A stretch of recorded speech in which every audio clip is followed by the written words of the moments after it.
welcome to another edition of Pop the Chart. I am Corey. I am the host of Pop the Chart. On this Tuesday, April 27th, 2021, we are less than 5 minutes away from market open. I got AMC, I got GameStop, we got Tesla, HOFV, I got SVRA, I got CSCW, CIDM, Wisky, and a whole lot more, including, hey, yo, Dogecoin, right? Dogecoin, Bitcoin, all of the cryptocurrencies. I got live news to the right of your screen. I got live news to the bottom of your screen. We got the live chat. Hit the like button, hit the subscribe button. Feel free to join. First and foremost, I am not a financial advisor. I cannot tell you what to do with your money. You got to make your own decisions. Invest in the market at your own risk. So keep that in mind, but I will give you the most educated information that I can give you on this Tuesday as we get ready for another edition of the stock market today, right here on Pop the Chart.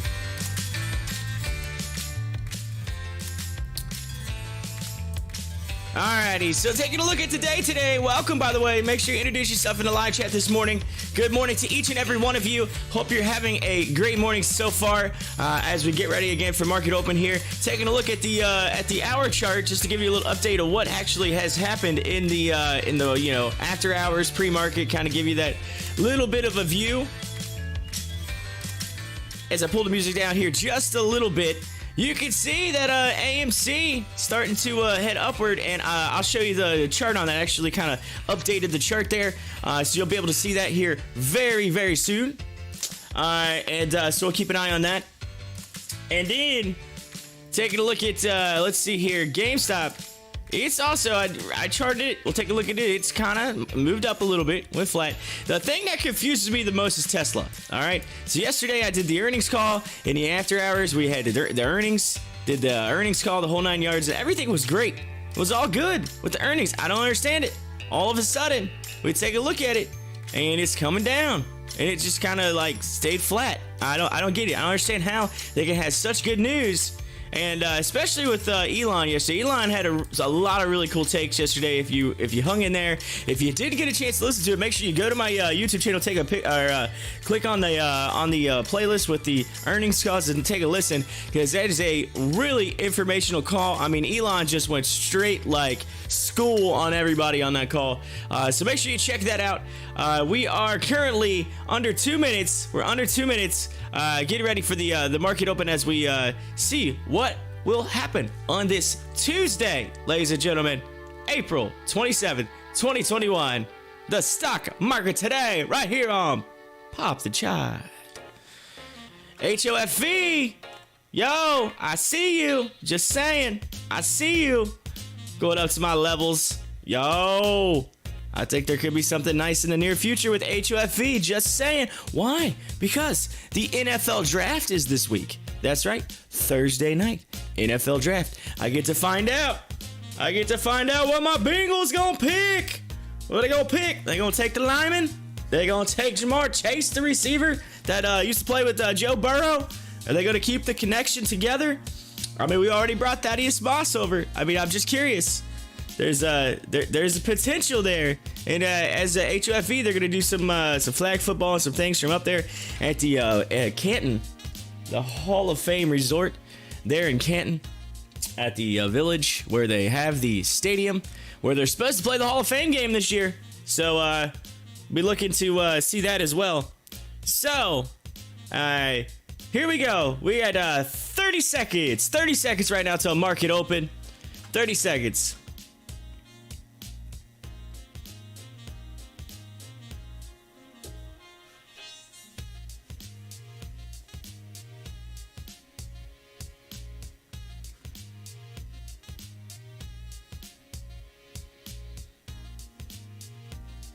All right, 8, 7, 6, 5, 4, 3, 2, 1. Ding, ding, ding. Ring that opening bell. Let's go. I just hit the 1 minute chart. Let's take a look at the update here, see where all of the stocks go on the opening bell. AMC kind of right just before the bell kind of went down, started to come back up. Let's take a look. HOFV. Let's take a look at it. It's kind of moving. It kind of jumped up and then went down. So like they're moving pretty fast right now.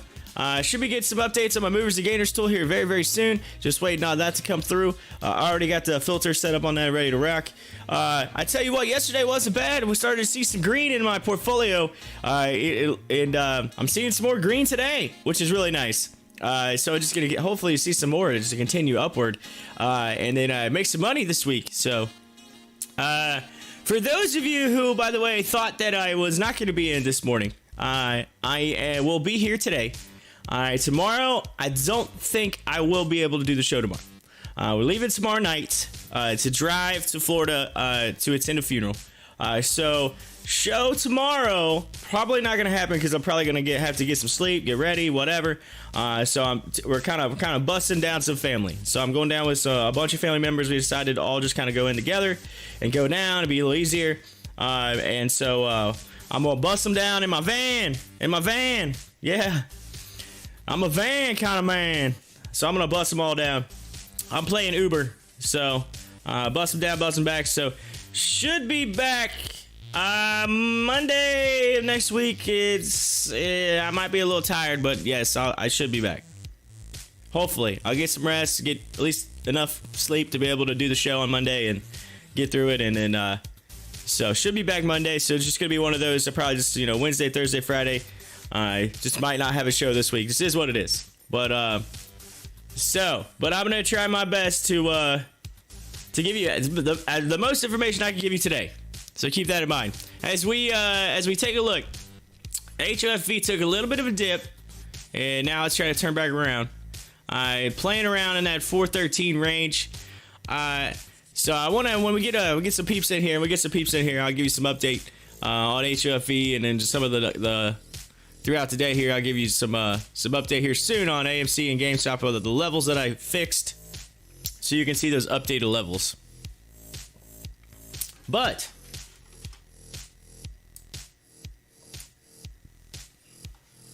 I think they're moving in the right direction. Just saying. I can see, based on the levels when I updated them, that it looks like they're heading in the right direction. You might be interested to see that here soon.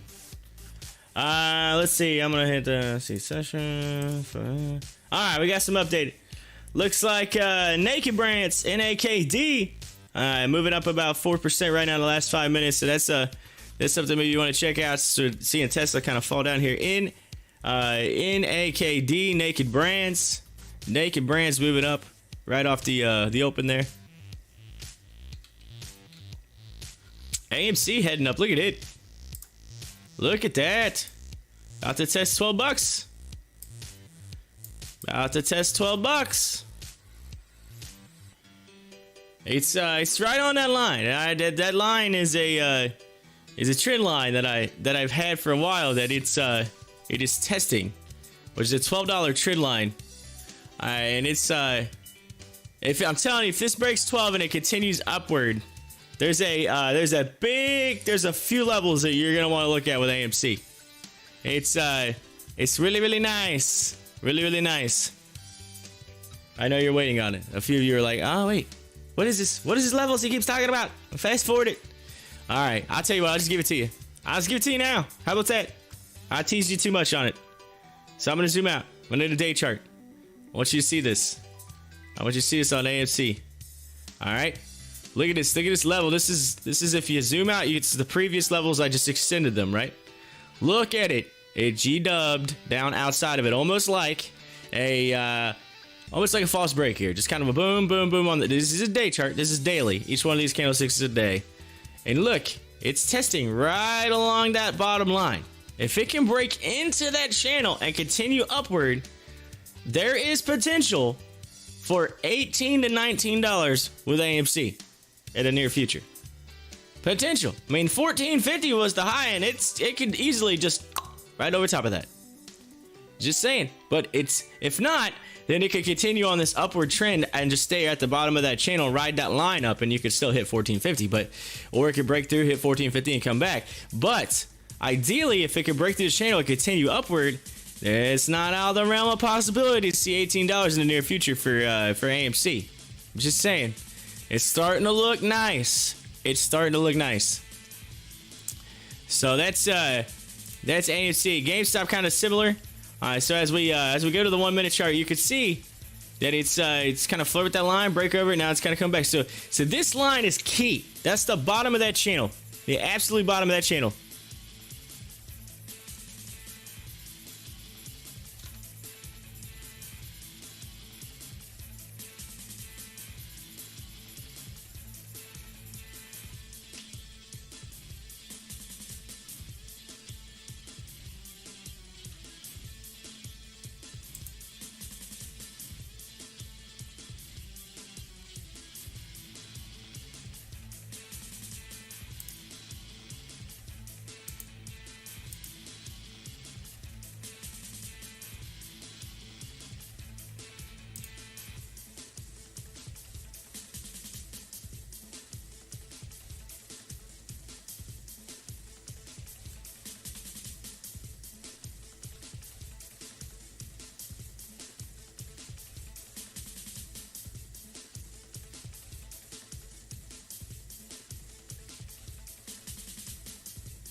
Says, ooh, RIBT just went berserk. Look at it. RIBT. 11% in the last 5 minutes. Look at that. 32% right now on Rice Brand Tech.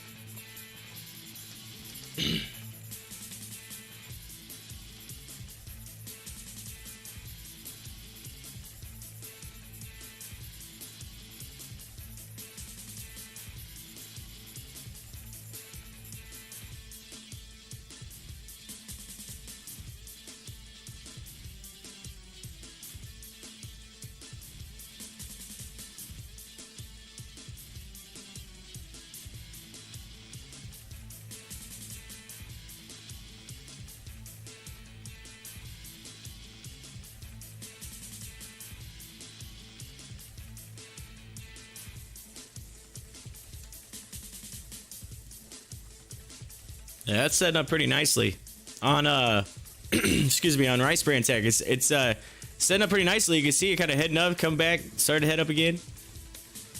It's 32%, 93 cents on the previous close. So that's nice. Let's see what happens with it. To see it, kind of just keep a watch on it, see where it goes.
GameStop moving up, getting above that yeah, getting above that 180 mark. Rice Brand Tech's heading up. Like I said, AMC still flirting with that line, and then HOFV had a nice little run up there for a second, and then started to come back. It's but it's hanging in there. It's at that 417 mark.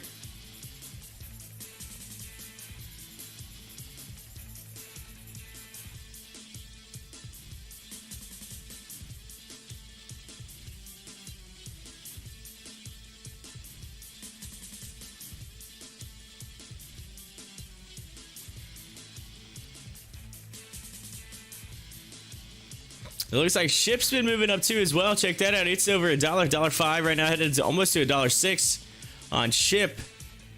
So we're seeing some green in the market, which is nice. Taking a look at where we're at now. I mean, YSKey, Sun Dime, CSCW's kind of moved downward today, but everything else is heading, looks like upward. It seems like, I mean, Coinbase is still hanging. Tesla, obviously, we talked about that, but everything is moving. I mean, we're seeing some movement right now. Viacom is up 3%. I mean, SHIB, like I said, SHIB's moving. Coupang's up a little bit.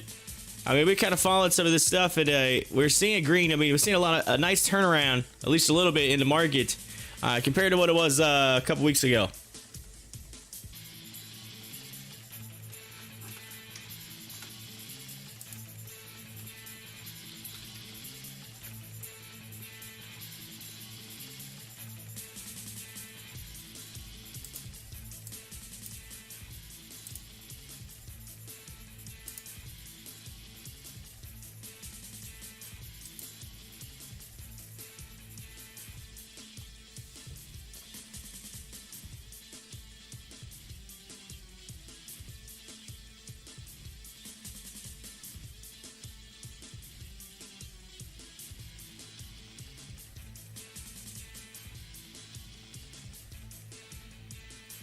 I know one thing. There's a lot of earnings this week. You had AMD today, Microsoft today, Google today, Apple, Facebook. You got Amazon, Neo, Twitter. You got ExxonMobil or whatever I think it is. Chevron. I think they're all on Friday. But you got a whole bunch of big companies this week that are doing earnings. Super crazy week for earnings. Of course, next week. They're showing CPE, which is nice. They're showing HOFV, CSCW, SOS. So we're seeing a lot. So it looks like they moved back HOFV again. So we'll see how far back that keeps getting moved. It got moved from this week to next week. So GoPro, Roku looks like it's next week. Space, SPCE, which is Virgin Galactic, that's next week. So they got a whole bunch of stuff next week.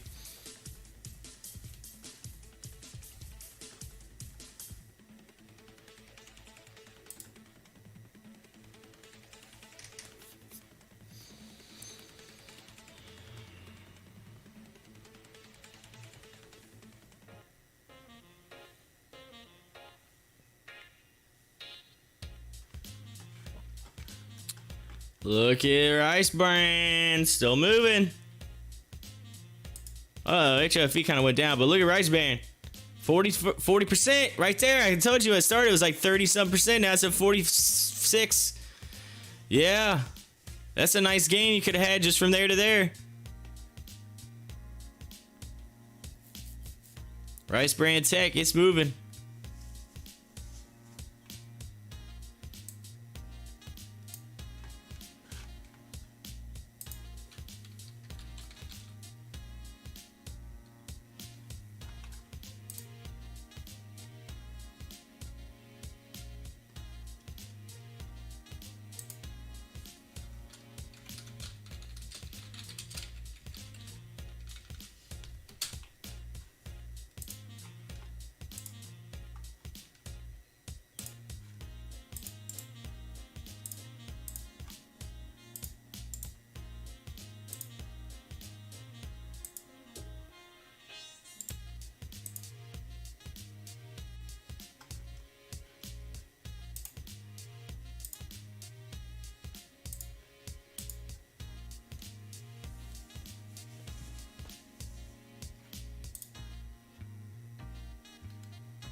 Yeah.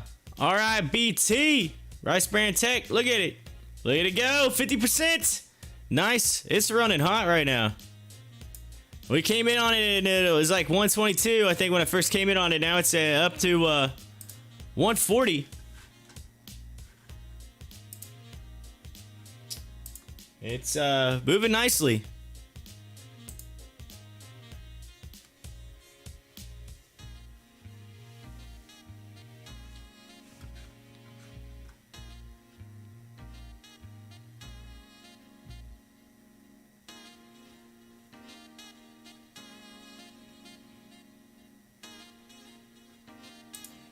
Look at it go. Man.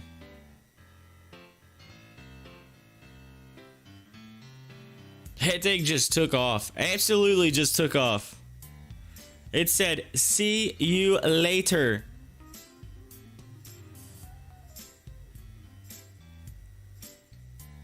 $55%.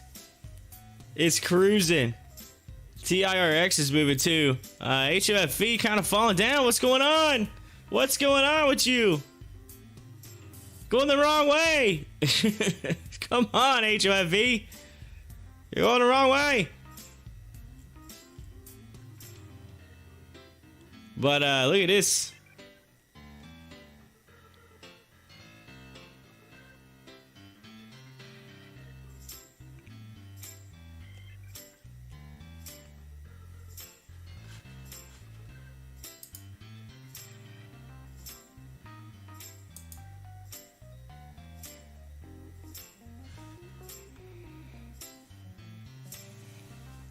Yeah, it's a hi-fi. Yo, morning, kind sir. How are you faring today?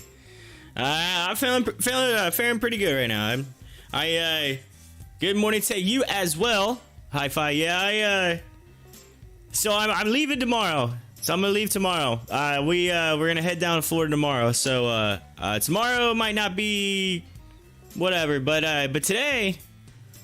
Yeah, I know HOFV kind of just like, I see what you're saying. Yeah, it was hanging in there and it's kind of real quick there. Had like a quick drop. But although if you look at it on the grand scheme of things, and I'll pull that up here in just a minute, you'll see I charted a little bit and it's kind of heading in the right direction. That's all we have to head in the right direction. But this rice bran tag, I just came in on it. It was like $1.22. And then it went all the way up to $1.47. I was like, man, it's moving. Some money could have been made right there, like a little quick trade.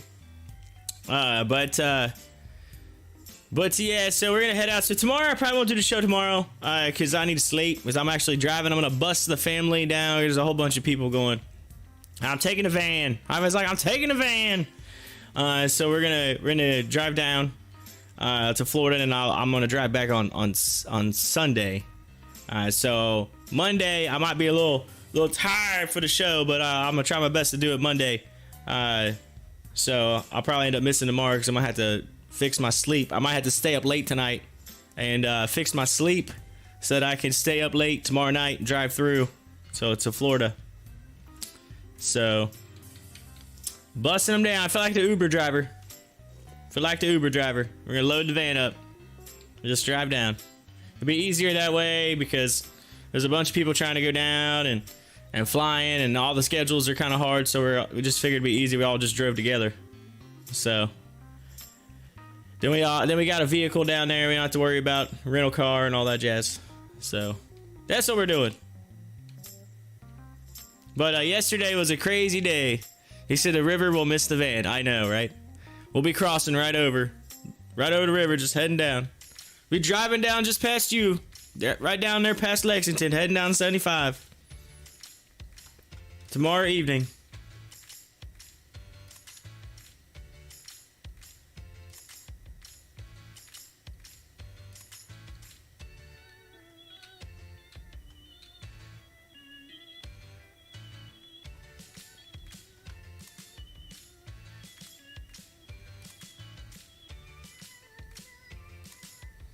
Rental car prices have gone stupid. It's making me think that buying some share of Airbnb might be a good play. Yeah, I know, right? So it's it's funny. No, because that was the thing. Like the rental car. So we were looking at rental car. Like our flights wouldn't have been that bad at all. Like I could have just flew down. It'd been no problem. But looking at the rental cars, like they were wanting to charge like what we basically paid last week, which. I mean, granted, we got ours kind of in advance. You know, we knew we were going in way in advance, but we had our rental car for what we paid for 8 days. They wanted for 2 days. I was like, what? And we had an SUV, and I'm talking like what they wanted for like a compact car, not an SUV. The SUV was like way out of the range. I was like, man. I'm like, it's expensive. I'm like, geez, I'm gonna be there for a couple days. So finally we just said, screw it. I was like, I'll just drive. I was like, it's just easier. I was like, and then, you know, whatever. So.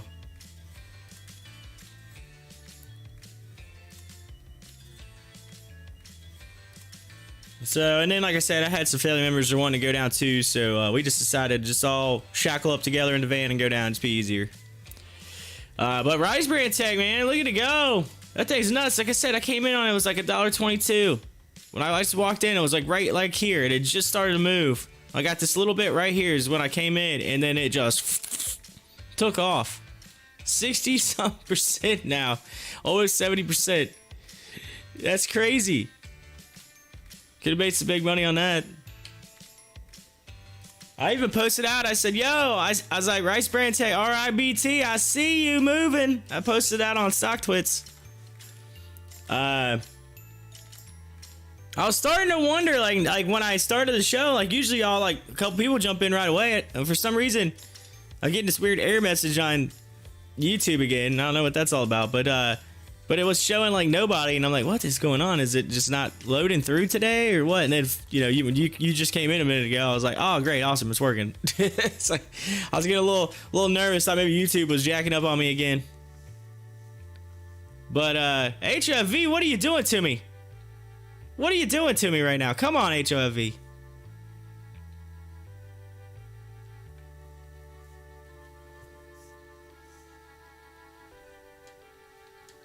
Let's see here. But yo, so I took AMC. I'm gonna show you AMC real quick. I'll go on the day chart. I charted it. Check this out. So look, I extended out these lines here, and you can see it's moving right up to that bottom of that channel. And I started looking, I'm thinking it can either ride it and continue up, try to hit that 1450 again, or if it busts through, it could hit it, come back. Or here's his thing would be sweet. Could you imagine if it busts through 1450, $18 to $19 up in here? I'm like, what? Like we could hit 18, 19 bucks on AMC coming there soon. Just saying, it's got the setup for it. I mean, the G-Dub just gotta continue. I mean, if it bounces off and comes back down, then we just know that that's becoming the ceiling. You know what I mean? So we'll find that out.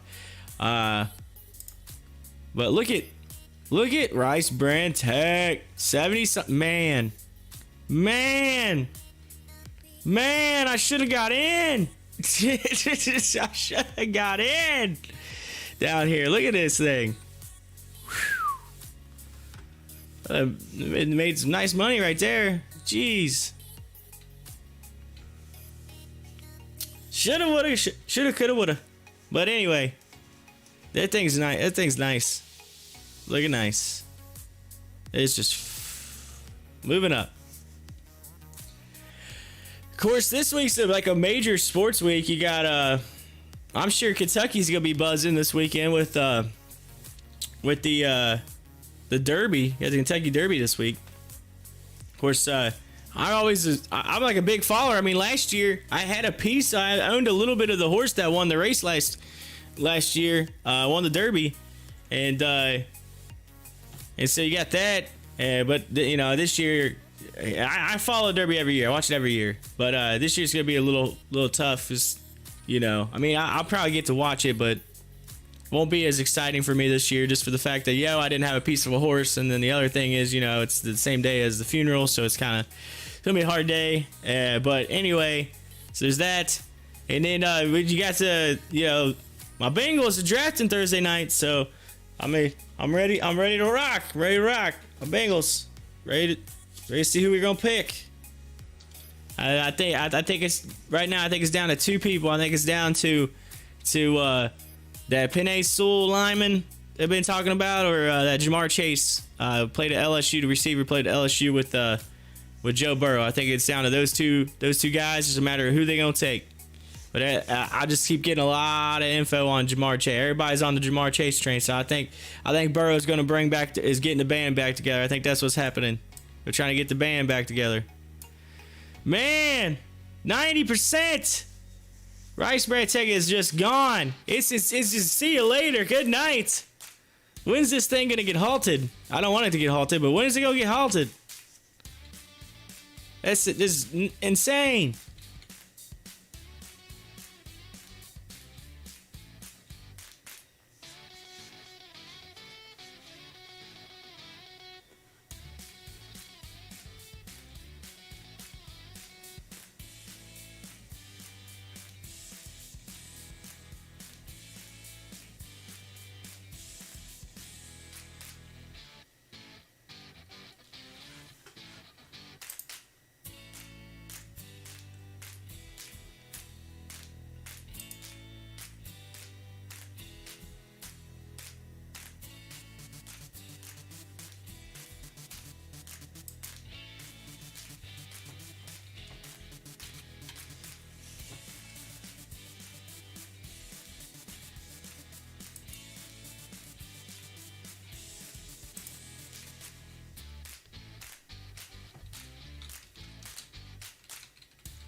HOFV today. Heap of falling value. I know, right? Like, what is going on?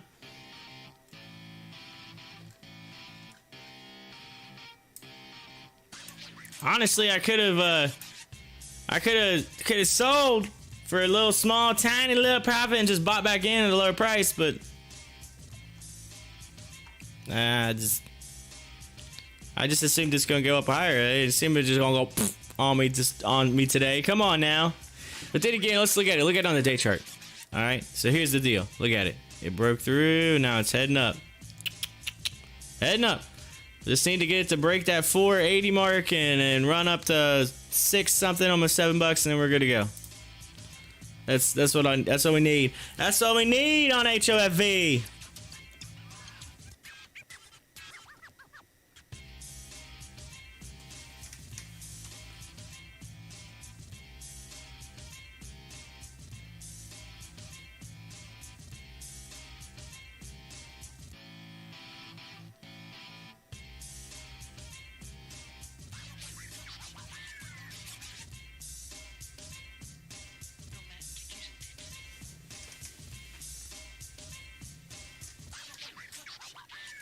He says, I'm still riding my broad base.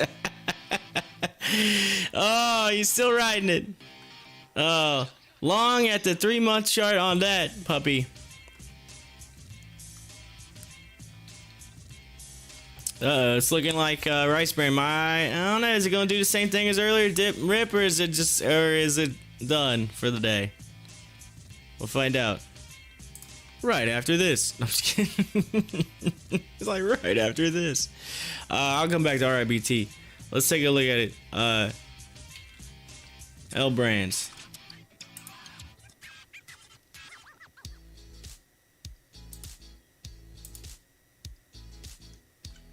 Man, look at that thing. On the month chart. That thing has been solid.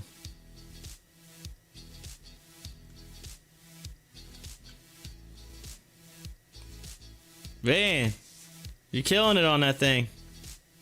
Killing it.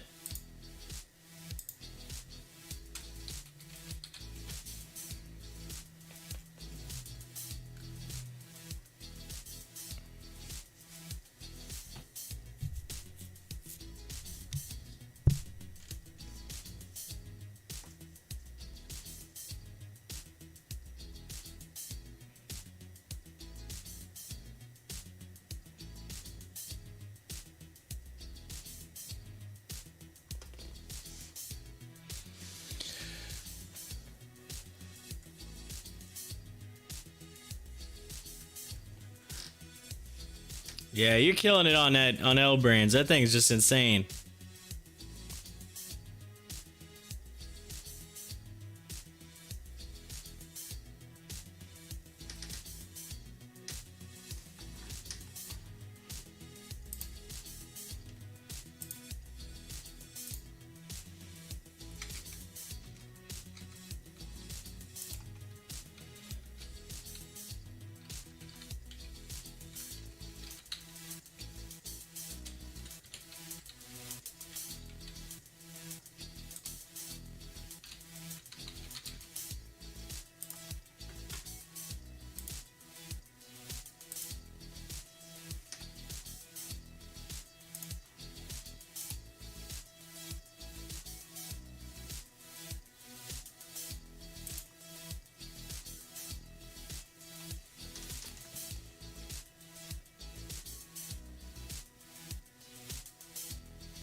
Looks like our IBT is starting to run out of steam. Starting to turn around. It had its big giant run up. Whew, 93 cents to $1.83. That's massive. 48 mil in volume. That thing just exploded.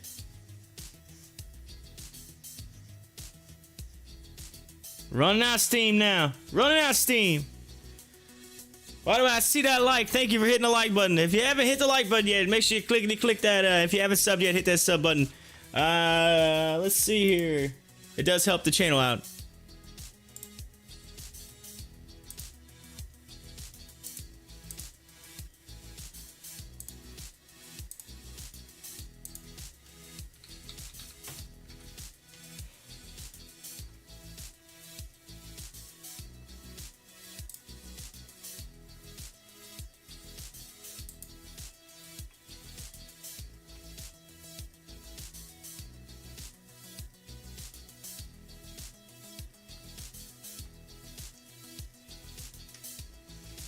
I'm 12 people from 300 subs. I know it's don't sound like a lot because I was at it to start the month, but this month's been kind of just jacked all around.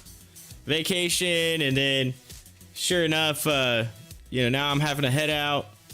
Like it's just for a funeral and that. It's been a crazy month for April. March we were just steaming right along, man. We were steaming, and then April just kind of, we took a big poop of the chart this month, if you know what I'm saying. So, but May's right around the corner, right? May's right around the corner. Maybe we'll get a big May, and so, they say what they say. April showers bring May flowers. So there you go. Maybe May's gonna be the big month for us. All right, May. We gotta look forward to May.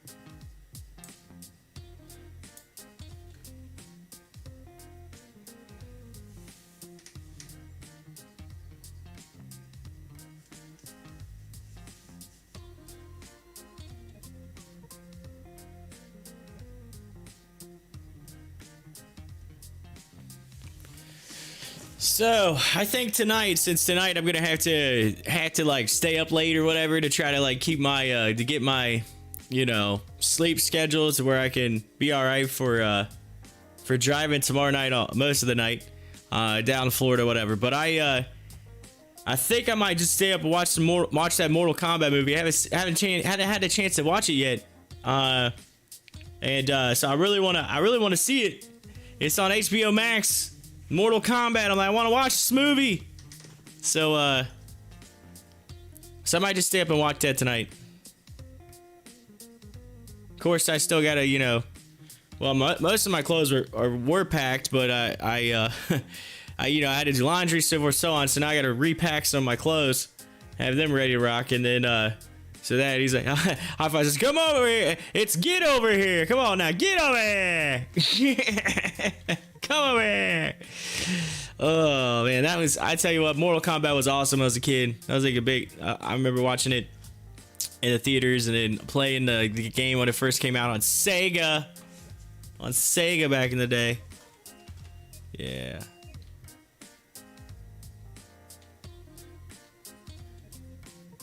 Yeah, it was pretty legit.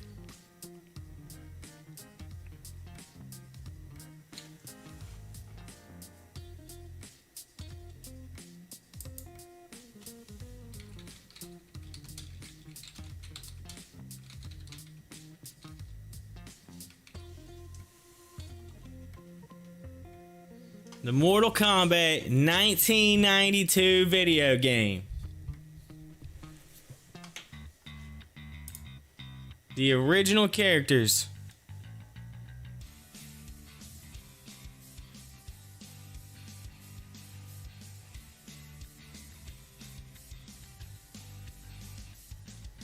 It says right here, characters, Mortal Kombat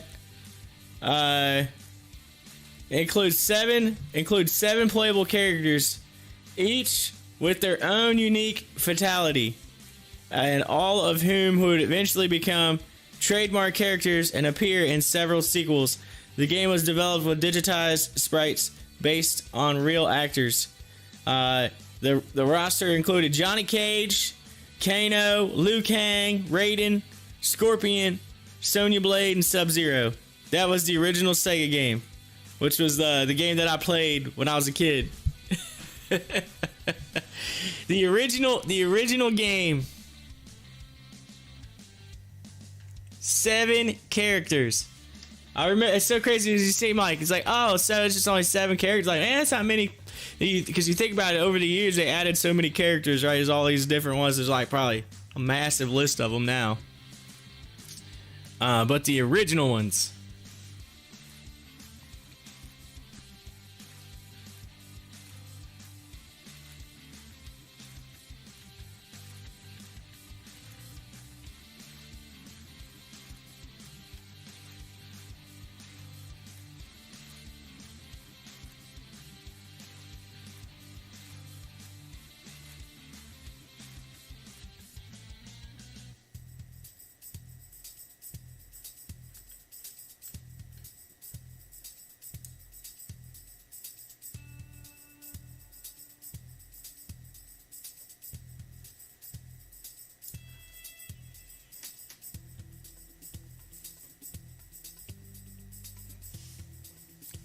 It said, Sonya was such a babality. Yeah. Babality. Yeah. There you go. Sonya Blade.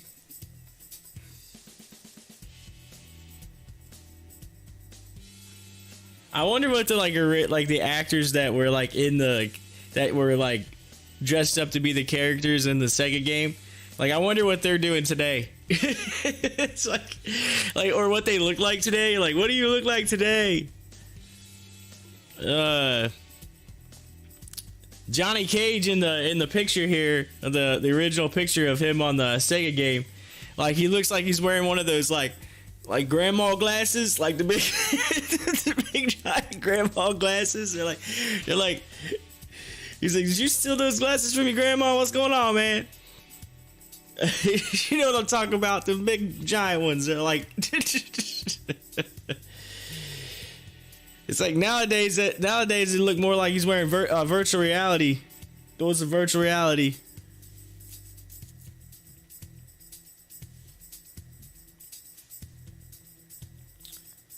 Of course, in those original pictures, it's Sub-Zero and Scorpion look like they're straight out of 2020 with their mask on, you know. I'm just saying, like, they got like the COVID mask going on right now in their pictures. You go back, hold on, I gotta pull this up. I'll just pull it up so you can see what I'm talking about. Maybe I can make this full screen. Yeah, here we go. Oh, come on now. Don't be doing that to me. Stinking screen. Gotta make it smaller. Trying to go from one screen to the next, and every time I touch the edge, it wants to try to full screen on me.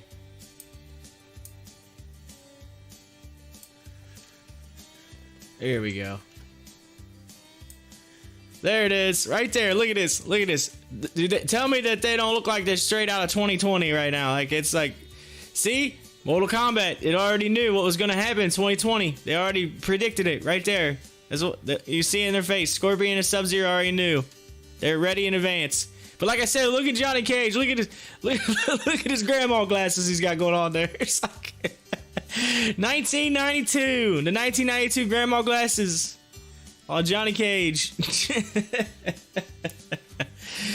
But yeah, now I'm interested to watch that movie tonight. I think I'm gonna watch it tonight. Just to kind of, you know, kill some time or whatever. It's gonna be a late night. Try to get my sleep schedule all flip-flop wonky. I know I'll be tired when I get down to Florida, but it is what it is.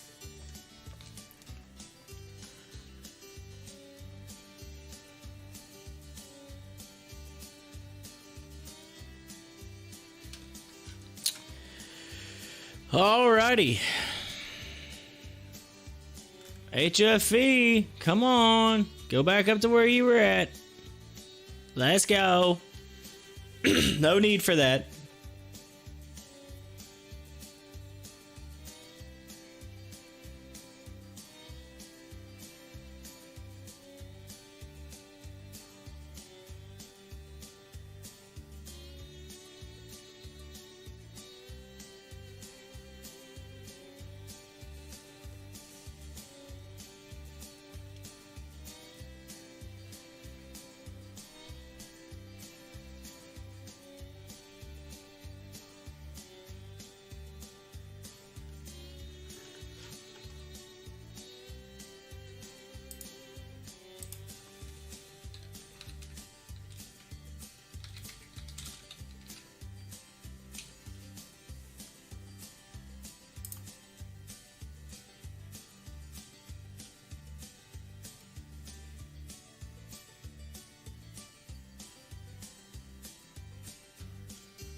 You know, I'm looking at. I was just looking at some of the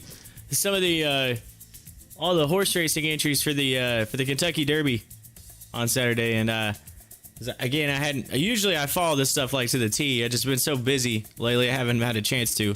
But I see Bob Baffert only has one horse in there, and just saying, Bob Baffert is a. I'm just saying, you can't go wrong with betting you some Bob Baffert. I'm just saying. Bob knows how to train horses pretty well. And he's got the number 8 horse, which is Medina Spirit. Or Medina Spirit, however you want to say it. Just saying. I can't tell you what to do with your money. It's like, not a financial advisor, but I haven't seen this horse run yet, so this is just basically going straight off the trainer. But that's a you can't go wrong betting you some Bob Baffert. Just say it.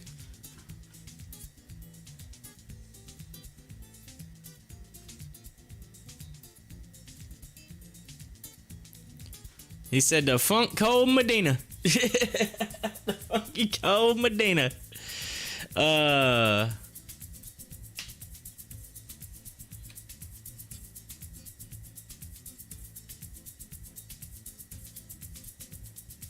Medina Spirit. There you go.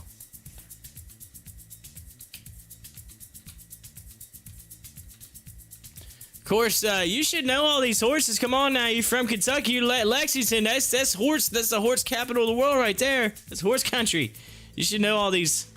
You should know who's gonna win the Derby right now, automatically. You ready to rock down there in Kentucky.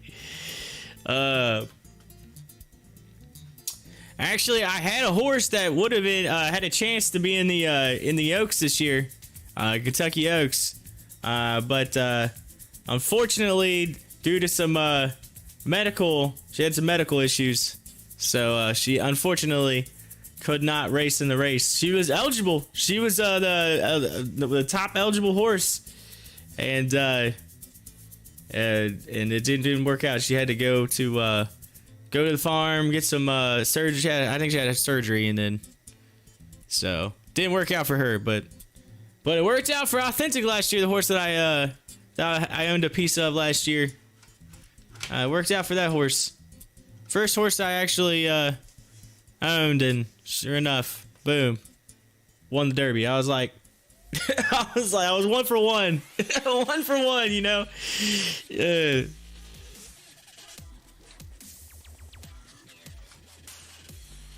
But we got the mid-morning market update right now. Following the market opening on Tuesday, the Dow traded down 0.10% to so basically 0.1% to 33,947, while the Nasdaq fell 0.44% to 14,076. The S&P also fell, dropping 0.2% to 4,179. Leading and lagging sectors, energy shares climbed 0.8% on Tuesday. Meanwhile, top gainers in the sector included Adams Resources Energy up 7% and Gas Log Partners LP up 5%. In trading Tuesday, healthcare shares actually fell 0.6%. Top headline, General Electric, GE. It's reported better than expected earnings for its first quarter, while sales missed views. GE reported quarterly earnings of 3 cents per share, beating analyst estimates of 1 cent per share. The company's quarterly sales came in at $17.12 billion versus the expected $17.59 billion. GE said it expects 2021 adjusted earnings of 15 cents to 25 cents per share. So keep that in mind. Equities trading up. We had TIRX, we had NTWK, and MKTY. Equities trading down was PTIX, RNWK, and RVPH. And that is your mid-morning market update right here on Pop the Chart.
Uh-oh, HOFV starting to move back up.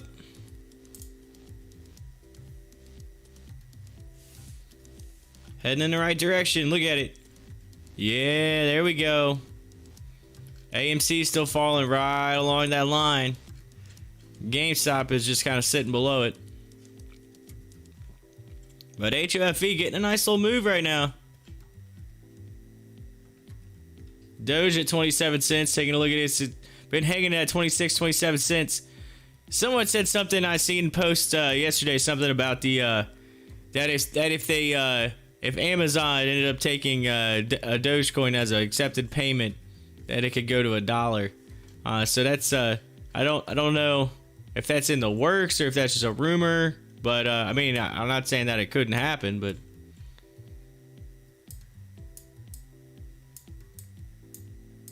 I guess that's something that has been talked about.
Oh, there we go. HOFV finally get back into the green. Go.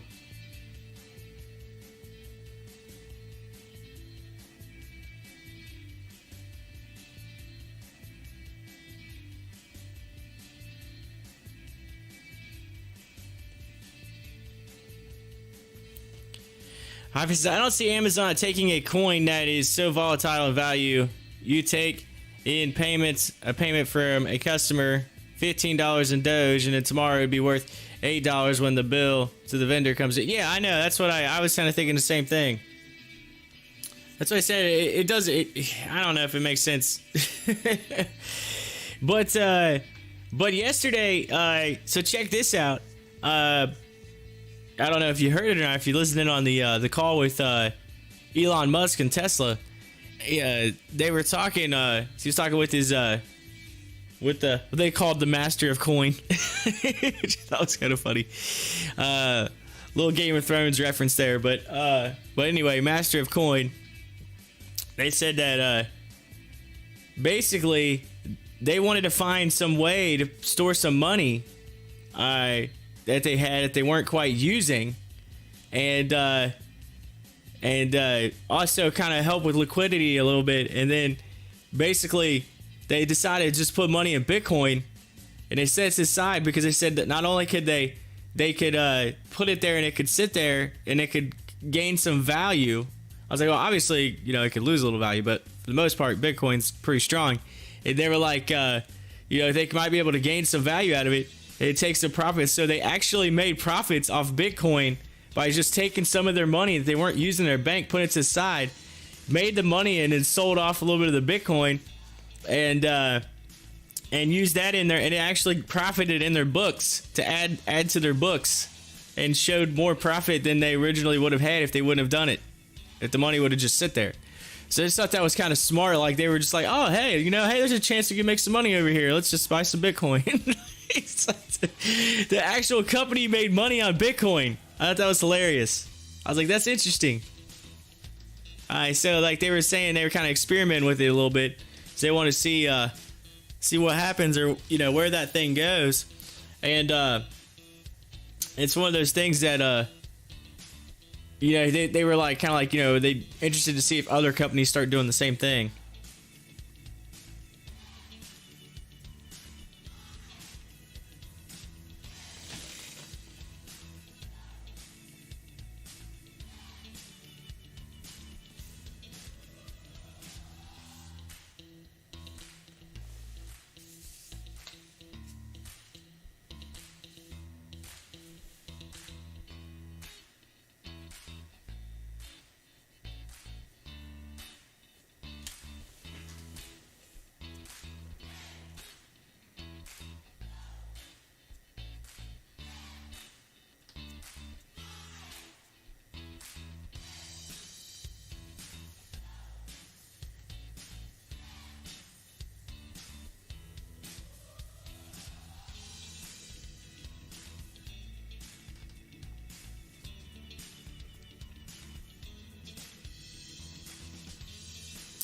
DoorDash announces new pricing structure for restaurants.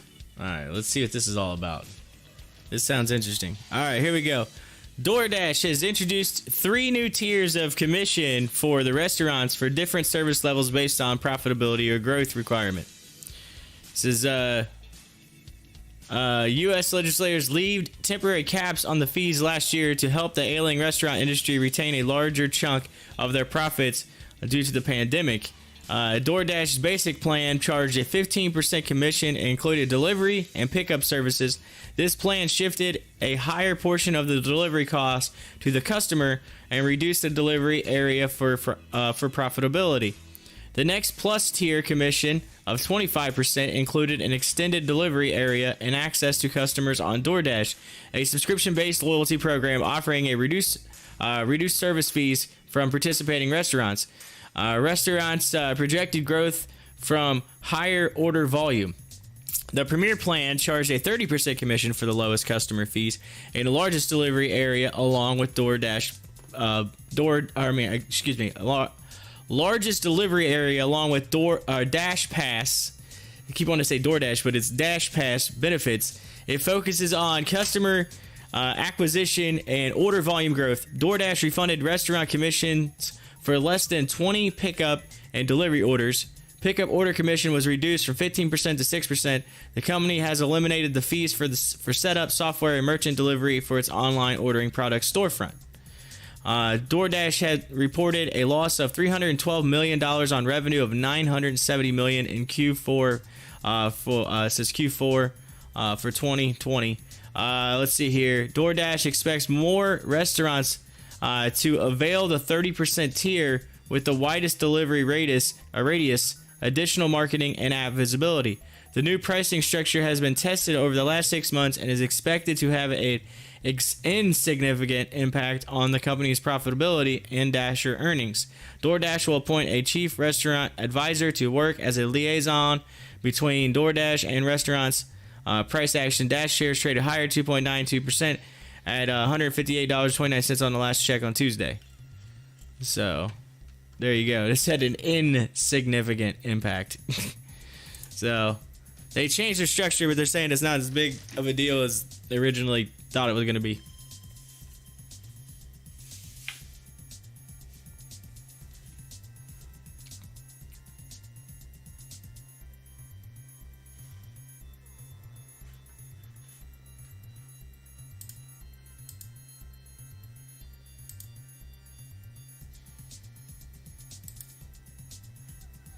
Well, the number one gainer of the day so far, RIBT. We watched it right here, Rice Brand. Of course, it's just kind of fizzled out, but that was the big mover. I mean, right here is where I was watching it, and it just launched. Just launched.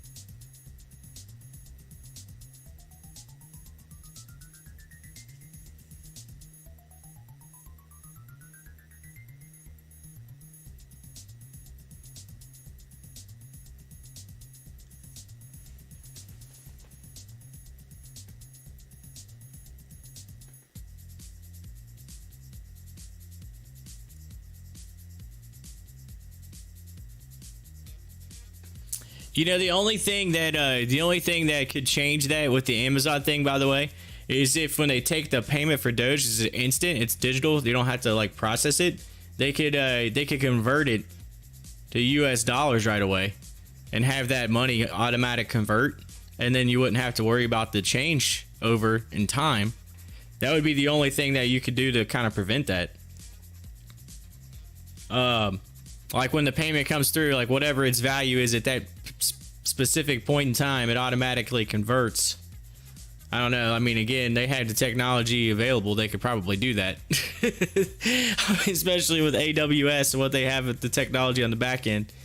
they could probably figure that out somehow. I wouldn't be surprised if we don't see Amazon get into the game though there. I know it was mentioned about Tesla getting into the crypto game and having their own, you know, crypto platform. So I would not be surprised to see some of them companies start jumping in and getting their own like companies that do that. And then they could just easily work with them and have that stuff automatically transferred and converted.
Oh, HOFV just had that, like, it's like, I'm gonna run. Just kidding. I'm just gonna chill for a second. Had to take a break. It's like, I'm running. Nah, I gotta take a break. Hold on. I gotta take a deep breath. It's like, let's take a breath.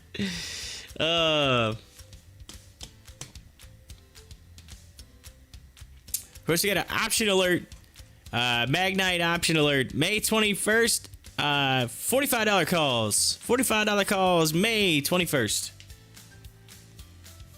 Currently, Magnite MGNI sitting at $41.84.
Ooh, ship. Look at ship. It's $1.07 today. What? All right, BT's pretty much done. Let's take a look at ship. Let's take a look at it. What? It ran up to $1.11. I mean, it's looking pretty good.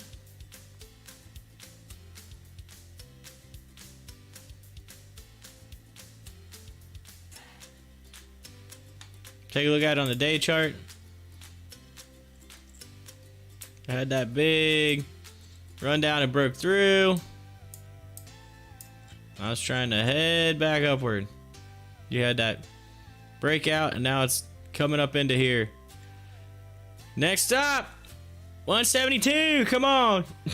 Let's go. Let's go.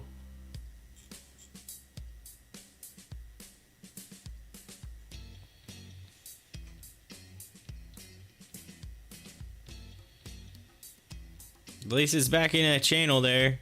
See if we can get it back up above there. Continue back up.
Oh, HOFV just decided just to go right back down. Of course, they could double bottom here. We could get a G-dub. Boom. Boom. And then run back up. Come on. Give me a G-dub. G-dub.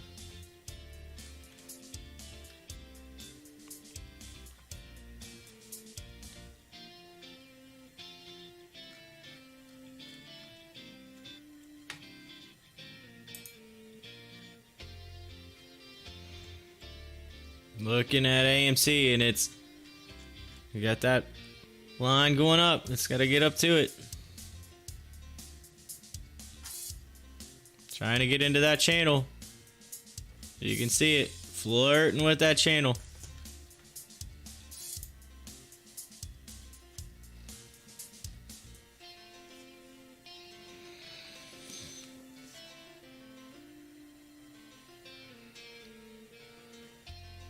UPS post strong first quarter with pension adjustments as driver.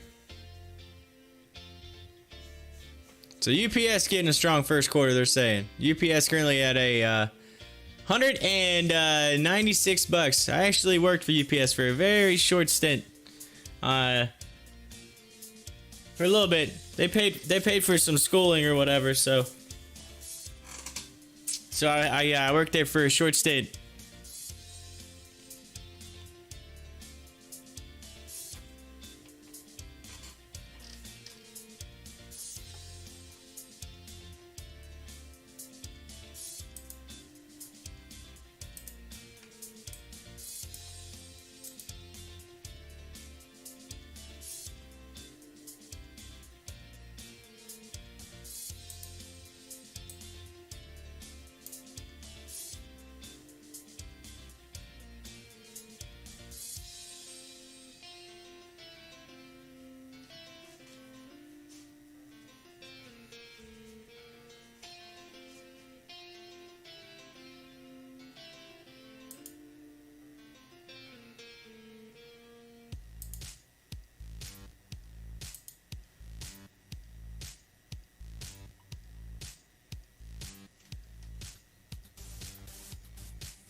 Uh-oh.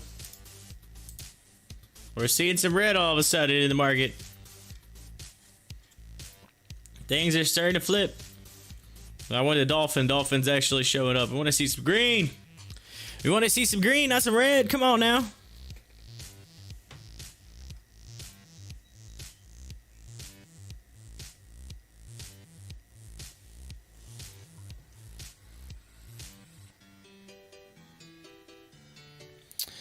Amazon launches Fire tablets for kids. Fire HD 10 series. So, Fire tablets for kids.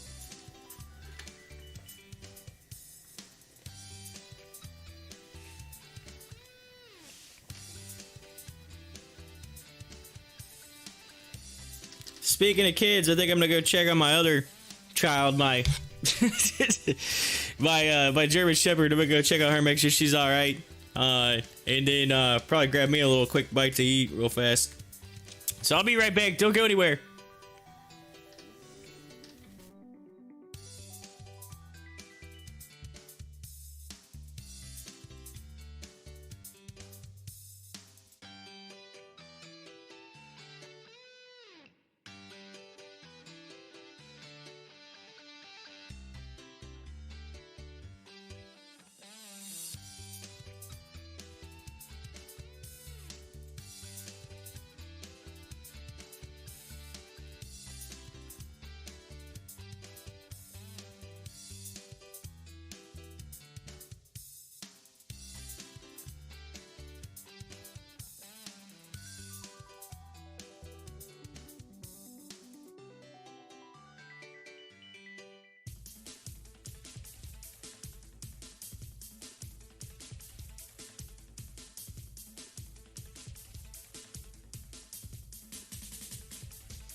All right, are we making any money or what? Had to go take care of the dog for a minute there, grab a little bite.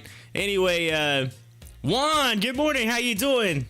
He says Ethereum is moving train. Choo choo, choo choo. Ethereum.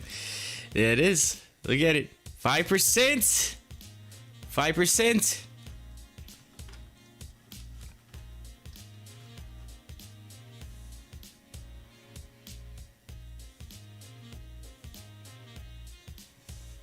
Making that money.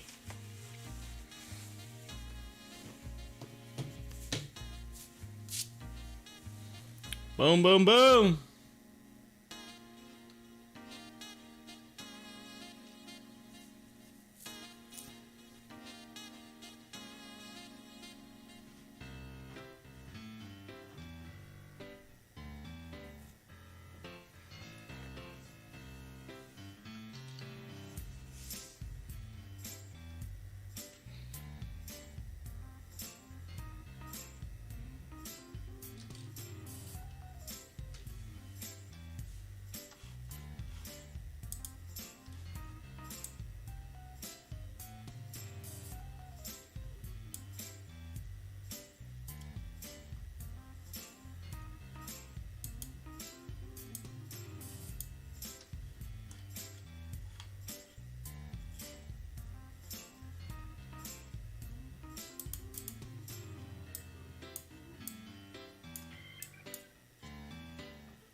PLBY, Playboy. Yeah, it's moving. Look at it. Playboy get a big move today. It's up 3% the last 5 minutes. And then it had a nice run so far today. Check it out. It's up 1%. $54.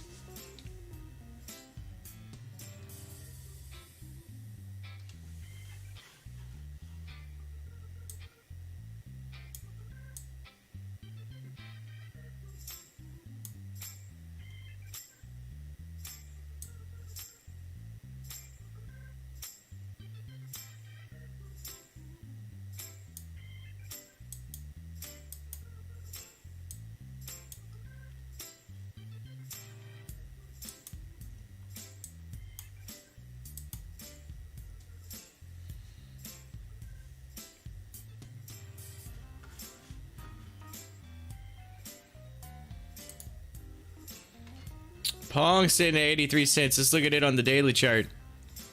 It had a big run up and then just kind of starting to head back down. I don't know what to see. See if it's Hari, if it's going to turn around or if it's going to come down. If so, I don't know. It might be a buying opportunity in the near future on Atari.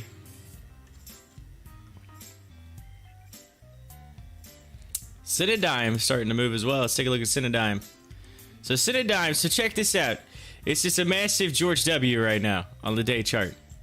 It's just boom, boom, and then starting to head up. It's so there's potential. Maybe we get another run up to that 217 mark on CIDM here in the near future. I have to keep an eye on that.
one thing that has been moving today is VXRT. Subway launch was Vaxart. It's had a big move today. Check it out. It's sit at $7.75, up 27% on the day. Taking a look at some of the Stocktwits posts. Let's see here. Some people talking about calls. Somebody said $25 by end of day. Jesus, oh my lord. So you got some people just going on and on about VXRT.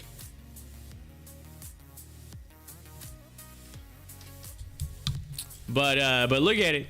He said it's up 26% right now.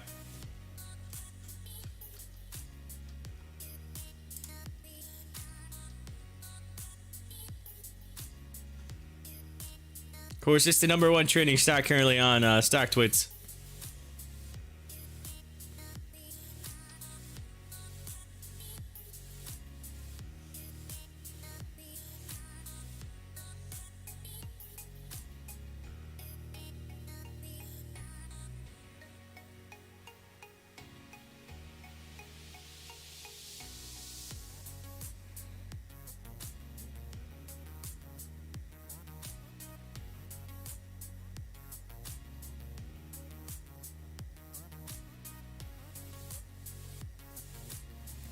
U.S. State Department confirms it will ease travel restrictions for students from China, Iran, Brazil, South Africa for fall classes. So it's going to ease it for them just for the simple fact of schooling.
All right, let's get a quick update as we are just a little past 11 a.m. this morning.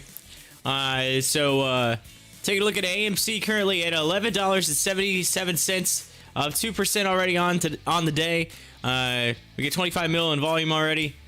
So getting close to that $12 mark. GameStop currently sitting at 178.80, almost 6% on the day. So it's moved up nicely. Then we take a look at HOFV. HOFV's been flirting with that $4 mark. It's actually down 2.47% right now.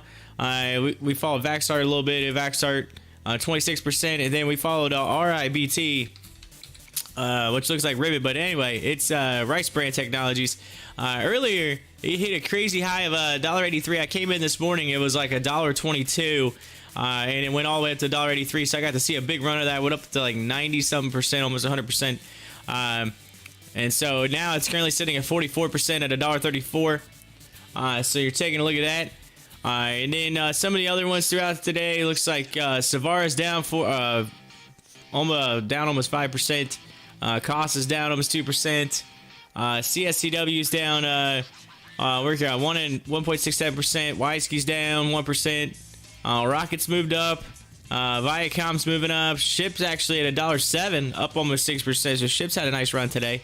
Looking at some of the cryptos here, Bitcoin up to 2.6%, Ethereum 5%, Litecoin's up 3%, and Doge currently up 2%. It's sitting a little over 27 cents share right now. And then you got Atari just kind of sitting flat right now. And then looks like Eyes, Coin, and Coinbase and Tesla, they're all kind of down right now. So that's your update currently at a little past 11. So 11:11. Make a wish. Hopefully that wish is for some turnaround and maybe some more green today. That could be your wish. Your 11:11 wish. Although we have come a long way since a couple weeks ago when everything was just like absolute, just down. We've seen a lot of comebacks since then. So.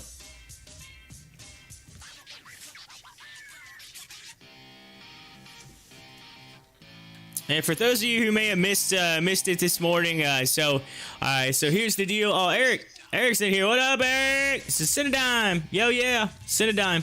Been following it right here. CIDM. Moving up. So, Eric, yeah. Here's the thing. I'm gonna look at it on the day chart, so you can take a look at CIDM. Look at this big, giant G dub on the day chart. So, think in the near future, maybe, again, I'm not a financial advisor, but maybe in the near future we might see CIDM move up to that 217 mark again. He says, yo, what's up? Oh, yeah, Eric, you get it. CIDM, it looks nice. Look at that bit. That's giant. That's on the day chart. That's nice. Beautiful. So I'm thinking, again, 217 might be coming soon in the near future, in my opinion. So I have to keep an eye on that. But it's looking nice. I mean, it's up 3%. 3% today. Currently 21.68 mil in volume. Had a high of 154 and a low of 141. Previous close was 148. So, boom shakalaka. By the way, if you haven't had a chance to, please make sure you click that like button today. Click that like button. If you haven't subbed yet, hit that subscribe button. But for those of you that might have missed it this morning, just so you know, I'll be leaving tomorrow. I'm going back down to Florida to attend a funeral. No problem. Thank you, Eric. No problem. I got you. But yeah. To attend a funeral, so I'm actually leaving tomorrow. Probably won't do the show tomorrow because I'm gonna have to try to fix my sleep schedule because we're leaving. We're gonna be driving overnight, so I have to I'll be jacking up my sleep schedule a little bit, but busting the fam down to go attend a funeral. So, which I'm driving the van. I like to say busting them down. That's what I feel like. It's busting the fam down. So today will be, I'll just be doing a show regular hours, then I'll probably leave the show running through after hours this evening, so you guys can check it out through after hours, and then I'll be back again. I should be back Monday. I might be a little tired because I'm gonna be driving through all day Sunday, so Monday might be just a little tired, but hey, I should be able to do the show Monday. So I might just miss a couple days and be back, and then we'll do a full week next week. So we'll be try to get back in the regular swing of things, and hopefully kick off May. And like I said, April showers brings May flowers, so maybe we had kind of a tough month this month, so maybe next month will be a lot better.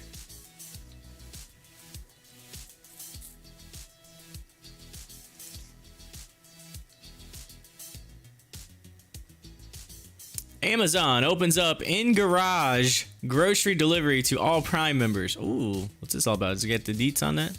Yeah, we got to read the deets. Amazon, here we go. Amazon is expanding its in garage grocery delivery service. Key by Amazon to more than 5,000 U.S. cities and towns. The service was launched in November in 5 cities. Customers who tried Key-In Garage grocery delivery have loved the service, which is why we're expanding it to everywhere Amazon offers grocery delivery, said Pete Gersberger, head of Key by Amazon. As customers look for more convenience in their daily lives, we're excited to deliver another service that not only helps them save time, but provides peace of mind knowing that tonight's dinner is safe in their garage and out of the weather. Key-In Garage grocery delivery is available where Amazon offers grocery delivery at no additional cost to Prime members. The company said customers must have a MyQ connected smart garage door opener to participate. Amazon added that customers can view deliveries through a Ring smart home camera and a Ring Protect plan, or with LiftMaster smart garage camera powered by MyQ with a MyQ video storage subscription. Customers simply need to select Key Delivery at checkout to complete their orders. Says we've worked hard to bring the convenience of grocery delivery from Amazon Fresh and Whole Foods Market to even more Prime members, now reaching customers in more than 5,000 cities and towns, said Stephanie Landry, Vice President of Grocery at Amazon. I'm thrilled to offer customers Key-In Garage grocery delivery and believe this expansion illustrates our commitment to continually innovate to make the experience of our ordering groceries online even better for customers. Amazon has offered in-garage delivery of items since 2019, expanding that service to more than 4,000 U.S. cities and towns in November. Says online grocery shopping is becoming a hotly contested service, with both Amazon and Walmart battling for supremacy, even as other retailers ramp up services. According to Karen Baumer, Honeywell's head of retail insights, the COVID-19 pandemic and resulting stay-at-home orders across the country caused a spike in online grocery ordering in 2020. Baumer speaking during the National Retail Federation's Chapter 1 conference earlier this year, said online grocery orders jumped from 4% of sales in 2019 to 30% in 2020. It says it is a trend she doesn't seem diminishing moving forward, and while many of those orders are in-store pickups, a good portion remains home delivery. Walmart first offered grocery delivery service in 2018. This year, it's running a pilot with Home Valet, which will place a temperature-controlled smart box outside the home. The Walmart delivery driver will place the grocery delivery inside the smart box. When we launched our grocery delivery service in 2018, we did it for one reason: our customers wanted it. Tom Ward, Senior Vice President of Customer Product for Walmart US, wrote in a blog posting Tuesday announcing the pilot. Since then, it's been a lifesaver for busy families. They can simply shop their local store from anywhere and schedule a time to have it delivered right to their front door. It's incredibly convenient. By the second quarter of 2020, Walmart held a 30.4% share of the online food and beverage retail transaction market, ahead of Amazon's 27.1%, according to basically Tabs Analytics' 8th annual food and beverage consumable study. So there's more info if you click, and you can go in and read some more details and statistics, so forth, so on. But there you go. So basically, here's what you do. You get one of those little smart home things, hook it up to your garage. You got the little Ring camera and everything so that you can make sure nobody's taking your stuff, whatever. But basically, they have access. They just come in, get your order, boom, hit the garage door, it opens up. They go in, put your order in, set it down, hit the garage door back, it shuts back, and then your groceries are in your garage. There you go. Or you can even set up, say, hey, look, here's a refrigerator. Just go ahead and put it in while you're there. If you got, like me, you got a refrigerator in your garage. You say, what you do is you say, I need my beer delivered to my garage fridge. See, I'm out of beer. Ba-ding! Next thing you know, your garage opens up, someone comes in, they put the beer in your fridge, you're good to go. How convenient is that? It can't be more convenient than that to get your beer delivered right to your fridge. Just saying. Make sure you check that out. Of course, Walmart's like, hey, just buy this little smart box, this little thing that we can just have access to, and then you'll put your food in there. It's, coolers and whatnot. It's interesting. I'm telling you, there's it's a big market right now. Like, I feel like eventually, like, all groceries are gonna be delivered. I just kind of feel like that. Not, I mean, not all of them, but at least the largest portion of them, I think, will be. Except for when you're just you have to get something and you're on the go and you're already there and whatever. But I feel like, you know, you're gonna see more and more and more people just saying, "Yo, just deliver it. Yo, I don't even have to get out. Just deliver it." So, of course, you always got to deal with, you never know if someone might grab something that you really, you know, the little mistakes that happen, you know, that happens. I know every now and then we use the, we go to Kroger and we go through the click list on Kroger. You'll just like, and they'll substitute something, or maybe they'll grab something by mistake.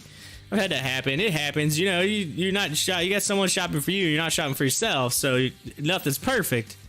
But at the same time, it is highly convenient to be able to just show up and they just say, "Here's your groceries. You're good to go." You save yourself some time, especially for people who's got busy lives. Some people got really busy lives. They don't have the time in the day to do the grocery shopping. So super nice. So there you go. Amazon opens up in garage grocery delivery to all Prime members. So if you're a Prime member, boom, boom, boom, you just have to have those specific things. That's all. So there you go. I'm curious, are any of you people out there going to get the, or do you currently have, are any of you going to do the in-garage Amazon delivery? Just curious.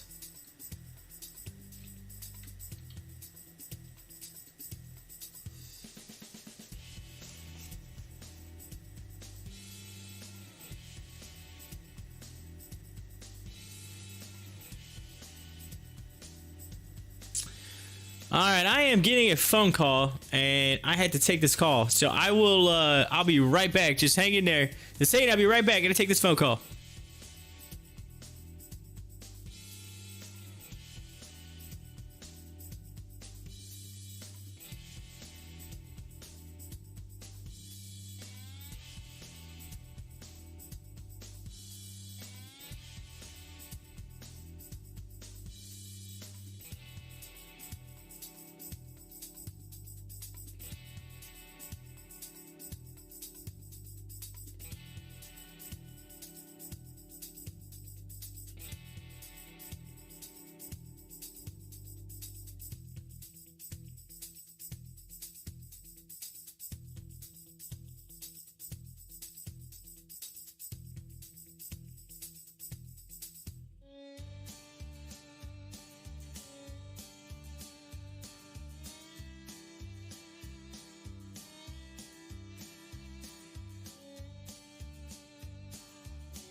All right, I'm back. Yo, Savannah, hopefully you're still in here. Juan, how you doing? I apologize. I had to take a little extended lunch there. It's family calling in, checking up on me, and making sure I'm doing all right with everything. Of course, I'm leaving tomorrow to head down for a funeral, so be heading out of town for the next couple days. So everybody's just calling and checking in on me. Thank you so much for each and every one of you for coming in.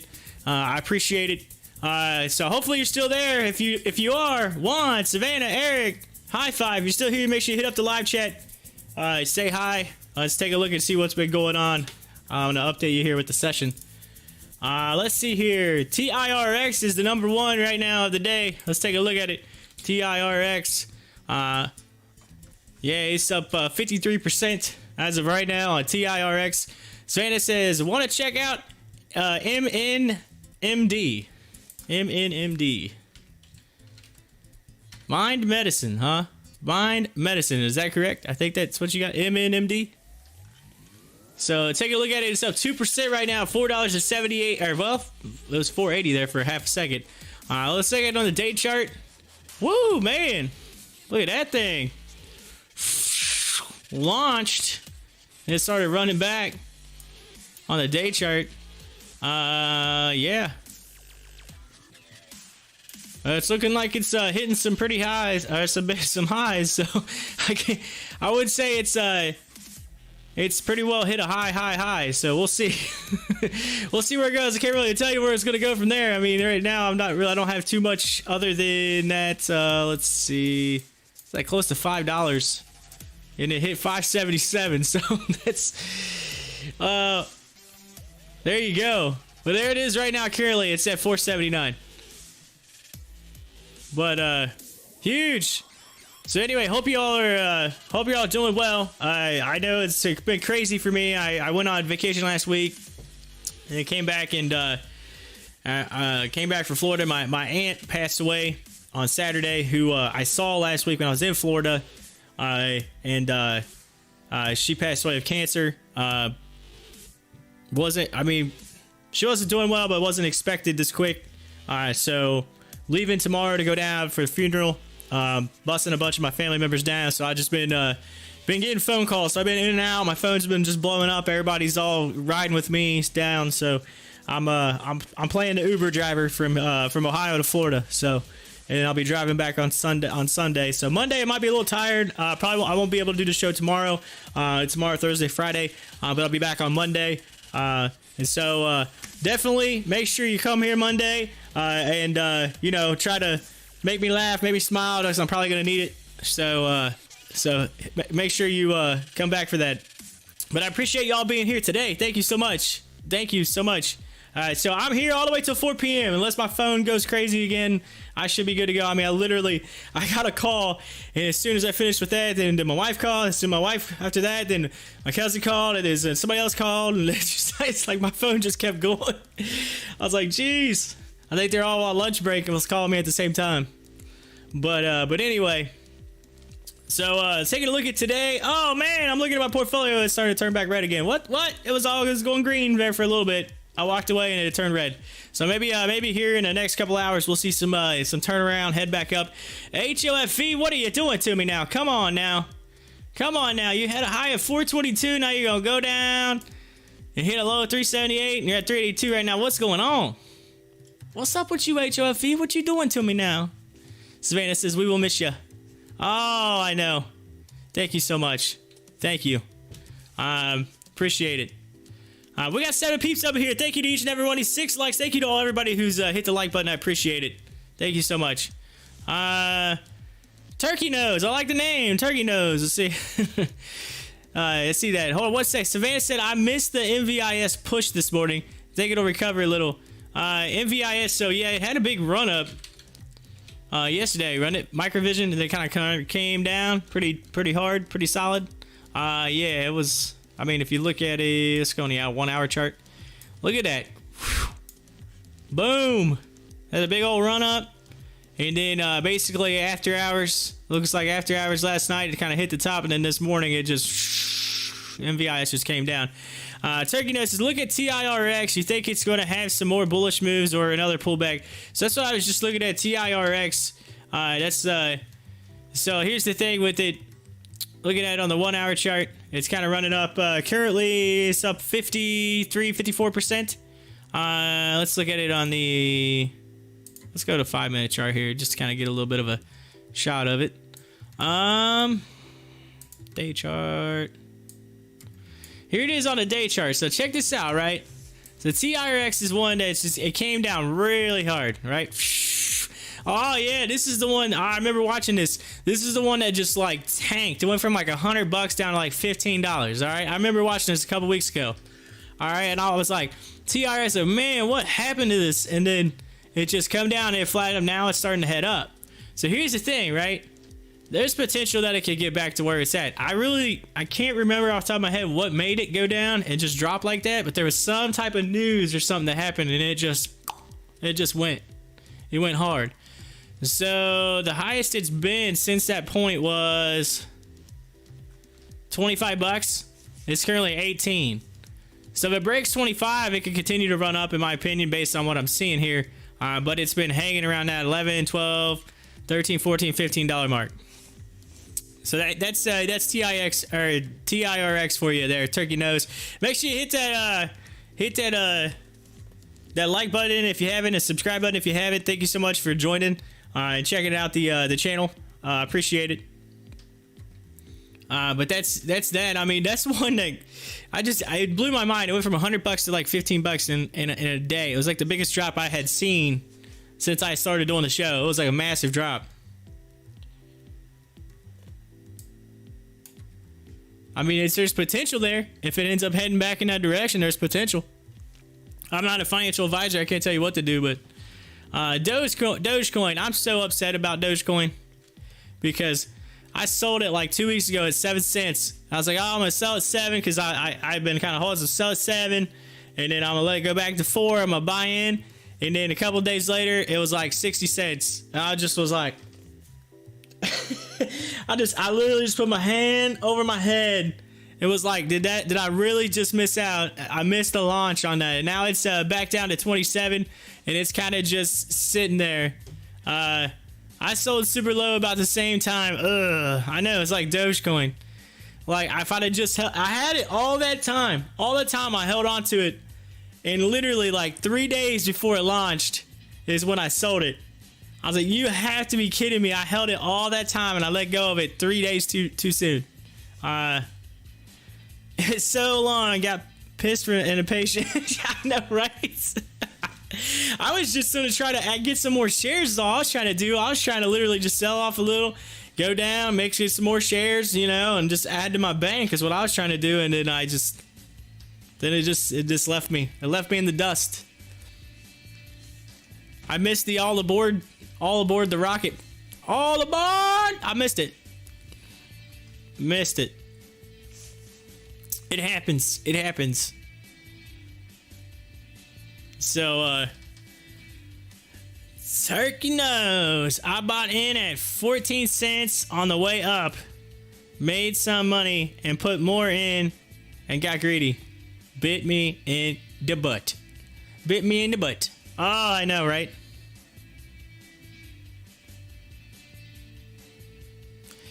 Yeah, it happens. Savannah said, we bleep our sales over. Glad I'm not the only one. It's all good. We all, hey, I can say I jacked myself up on Dogecoin. All right, someone posted on Twitter. I was talking about this morning with Hi-Fi. Was in here earlier. Somebody posted on Twitter and said something about if Amazon accepts Dogecoin, it's going to go to $1 or whatever. And then Hi-Fi made a good point saying, I don't understand how Amazon would be able to take a payment that can, the value, like they take a payment for a value of this, and then 2 days later the value drops and they got to pay their vendor for the original amount, whatever, that they owe the vendor. And I said, yes, and you know, that's true. And it may not happen. But then the thought process is Amazon's big enough, they could just potentially just start their own crypto platform where they could just process that changeover to a USD changeover. As soon as the purchase is made, it automatically converts it to the US dollar, and then they would just be able to pay it that way. I said that's potential. You could do that. So, but I could see that in near future. Of course, Tesla last night, I was listening to Elon Musk, and they were talking about maybe starting their own platform and getting into the whole, crypto thing. So I think that's something coming in the works. Let's see. Survey says, not touching my Doge. Not going to make another mistake. Don't touch it. Don't even look at it. Don't even look at it. Oh. I keep waiting for it to just come down a little. Like, I'm just like, Doge, just get to like 10 cents and I might just say screw it and pay in. Like, whatever. Just get to 10 cents. I just feel like I'm going to buy it at 27. It's going to drop to 10 and I'm just going to be a glorified bag holder. Like, I just feel like it's going to happen. Saw some ads of Axe having a Doge sponsored body spray. Curious if that's correct. Might have an effect. Doge sponsored body spray. Are you kidding right now? Oh my god. Are you just messing with me? Are you just wanting me to Google this right now? Is this happening? Doge Axe body spray.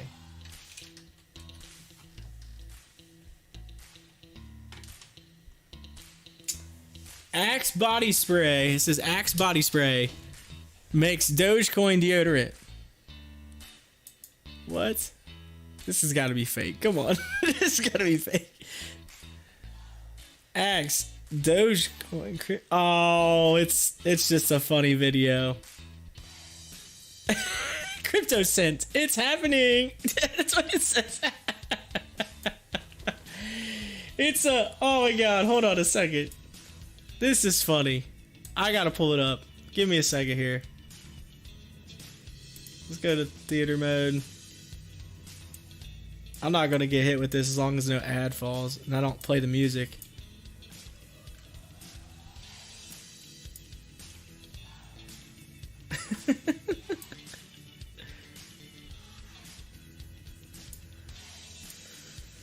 Here it is. Here it is.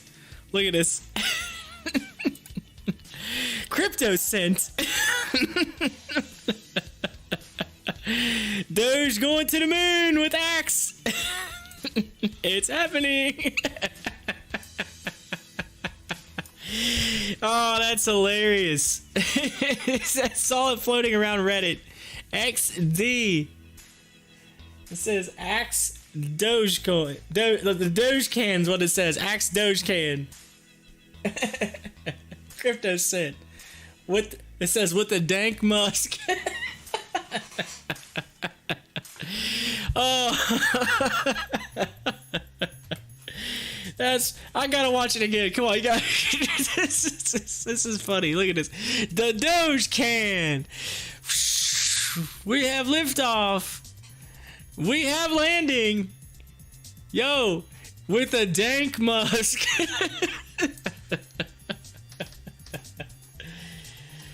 Oh man, get that dank stank crypto musk. I want to see. Please show it. I won't report it. You guys are too busy laughing right now. You're like, it's hilarious. It's hilarious. With the dank musk. Oh. BlackBerry. Uh-oh. Option alert. May 21st. $9.50 calls. There you go. Currently sitting at $9.40. $9.40.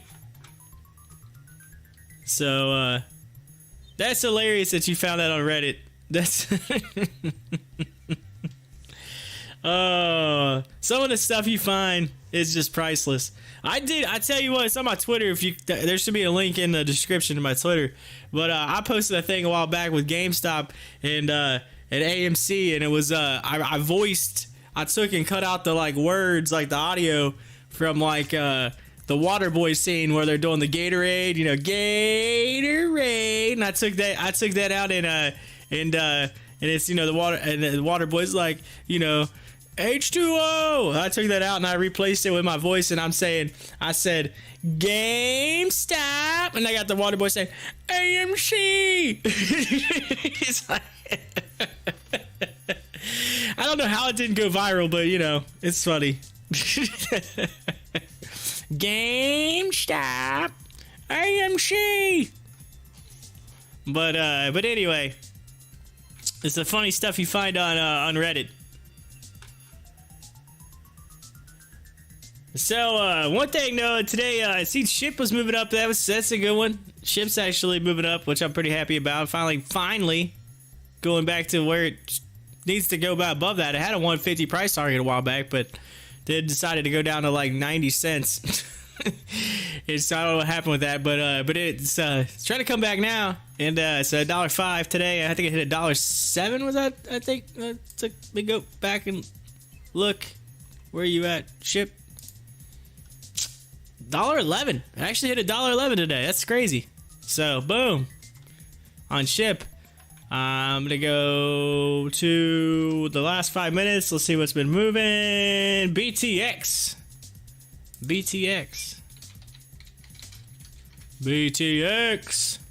Look at it. It's up almost 4% in the last 5 minutes.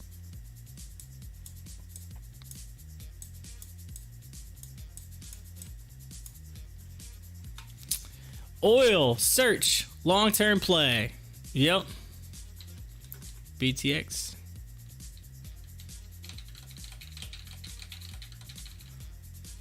Yeah, so let's see here.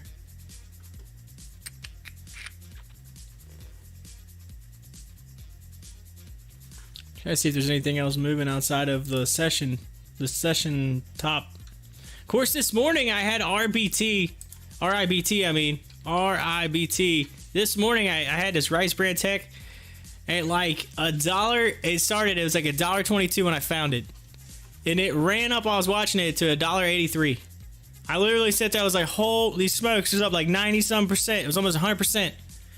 Like right there, I said, man, I should have, I mean, if I, had the ability to, I could have just jumped in, whatever, rode that. Thing was, it ran good. And then, of course, now it's back down. I mean, if I go to the 1 hour chart, you'll see what I'm talking about. It just went, and then now it's kind of flagging a little bit. So you could get another. I mean, you got here. This is what you're seeing right now. You see, up, over, up, over, maybe an up. I'm just saying. Looks like it's stair stepping a little bit, ladies and gentlemen. Of course, they could just go. That's the thing about the stock market. No guarantees there. It's just, but it does look like it is trying to pattern out.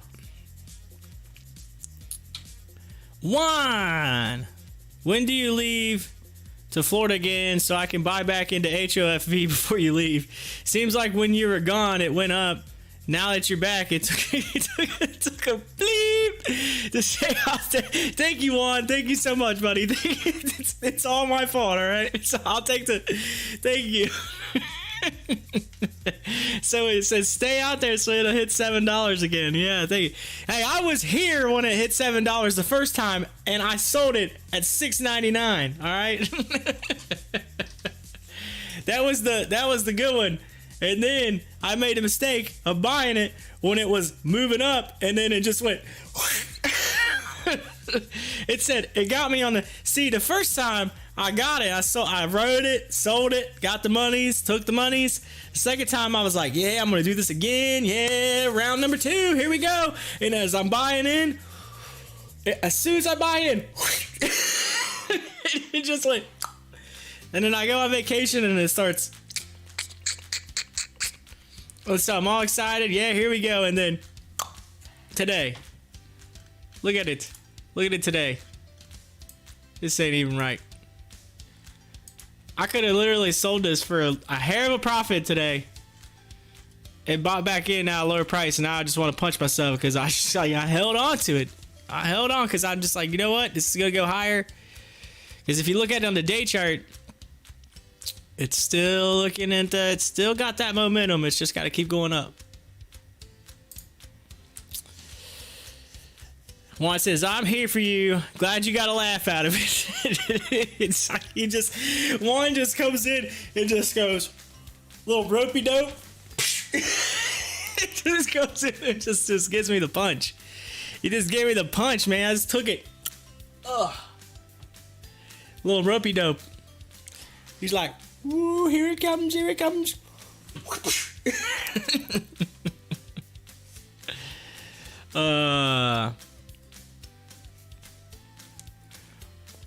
One says, I wanna buy more. I wanna buy more. Well, hey, at least you can get it at a cheaper price right now. Come on, Juan. Get it in there. Get HLA. It's $380 right now. Come on, buy it back up for us. Been a busy week at work. By the way, so I'm leaving. Yeah, anyway, in case to answer your question originally, I'm leaving tomorrow. So I will not be here tomorrow. I will not be here Thursday. I will not be here Friday. But I'll be back Monday. So I gotta bring the fam back Monday. So I'll be back Monday. I'll probably be a little tired. Says, been busy at work, had to come in strong to the live chat. Yeah, look at he's got the muscles in the live chat. Muscles. He's got the muscles. I'm just glad to see some peeps in here chatting it up, you know, hanging out. We got Turkey Nose up in here. I love the name, by the way, Turkey Nose. I don't know where you got that from, but I like it. Turkey Nose. And I got we got Juan, Savannah. Let's see, Eric was in here earlier. High Five was here, so I had all the peeps up in here hanging out. We got 8 in here now. Welcome to each and every one of you. Thank you so much. Hit the like button, hit that sub button if you haven't already yet. Feel free to join the channel. I usually do the show each day, market open through market close. Like I said, the next 3 days I'm heading out for a funeral, but I'll be back on Monday. So we ready to rock. We'll kick off May. Like I said, hopefully the April showers will bring May flowers. That's kind of what I'm trying to live by right now. So and we'll go from that. And hopefully May will end up being a good month, and we can just keep going, keep rocking, and keep chucking along, chucking along, and make some money. Money. Y'all making anything today? You making any money today? Anybody? Feel free, hit up the live chat. Let us know. Let me know if you're making some monies.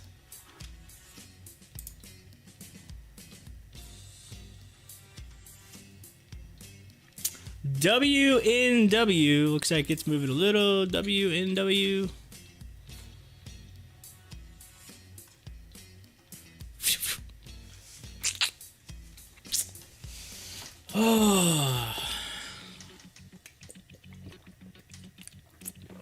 Of course, by the way, there's a whole bunch of earnings.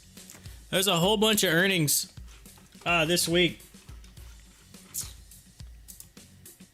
Let me go and I'll pull up the calendar so y'all can see.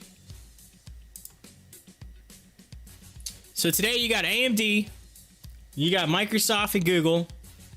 Tomorrow you got Apple, Facebook, and then Boeing's tomorrow. You got Amazon, Neo, and Twitter on Thursday. And it looks like ExxonMobil, Chevron, they got that on Friday. Then next week, they pushed HOFV and CSCW to next Friday. So I don't know if that's true or not, but I have to look it up, but that's what they have listed now. CPE, they're saying it's going to be Wednesday, which is oil company that I've invested in the past. Also, SPCE, which is Virgin Galactic, that's set for Tuesday. So we got a lot. Juan says Ethereum and Litecoin paid me well. Sold them a little early, but screw it. Took my gains. It ran up too quickly. Figured it would fall. So there you go. Making that money, Juan. Making that money.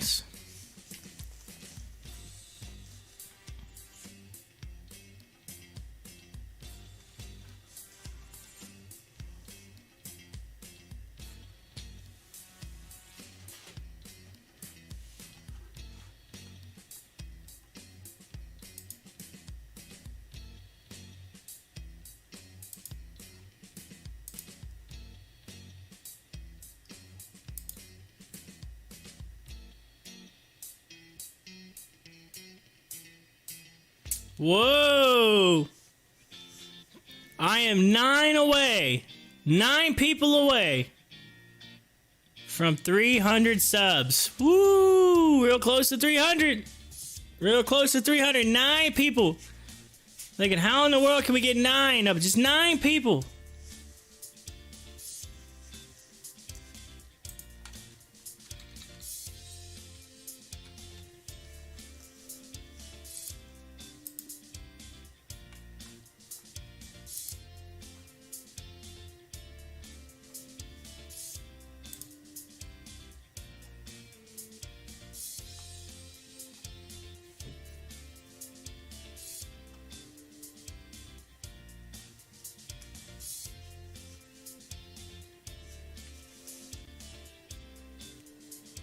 One says, I'll try and give you 2 right now.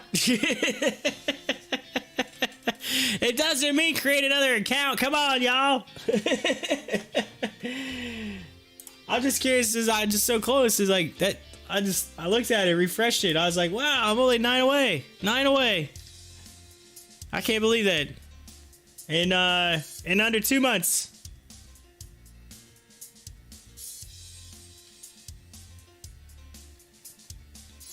Of course, you got to think about it. You know, I pretty well missed most of last week. And then I'm missing most of this week. So, technically, it's a month and a half. So, I'll take that. I got to get... once I get back, I'm telling you, it's going to be hot diggity dog when I come back. I'm ready to go. On that Monday, I might be a little tired, a little wore out, a little, you know what I'm saying? But, hey, you know what? Hopefully kick the month off strong and just rock it out.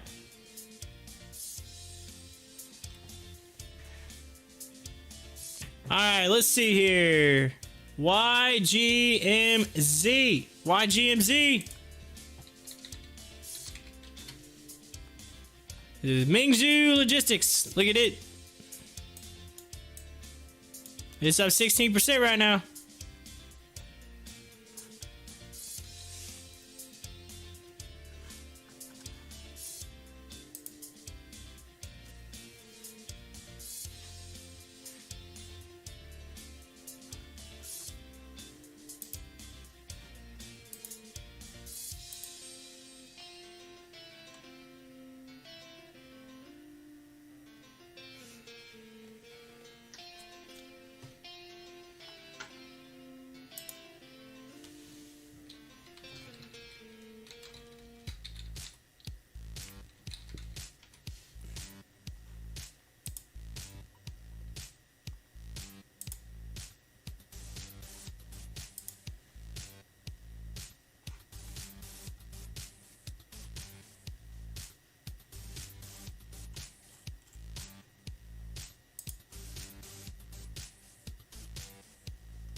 Oh man, they did the drawing. They did the drawing for the Kentucky Derby post positions. The Kentucky Derby is on. I'm a big fan. I watch it every year. I actually I owned a piece of a horse that won it last year, authentic. I was in on the My Racehorse deal where I bought in on that, and so I was 1 for 1 on a horse. Of course, I have owned some fillies too, by the way, and which one of them was trending to be in the Kentucky Oaks this weekend, and unfortunately, due to some medical issues, it did not get to participate. But it was in the running at one point. Like, it was set to be for sure, like, making the Oaks, and ended up having to basically pull out due to medical related reasons. But I almost got a horse in the Derby and in the Oaks. I was real close. But this year, I haven't had a chance to follow too much. But here is the list. I'll go ahead and just read it out, all right, real quick. The 20 horses. 20 horse field for the 147th running of the Kentucky Derby. Number 1, Known Agenda, 6-1. Number 2, Like the King, 50-1. Number 3, Brooklyn Strong, 50-1. Number 4, Keep Me in Mind, 50-1. Number 5, Sainthood, 50-1. Number 6, I can't tell if that's 0 or O Bezos. I can't really see. It's hard as a glare. 20-1.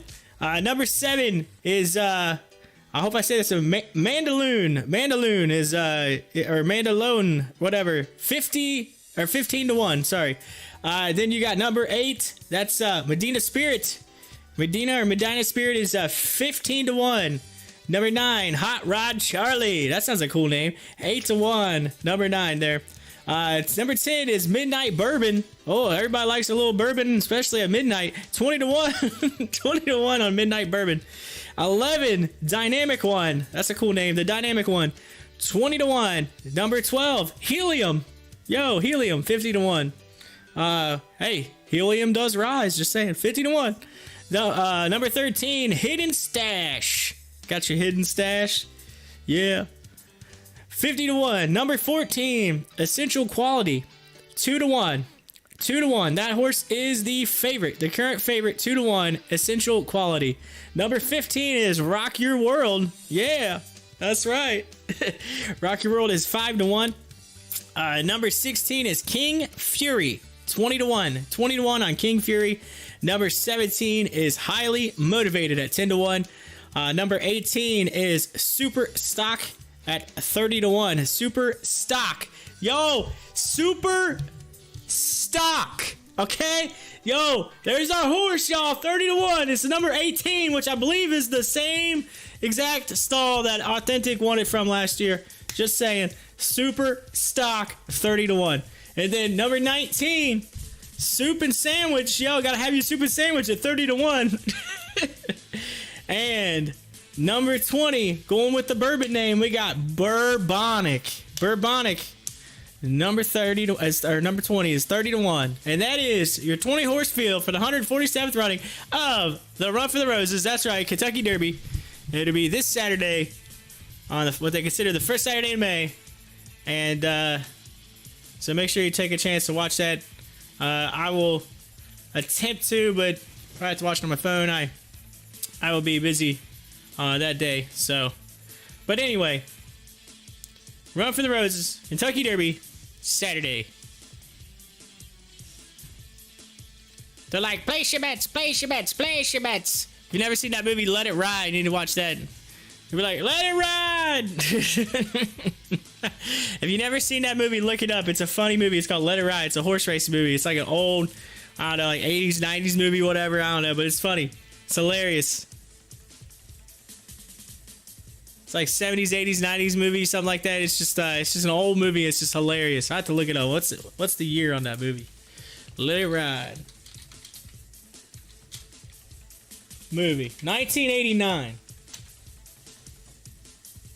It's got Richard Dreyfuss in it. It's hilarious. If you've never had a chance to see that movie, you need to. It's available on Amazon Prime Video with the premium subscription. You can watch it on YouTube for $3. You can watch it on Google Play for $3, $4 on iTunes, and $4 on Apple TV. So if you can watch it. There's little funny clips on YouTube where you can just catch little scenes, but if you want to watch the movie and actually get the full laugh, it is on Amazon Prime for the premium subscription. So if you're a Prime member with the premium subscription, you can get that. Let It Ride. Look it up. Richard Dreyfuss.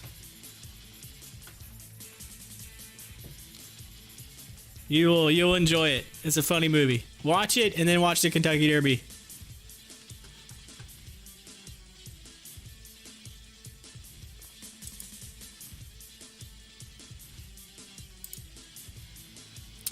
Anyway, back to it. Let's see if there's anything else. I'm going to try to get an update here on the session.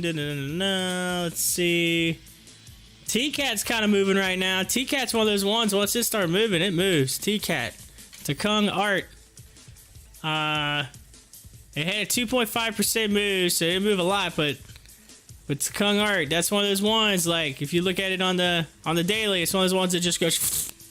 It just launches. Look at the big GW right there as it continues upward, but there's on the daily chart. So you have to keep an eye on that. HOFV, what are you doing to me? You're not helping me out here, HOFV. I was talking so good about you. So good. And then you just decided to just say no thank you today. I don't get it. One's like, it's because you're here. He said, get out of here. Get out of here. Y'all still hanging in there with me? Y'all got quiet all of a sudden in the live chat. What happened?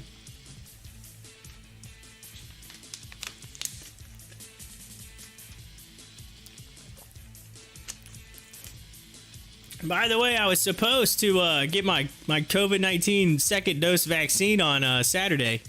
Of course, they moved that. I actually had to get that moved. They moved it to Wednesday.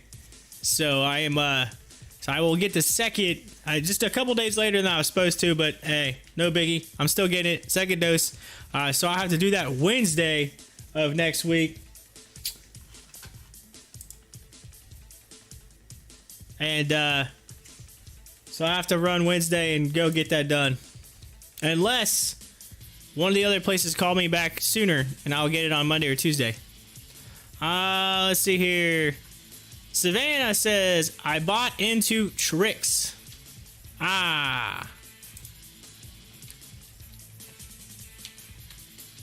You mean TIRX?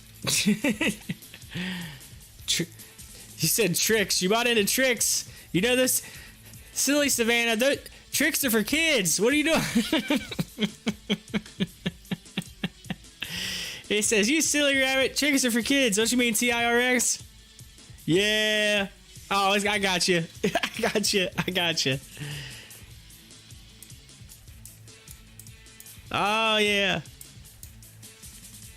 Come on, I had to say that. That's funny. Yeah, silly rabbit. Tricks are for kids. Anyway, 1955 right now. You bought into it. What'd you get in at? You making some money right now? Numbers are moving like crazy.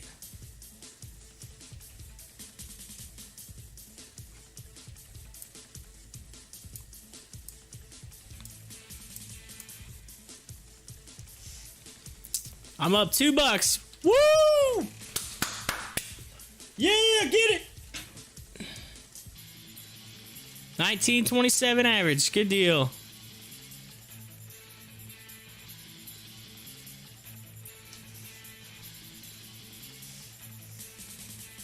Get it. Make that monies.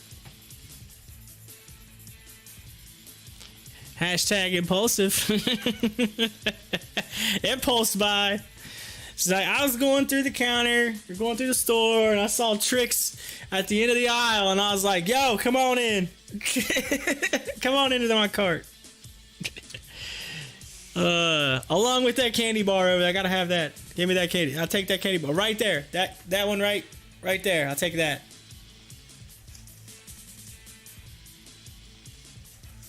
Oh yeah, throw in a People magazine while you're at it. I need one of those. Oh, and one of those crazy magazines where they always have the weird, alien stuff. Throw me one of those in there too.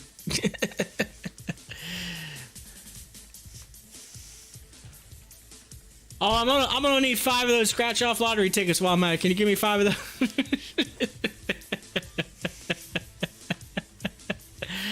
Trying to get rich quick. I like it.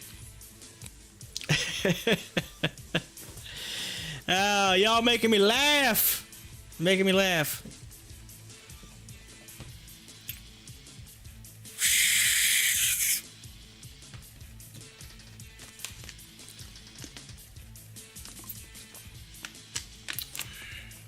I won $200 on a scratch off one time. Jealous. Oh, $200 on a scratch off. That's insane. I won, let's see here. It was Christmas Eve. Me and my wife, we played this game with her family, and the gift that I got is a gift exchange. It had lottery tickets in it, and scratched off. Had some money from lottery tickets, so he was gonna cash them, the lottery tickets. And we got back. We were on our way back home, and there was one gas station that was open. That was open that late in the evening. Most of the rest of them had already closed down because of the holiday. And so they, because of Christmas. So basically, we stop in there, and I said, you know what? Screw it. Like, straight down in and give me one of those $20 tickets. I think it was $20. I think I had $20 worth of winnings. I said, give me that, give me that $20 ticket right there. And, so it's the big, long one, the big, huge $20 ticket. It's the only time I think I'd ever got one. At the time, I was like, I'm gonna try that one time. So I get it out, we scratch it off. $100 winner. $100. I turned that 20 and 100. Said, all right. I walked back in. I said, can you cash this for me? They looked, it's like $100. It's like, oh man, it's like Christmas Eve, Merry Christmas to you. So I won $100. I think that was my biggest. He's like, oh, you got on a bingo one, $25 play. Oh, gotcha. So 200 on a 25. I got 100 on a 20. I think it was $20. I'm pretty sure it's $20. Was the one I was in, but it's a big, tall, long one, like a book type thing, whatever. I don't know. Anyway, $100, and that's like the most I want to scratch off. I won on a slot machine. I won like $700 one time, and I won 15 grand on FanDuel playing fantasy football last year. I won 15,000. Let's see here. Ben's in here. Ben's like, what's up? Have you spun the WEBULL? Oh, yo, I forgot about that. Yo, Turkey Nose, I just seen you subscribe. Thank you for subscribing. I just seen that across my phone. Thank you. I don't know how long ago that was, but I just now saw it on my phone. Let me refresh. Yes, okay. So that must have been from a little bit ago. Anyway. Let's see. WEBULL. I forgot all about that, Ben. It slipped my mind. Let me look and see if it even came through yet. My alerts. Oh, that's all alerts. There's that.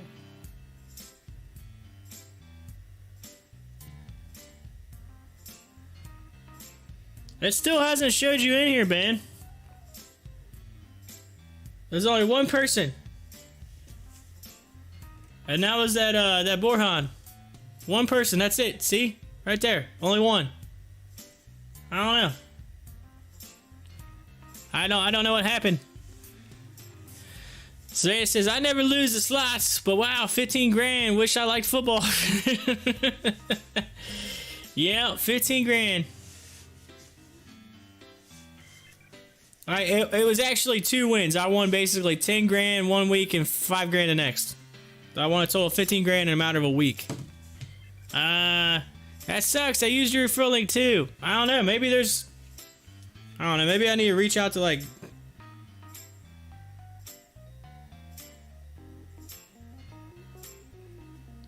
Maybe we should reach out to like the...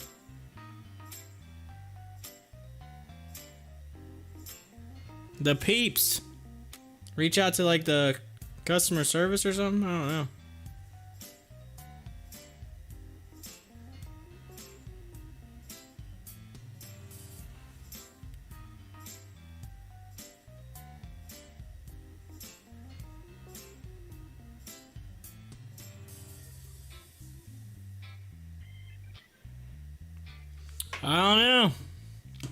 I don't know, Ben. I do not know.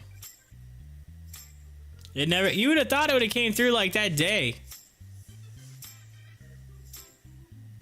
I don't even know if they even let you do the wheel. The wheel thing might even be gone. I think they're at some April wheel event. What says April wheel event? Ah, so now we basically had to the end of this week. That's it.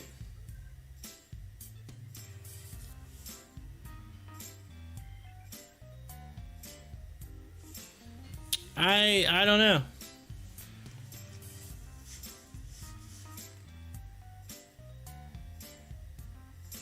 Did you end up getting like free stock and stuff, Ben? Did that end up working out for you? So, see, Savannah says, I tagged you in my fortune cookie post on Twitter. I mean, sounds promising.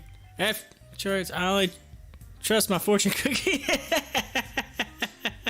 On Twitter, your fortune cookie post. Oh, there you go. Thank you. Fortune cookies.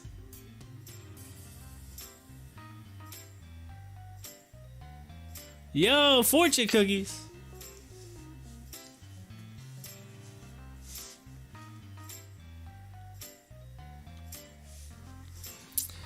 Ben says, yep, I got 2 free stocks supposedly, but haven't received them in my account. Yeah, well, one of them I know it takes a few days, and then the other, once they deposit the 100, it takes about another 2 weeks or something. So I think it's like a total like 3 weeks before it comes through.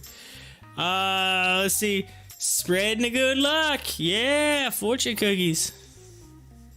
How do you get free stock? What? All right, well, hang on. Let me see if I can update the, let me try to update this. Hold on. I need to like send a link.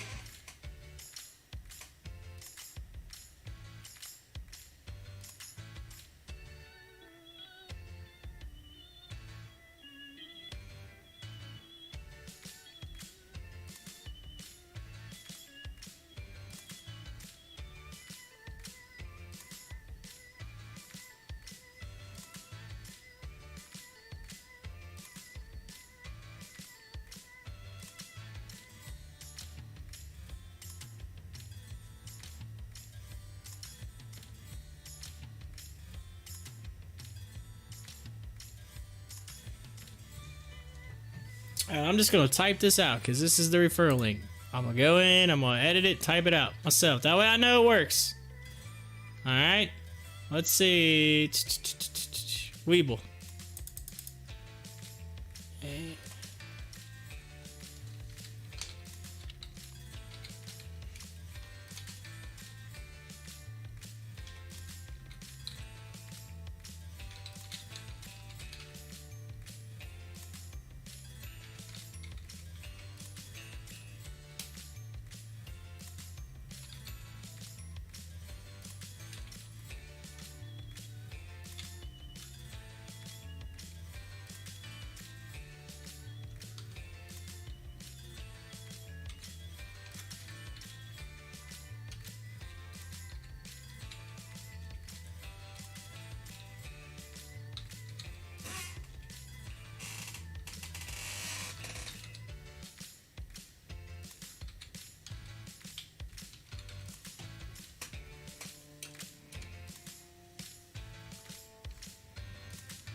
All right, there's the link. I just put it on there. Let me make sure that it's right. I'll double check it one more time. It should say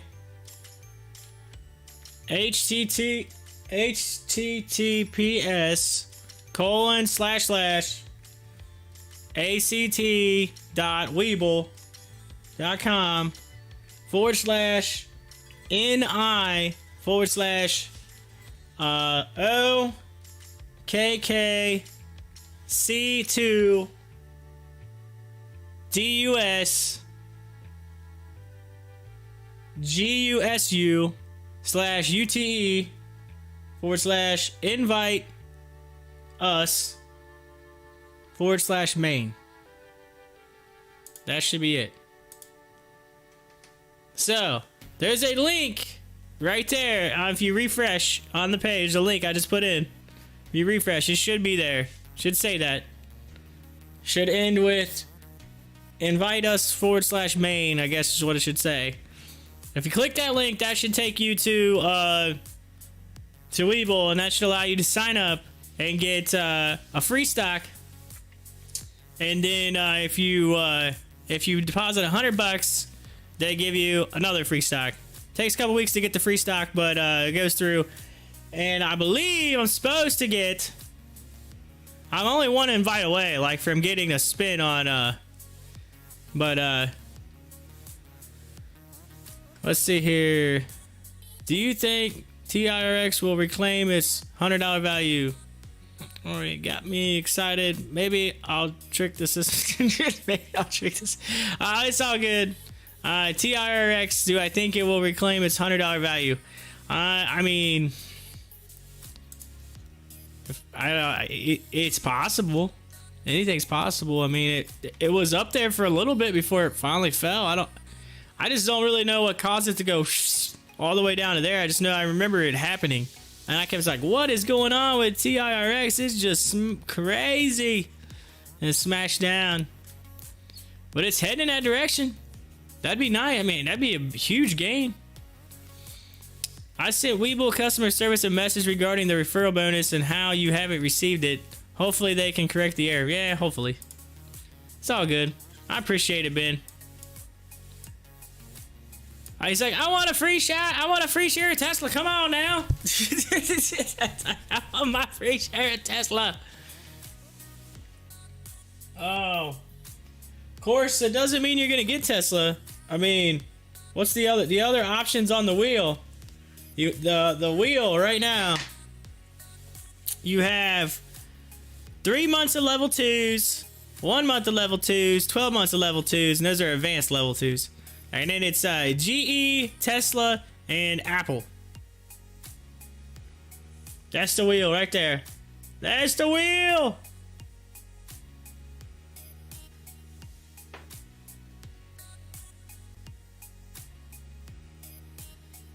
Says, I've got complete 3 tasks. I only have 1 left to do. I finished the other 2. The 3rd task was invite, successfully refer a new user to open a WEBULL brokerage account. Savannah said, sexy wheel. I was told a lot of people were like, let's short it on Reddit. But I don't know. I heard that through the grapevine. Gotcha. Yeah, I don't know. I just know the TIRX just tanked and it tanked fast. It was like bam. I was like bam, wham, bam, thank you, ma'am. That's what it said. MYT's moving good right now. MYT. It says Urban T. Oh, and it's heading back down now. But it was moving up. It was up 9%, 5 minutes.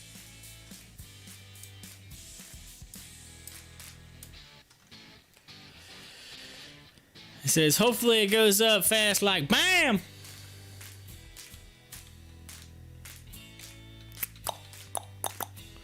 Alright, ladies and gentlemen, we have 2 hours, 24 minutes, and 45 seconds left in the market hours today. And then I'm gonna bolt out of here. I won't see you until Monday, but I'm gonna leave up the charts today all the way to 8 p.m. so y'all can hang in there or whatever. And you know, I do need to try to reclaim some of my hours. I did miss out on several. I missed out hardcore on hours the past 2 weeks. Being gone, but as I get, you know, YouTube opens me up once I get to a certain point, and I was on track to do that at the beginning of, like, literally next week I was on track to do that, like first week in May. Of course, I haven't updated in a while, but I would say it's probably pushed back to June now. Probably looking at June. So but could have done it a lot faster. It's just I took vacation, and then, you know, like I said, with the funeral, that was unexpected. So but anyway, either way, I'm gonna get it. It might not have been in May, but I'm gonna get it. So if y'all want to, you know, you're more welcome to just hang in there. I mean, check the charts out this evening and increase some of my watch time. I know Hi-Fi is on there for, like, I think most of my watch time, like a big portion of it. Hi-Fi's been there, Ben's been there, Hi-Fi's been there, Juan's been there. Y'all been in there a lot. I was like, y'all definitely helping me out. Savannah's coming in now. Savannah's like, I'm in.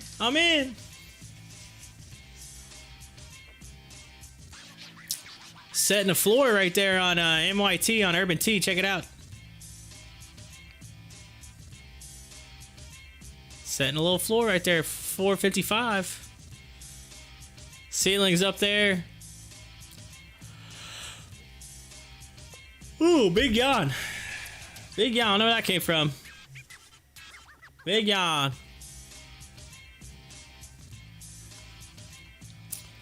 So, yeah, as soon as 4 hits, I'm going to bolt out. I got to go. I didn't get a chance to do it yesterday, so I have to mow my grass. I'm leaving next couple days. I'm going to get my grass mowed. It hasn't been mowed since basically right before I left on my trip, so my grass is a little high right now, so I got to get that taken care of. So I'm going to get my grass mowed, get my yard looking good tonight, get packed up, ready to go, get the van all ready. Of course, my wife went through a Valvoline and got an oil change today with the van. one of those instant drive-through deals where they just quickly do it. So, get that, Squares. Laugh out grass. We still have snow and leaves on the ground. Savannah, where are you at? Where are you at that has snow and leaves? Wait, hey, there was snow here last week when I was in Florida. I missed the snow. All my family was like, y'all missed the snow. So, of course, I came back and we've had 70 to 80 degree weather. So I brought that with me. I knocked on wood, by the way. And then, so then I'm going to go down. They're talking like 80, 90 degree weather when I'm down in Florida this weekend. In the middle of the woods, up top of Wisconsin. Ooh.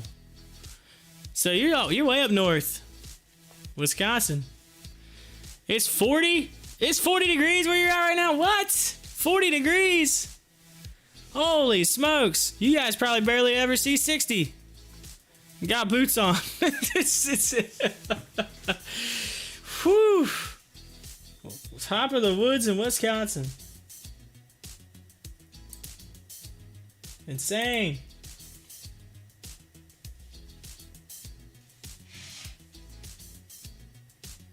I'm near Cincinnati, so Ohio.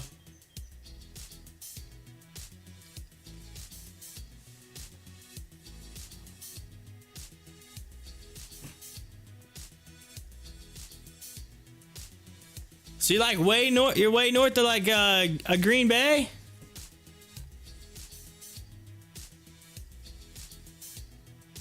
You like close to Green Bay? Where's that? I mean, that's Green Bay's pretty far north, if you ask me. Just saying.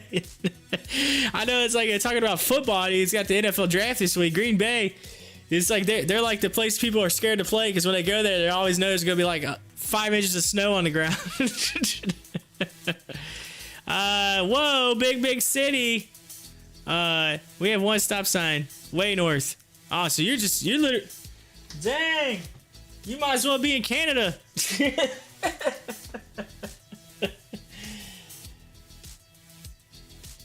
Canada or Minnesota, or that little area of Michigan over there. Oh man, 5 hours north of Green Bay. You might as well be in Canada. You might as well say, hey. Never ever been to Green Bay. Oh. So does that make you? I mean, do you even like football? You watch sports? You said I think you said earlier you don't watch sports. I think you said that. That's funny. Green Bay, north of Green Bay, man. We say, hope not a. It's close.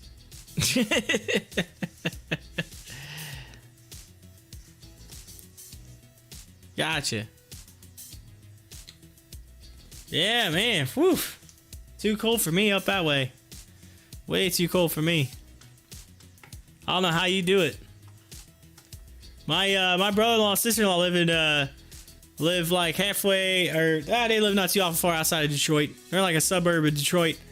They get a lot of snow up there, and they're always talking about how cold it is. I'm just like, yeah, y'all can have that. Like I think it's cold here. I honestly want to go south, or I want to go far west. Like I want to be like California or Florida or somewhere beachy. I'm a beachy kind of person, so I like the water. I like boats. I like beach. I like beer. That's me. Honestly, like I'm American. I love the United States, but I would live in the Caribbean in a heartbeat because I am so like beachy. I love beachy stuff. Everything. Beach, man. If I could go there, I would stay there.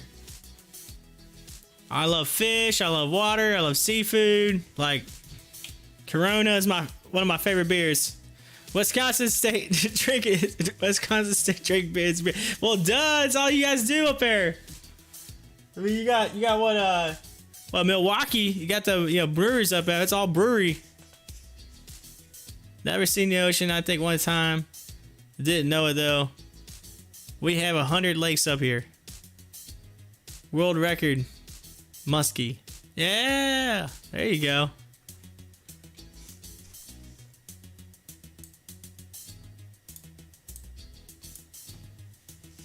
Yeah, I was at the island last week, laying there on the beach at the Anna Maria Island down in Florida. It was gorgeous, absolutely gorgeous, and that place was so nice.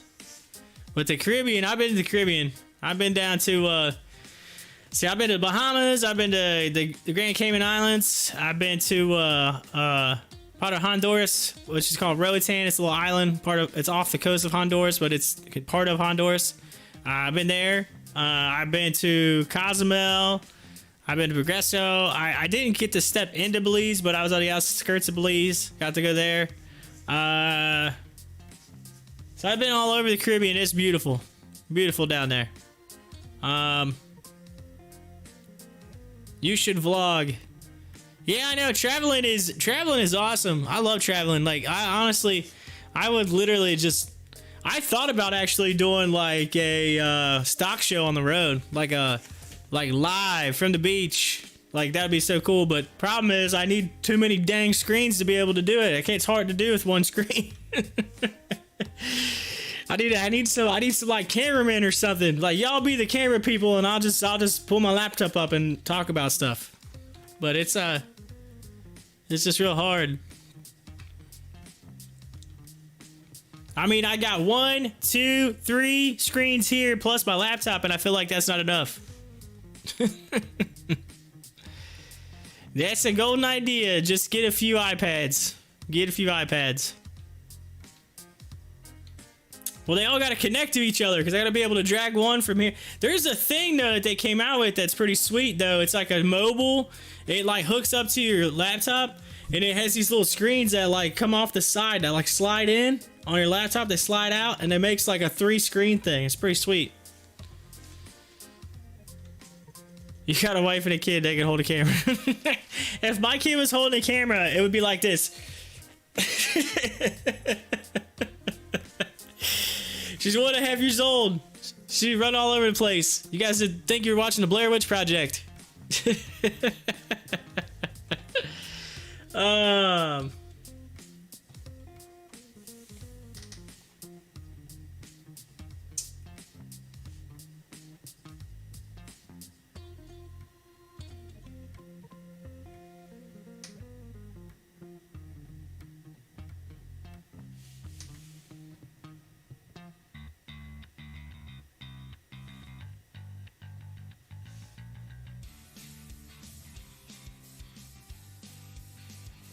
From where I live at to Green Bay is like 8 hours, by the way. So that's how far north you are. It's like, I think I'm north, and you're at least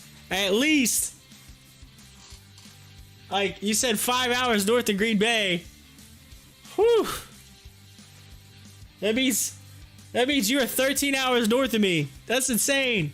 You probably get snow all year round. I couldn't do that. There's no way. It's just insane.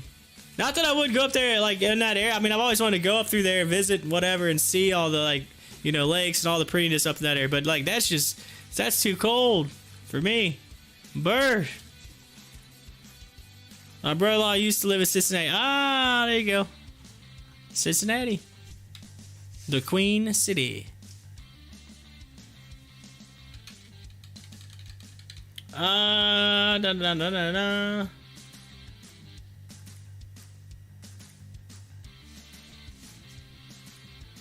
know how you do it. I don't know how you live up there all year round in that cold weather. That's crazy. I'm sure in the wintertime, y'all might as well be a popsicle.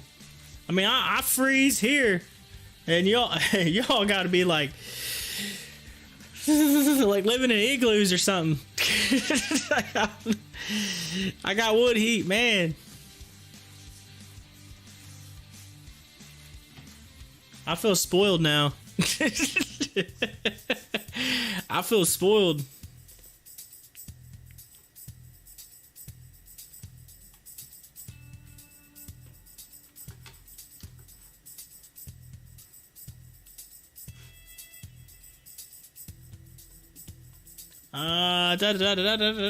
Is anything moving?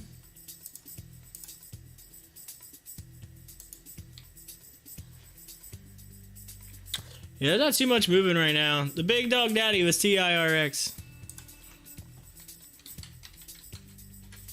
It's the big dog daddy. 21 bucks. Up 80%. Look at it move. Yeah. It's heading in the right direction for you there. It says city folk.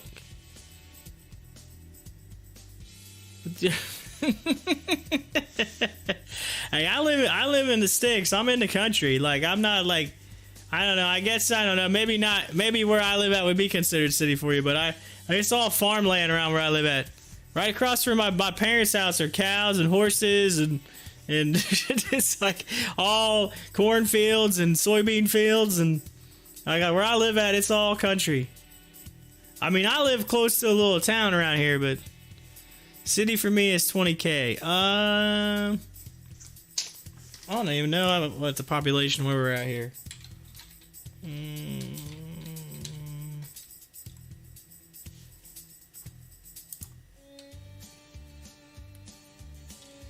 Population where I live at and the city I live at is, well, it's actually considered a village, but it's 4,180 people. 4,180. That's how many's in the area I live at. That was as of 2019. I would say it's a little bit more than that now. We've kind of increased since 2019. I'd say we're probably closer to like 5, 6, 7 if thousand. I'd say we've increased quite a bit. So it's more country right here where I live at. Where my parents live at, I want to see what that's all about. What's it say here? Population 728. 728 population where my parents live as of 2019. So yes, I'm in the sticks. Everybody's like, man, that's crazy. This guy lives in the country. So yeah, I do. I live in the sticks. I mean, I'm in a little, yeah, like I said, I'm in a little area right here where it's like, I mean, it's a little like cul-de-sac street. There's like about 30 houses on the street right here. Like 30 houses. That's it. Like 15 on one side, 15 on the other. That's it. But, it's just a little small, we're in the country, it's a little small road, just happens to end up being like a little cul-de-sac. But it's nice. Like, I'm like 3/4 of the way down the street. You don't have to worry because there's no like fast road. Like there's only like what, like I said, maybe 10 houses past me, so there's not too many cars that go by. So we're towards the end of the street, so most of the people that all the traffic are down the other end. So it's nice. As kids can run around house to house, they run through each other's yards and play, and it's fun. It's a nice little neighborhood. That's why we moved here, and it's like 2 minutes from the school. So 2 minutes from our local schools and high school. They're all right there in the same spot, so it's real easy. I coach youth football, so it's easy for me to go there. Uh-oh, EIQ. Oh, we're starting to see the education stocks moving. EIQ just took off. Woo! Look at that. Boom. EIQ is taking off. That's Elite Education Group, which is part of the it's like a part of the Chinese education stocks. There's a big group of them. They all tend to move at the same time. So I wonder if WAFU is going to move too. So I'm going to just pop away from HOFV just a second. Let's go to WAFU. WAFU Education. Usually Elite moves, and so does WAFU. So take a look.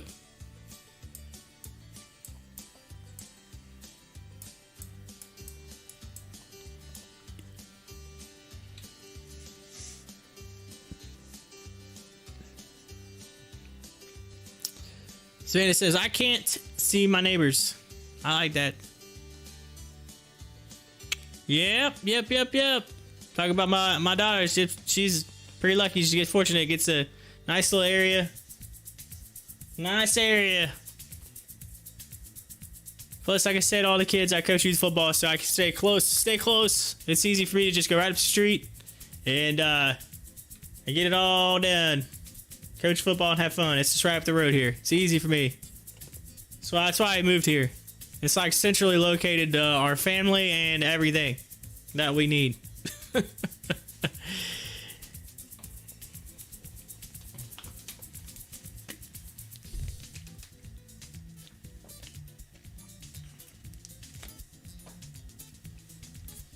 Oh, WAFU 1.91%. It started to move too. Look, I told you as soon as I said EEIQ, you're going to start seeing some movement on WAFU. So keep an eye. If this thing goes, so does this. All right, sometimes WAFU will outdo EEIQ, but for the most part, they'll run together. What do you think about DORM? I day traded it. Made slight profit. Do you think it's got any potential? DORM. I'd have to look at it. Here, I'll just flip it over real quick. DORM. Whoa, dormant products.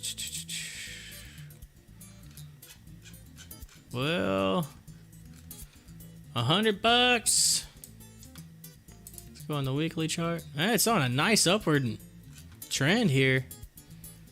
Let's look at months. Man, that thing's pretty solid. That's all months. It's just been on a tear. It looks good. I mean, it's at its highest point, really, it has been. I mean, I could say like highest, but like it's up there.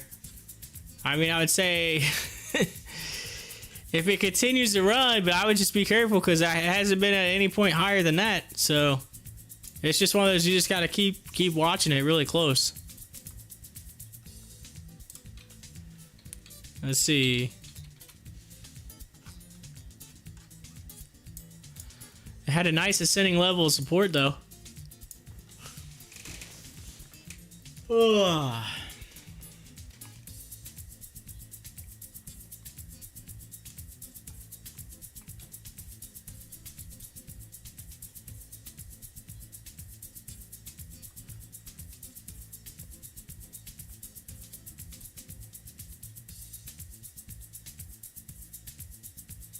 NXTD went up 20%.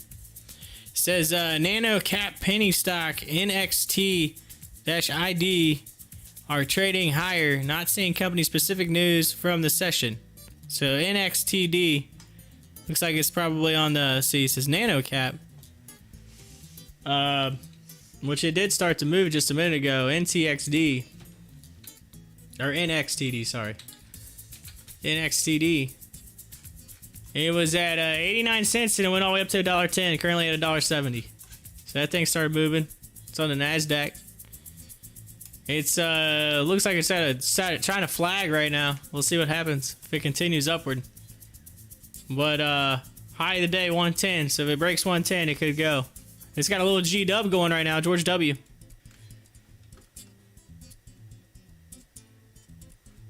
And 5 mil in volume. It's a little low on the volume, but hey, there it is.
Just 1 second, I apologize. I just got a message about we got a football meeting I was talking about coaching youth football. We got a football meeting this weekend. It's this Sunday, and I can't attend, so I'm trying to see if one of my coaches will be able to fill my spot this weekend. 1 second.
Alrighty, let's see here. Any unconventional stocks that you like that other people don't?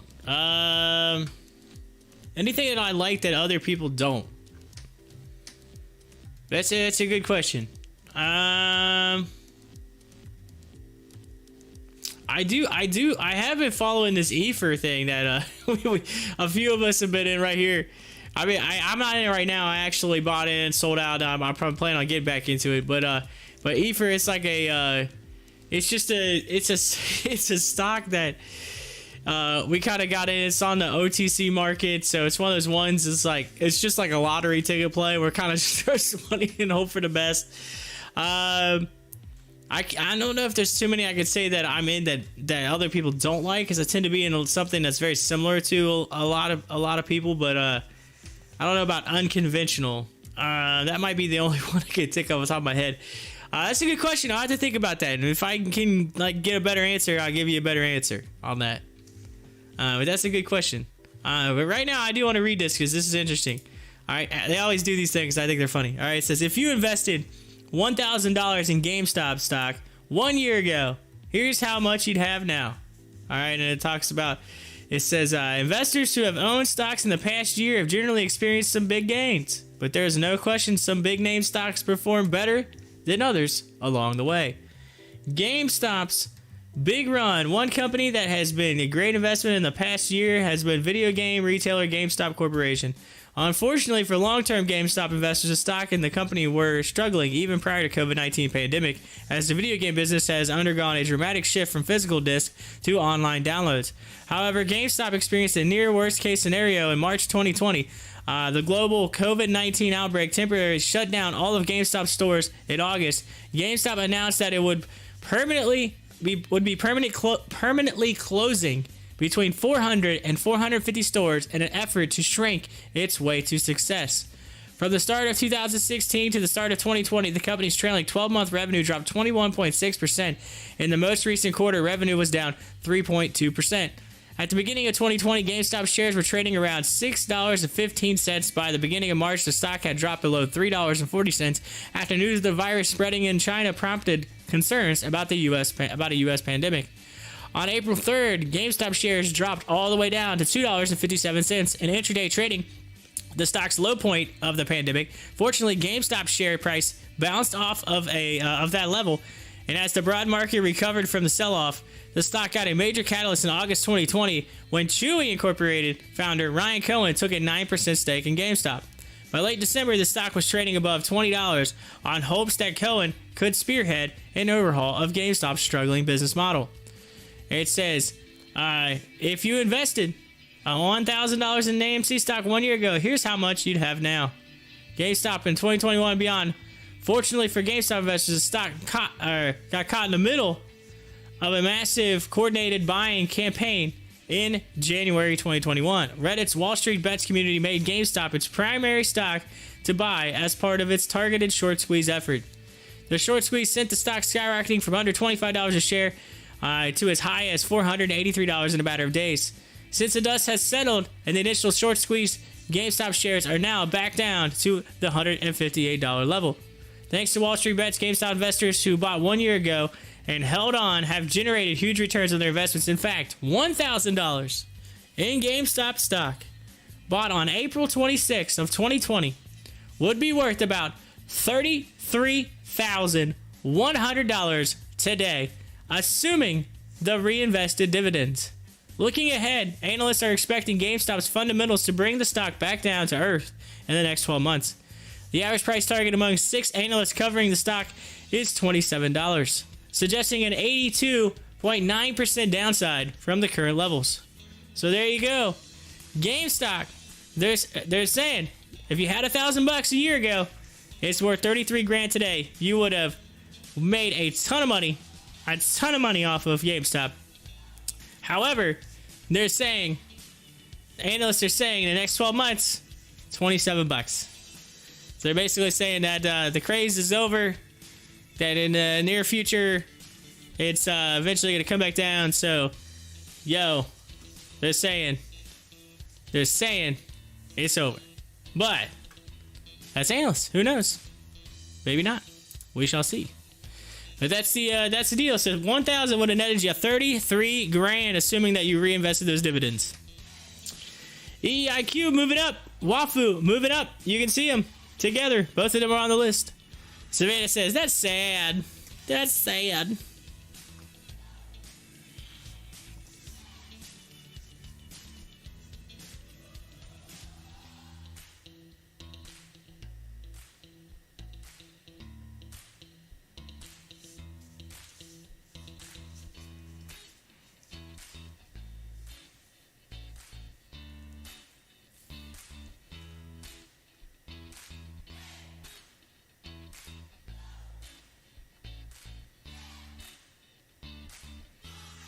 Says Red Rock Resorts, which is RRR. Red Rock Resorts shares are trading higher following reports suggesting Truist Securities maintained a buy rating on the stock, and it raised its price target from $34 to $42 on Red Rock.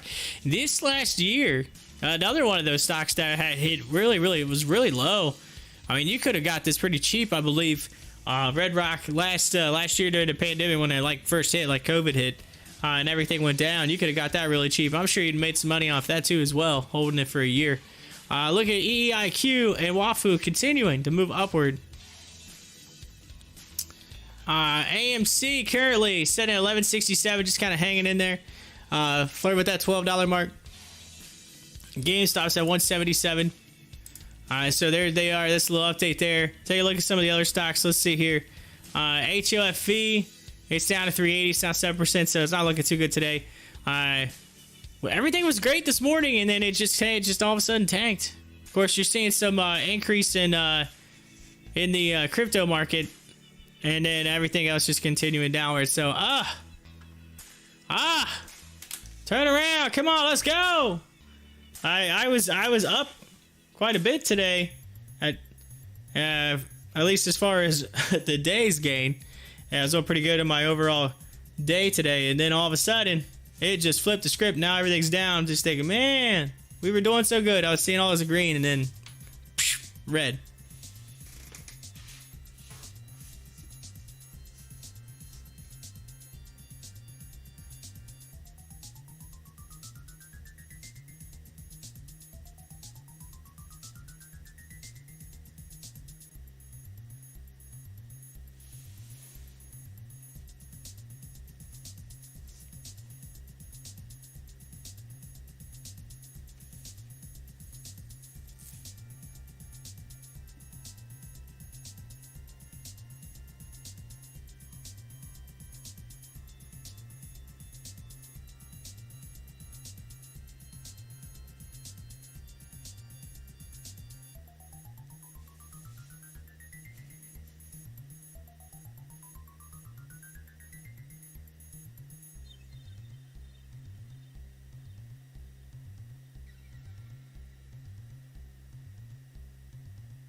Says, I've heard people say May is the best month for trading.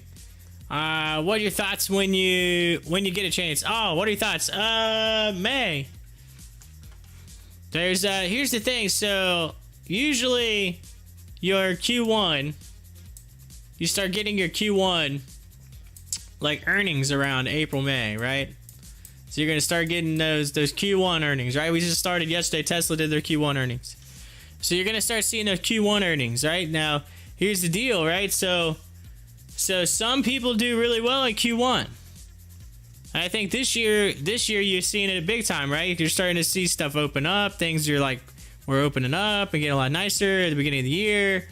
And so I think as you continue to open up, yes, these Q1, and then you had all the big Reddit craze. You had so many people go into investing. So I would not be surprised to see some really big numbers come through on these earnings reports that we're going to start seeing. You're going to start seeing some people all of a sudden decide, oh man, these stocks are moving. Why? Because these earnings are so good. Let's move into them. And I think, in my personal opinion, you can see it go up. I think basically April was the month that, you know, there was the transition from everything was doing good in March. People kind of started to fall off a little bit, and then you had a little bit of a market correction. I think that kind of had something to do with it. And then I think as we start seeing all the good numbers from that we've seen January, February, March start showing up in, you know, May, you know, you could see that May end up being a really good month. Now, and then you may see some stuff in June too as well. So, but and then I think it's just I think each quarter we're going to see a little bit more from companies as more people start opening, more people start getting vaccinated, more things start going back to what I consider somewhat normalcy. And so I think that's where we're at right now. It's not just said like every May is that way. I think it's just right now the way things are going, it's kind of going to end up being that way. Of course, CSCW is moving. That's the one I just noticed up on the list here. CSCW. It's one of our stocks. Look at it. CSCW. Boom, boom, boom. Did we get some news on it? Liquid Media Group, YVR, got a little bit of something. Let's see.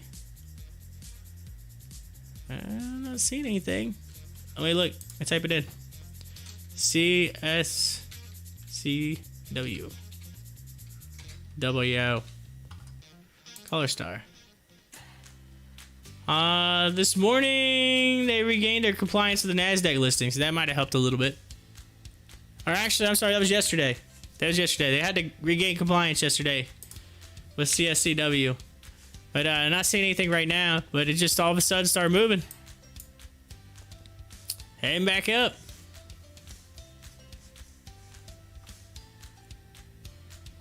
Of course, CIDM moving up a little bit.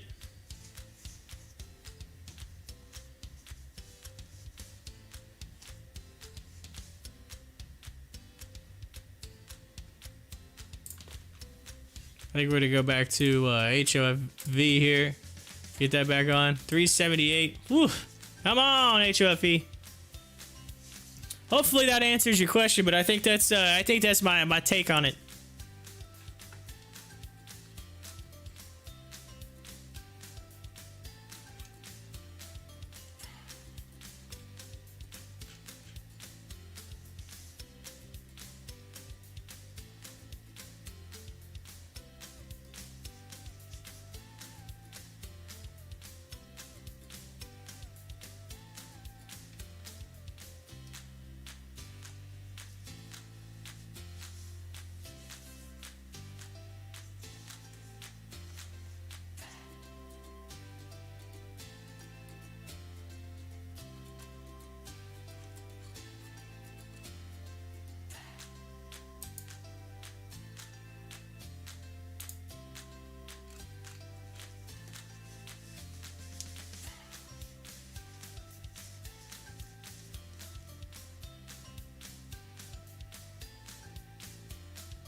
All right, so ladies and gentlemen, we are 1 hour and 41 minutes and 50 seconds until market close. So good old little over 41 minutes until power hour. So we'll have power hour and then end the day, and then I'll have the after hours rocking all the way up for you this evening. So I'll have that running for you, and we will go from there.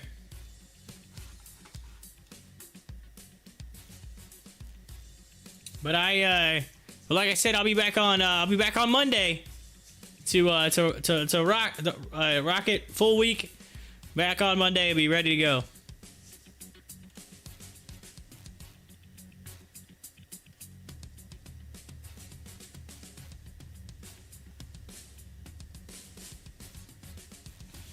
Carlos, he said ATF just took off. It's out of nowhere. Carlos. Yo, welcome back, man. ATNF. Oh. Well, I'm coming back down that direction starting tomorrow. He says, what's up with HOFV? HOFV? Yeah, I don't know, man. It's the thing. Looking at the hour chart. I should have just took a little bit of profits and rebought back in. I want to increase my position on it. I know. Me too.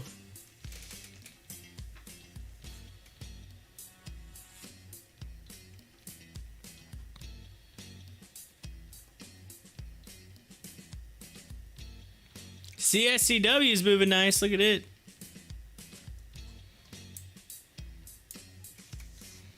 But HOFV just decided not to move. But if you look at it on the day chart, I mean, it's heading in the right direction. I mean, it's moving this way. So maybe it's just setting up a George W or something. Maybe back down, bump right here, and head back up. I mean, that's what we could be seeing. Boom, boom, and then up. So maybe it comes back to like 332, hits off of it. Or, I mean, it could go all the way back down. I don't know. We'll see. If it goes back down to here, I'm buying it back in again. Just saying. At least we got the levels to look at, and we know. I mean, obviously 413 it was fighting with. 332 was a level, and then it went down almost to 281. So it's like almost hit it. It's like 295, but anyway. So it came down.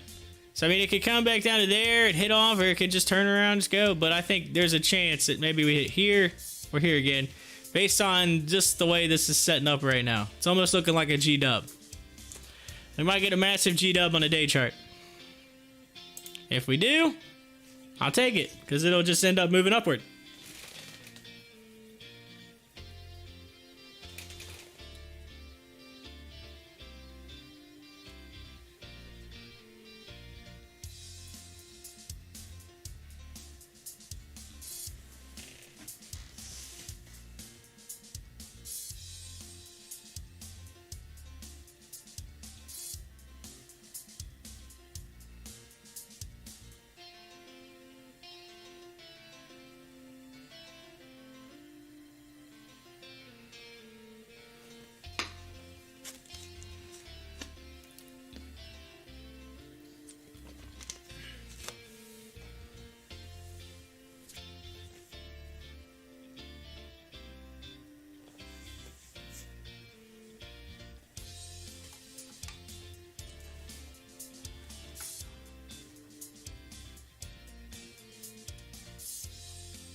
Yeah, I think we're just gonna have to watch HOV and see if it goes down.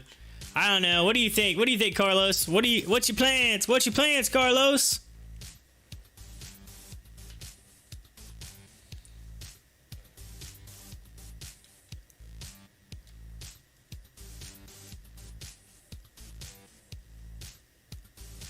Might wait and see.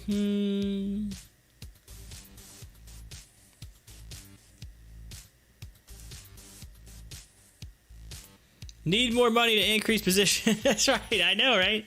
It's like we got to make some money somewhere else. Like, come on. Like, where else do you make money at? I was doing decent today, somewhat decent, and then it just flipped on me.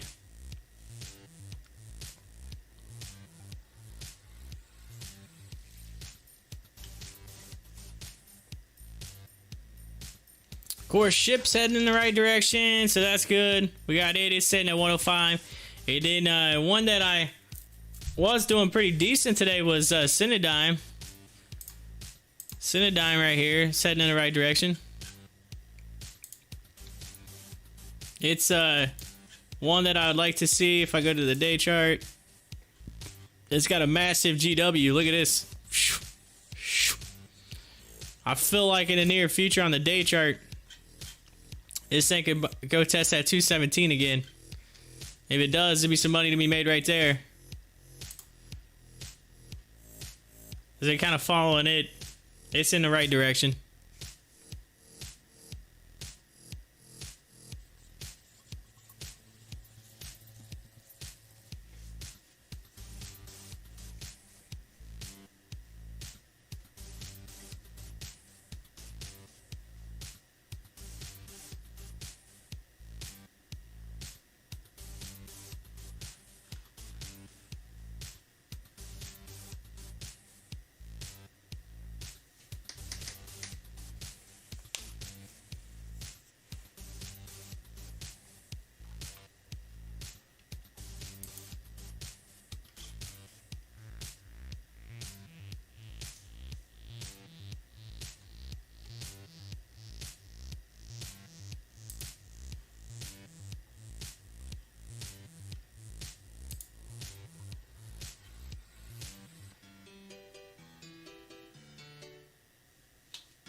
UAVS. Let's take a look at it. UAVS.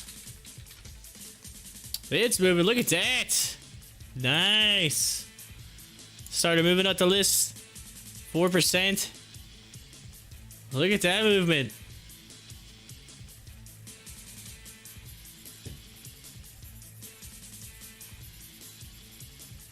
HOFV just got some info here, some news here. HOFV, Hall of Fame Resort Internet shares trading lower amid continued volatility in stocks with NFT exposure. Okay, yes. Dolphin, volatility. Okay, same thing. So Dolphin and HOFV just kind of came across and they said, oh, they're not moving because of this. NFT volatility right now.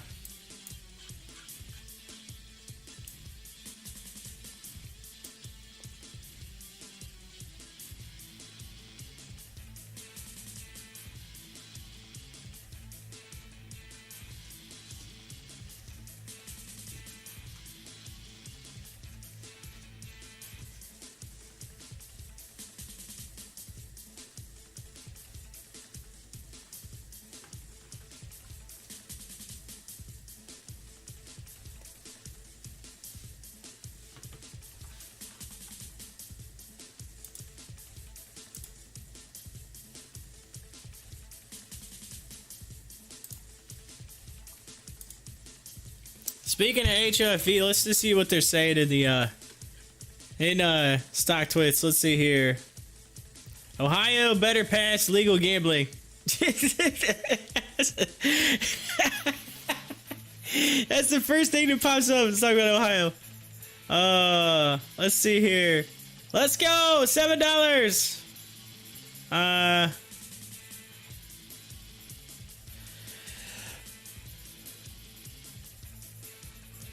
Let's see here.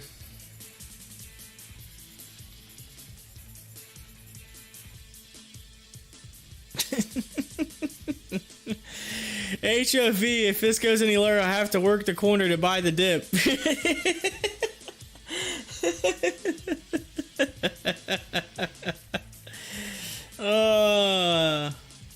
That's funny.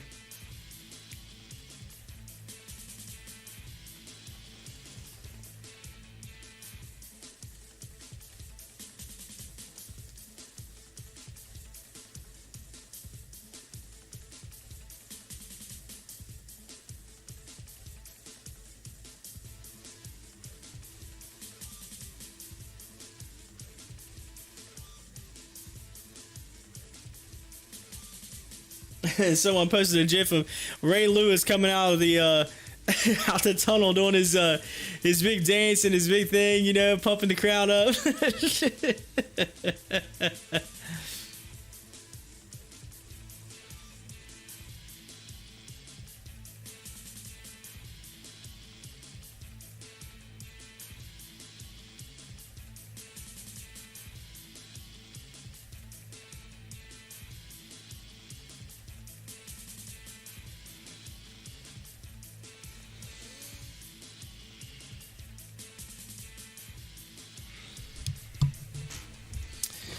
Oh, that's funny. Some of the stuff people post is just priceless. So they have to work the quarter just to buy the dip. Oh, UAVS is it moved up, then it kind of flattened out just a hair. That was one that was moving. Let's see, nothing else really right now. I am watching my movers and gainers to see what's gonna happen.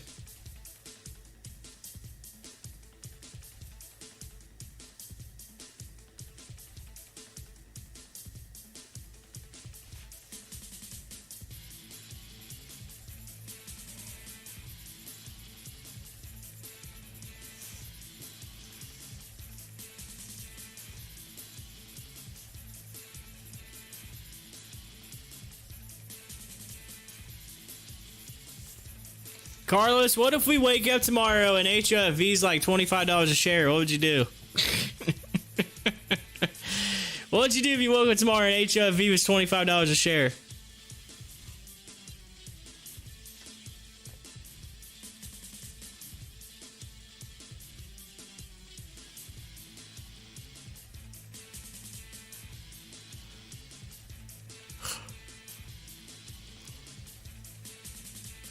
He said take profits. Sell it. He said sell it, take profits. Well, I know that. I was just wondering, like if you're gonna dance, or if like there was gonna be some type of like a like a jiggity jig or something. I don't know. What is, you know what I mean? Then buy back when it goes down. He said sell it. That was easy. Ding, ding, ding, ding. Answered that question.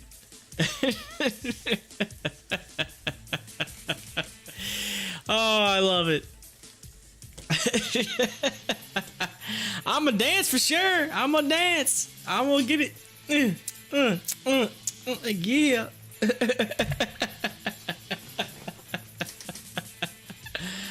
Oh, that's funny.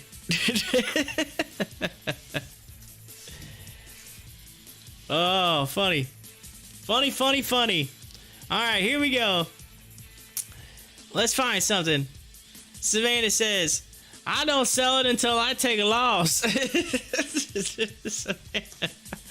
I don't sell it.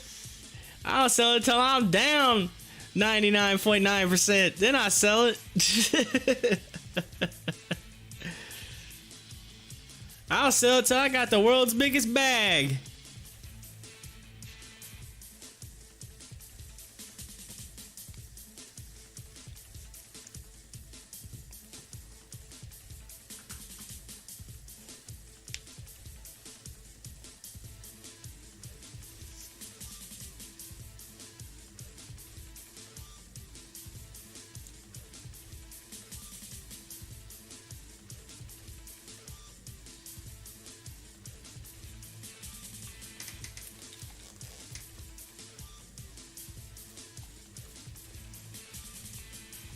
UAVS still trying to move up.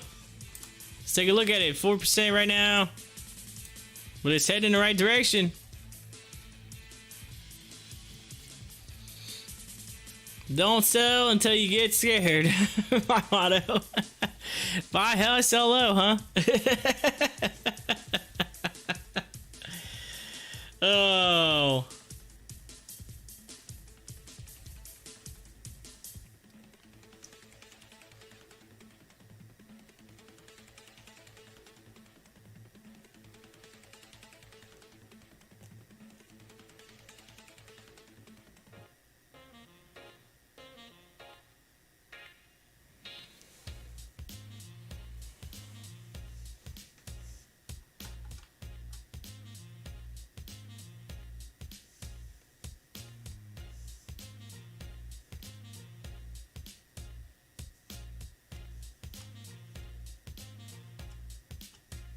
All right, BT's all the way back down to what? That thing was $1.22 when I came in this morning. It went all the way up to $1.83. Now it's $1.28. Look at this. This is just. I'll just look at it on a 30-minute scale. Look at that. It just came all the way back. Looks like this right here might be your floor. I mean, you got a pretty. Let's put a line here, horizontal. Look at this. That right there is pretty solid floor. Because you got the top there, it's coming back down to there. And then you got this.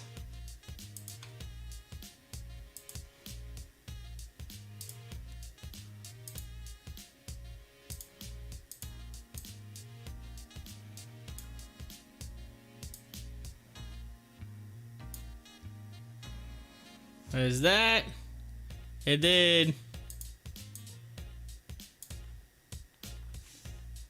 you also have this.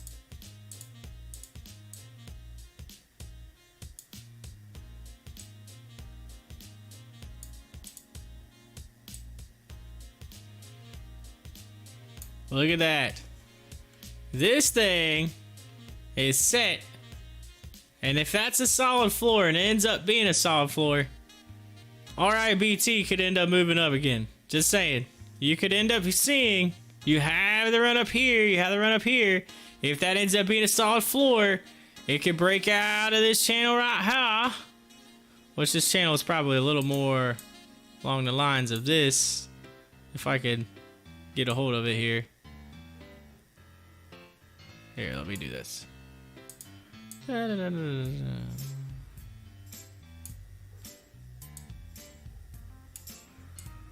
This thing doesn't want to cooperate for nothing. It is what it is, but like right in there. That's what I was gonna say. Right there. So you got this flag formation. And it's gotta make a decision. It could just, if it continues up this line right here, or it could end up just going and popping again. Who knows? Who knows? But I would keep an eye on RIBT. Let's look at it on the 1 minute.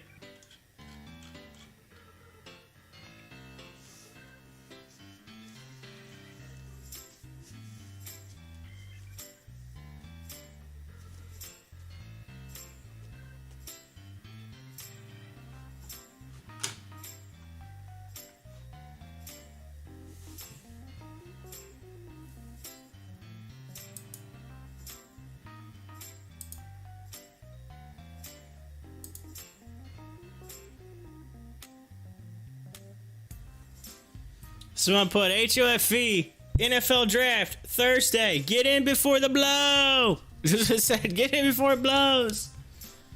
It's gonna blow. It's gonna explode. That's what they're saying. NFL draft. Dude, that'd be pretty sweet if the NFL did make some type of NFT announcement about HOFV and talked about it. That'd be huge.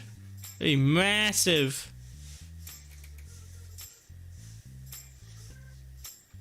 I know one thing. I'm taking my laptop with me to Florida, so I will have access to at least do you know, some trades if I need to.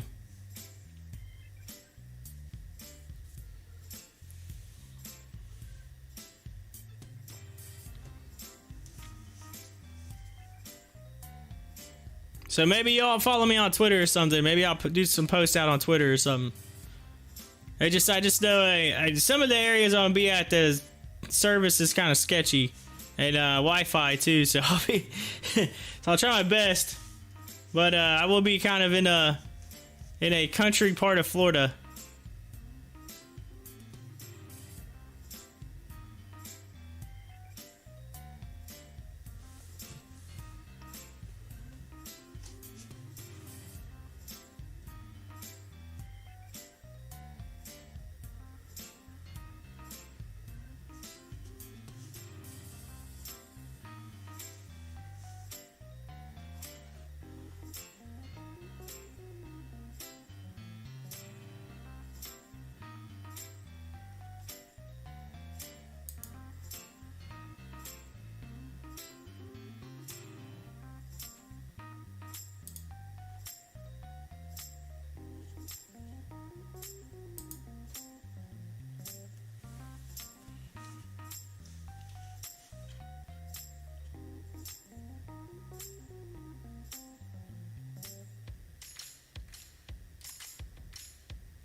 Marvel discloses multi-gig automotive Ethernet PHY availability for high-speed data transfer. Marvel Technology. $46 per share. It's down 2.72%, but they did just make an announcement. So there's that. Tesla analysts unimpressed by Q1 earnings. Not much to write home about. What? I don't get it. What do these analysts need? It was good earnings. I don't get it. I'm just like, are you serious? They're not. They're unimpressed by Q1 earnings. What? What else do you need? What do these analysts need? I don't know. Got a little G-dub on the chart right now for RIBT. What do you need?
All right, we are less than 15 minutes from Power Hour. So we're getting so close to the last hour of the trading day today on this Tuesday, April 27th, 2021. I will get you an update right then and there. Right when we get to Power Hour, I'll give you an update for the 3 p.m. Power Hour update, and then get you all the way through Power Hour and then through closing bell.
All right. I just got to ask, what is your least favorite stock? Least favorite. Least favorite. Man. Good question. I just gotta ask. Least favorite stock. One that I do not like.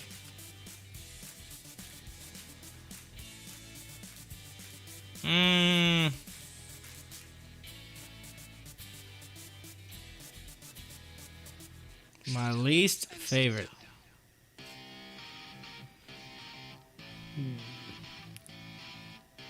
I can tell you one that makes me angry. Least favorite with the hype. I can tell you one that makes me angry, and that's this one right here. And it's SHIP. It makes me angry sometimes. Is it every time there's good news, it always ends up being something. It always ends up. It'd be good news and it ends up going down. It makes no sense. It's a stock that probably makes me mad the most. But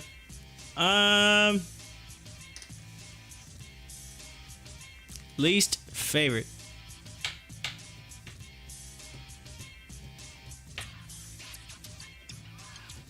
I don't know. I follow some select stocks, and that's about it. I would say that's the one that aggravates me the most. Is SHIP. This one right here. It just aggravates me because I just know the potential for it, and it's not like it. Sometimes it doesn't do what it should. But that would say that was probably my one that aggravates me the most. I don't think there's one that's at least favorite. I mean, I like following all stocks.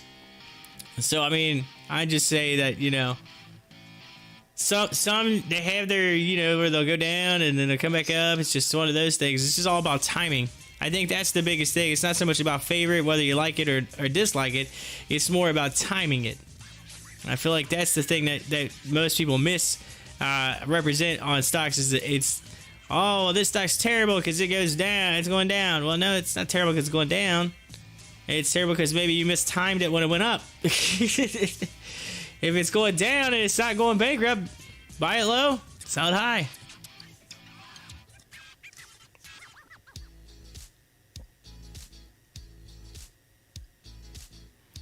AMC taking a little bit of a dip right now. It's at 1153. Seeing it coming back just a hair today. Needed to continue back upward, try to get back in that channel, but needs to test that $12 mark. That's the mark that needs to get back up to, that $12 mark, and continue into that channel and work its way up.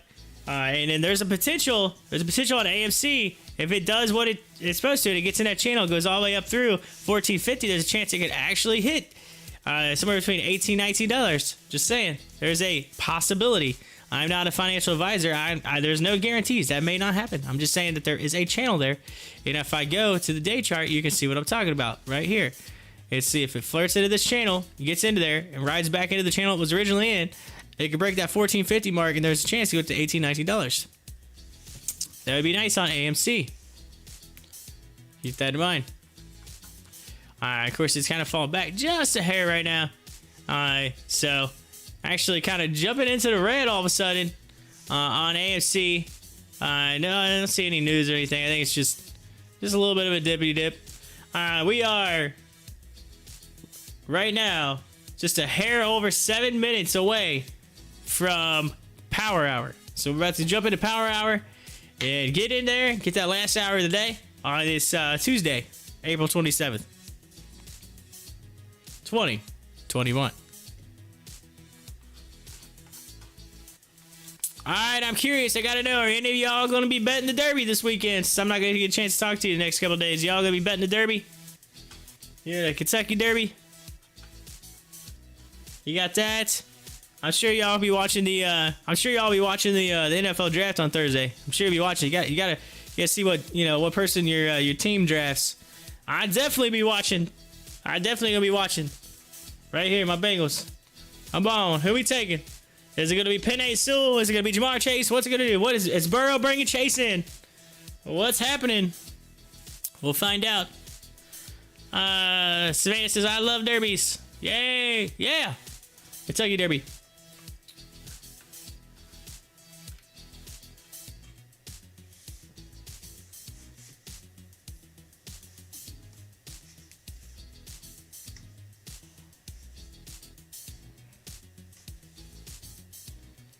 Says, I won't want to bet, but I'll be watching. Gotcha. Who's your team? Oh, the Cincinnati Bengals. That's my team. Cincinnati Bengals. It's my team. Woo, Cincinnati. So we'll talk about who they. I want to see my see who they draft.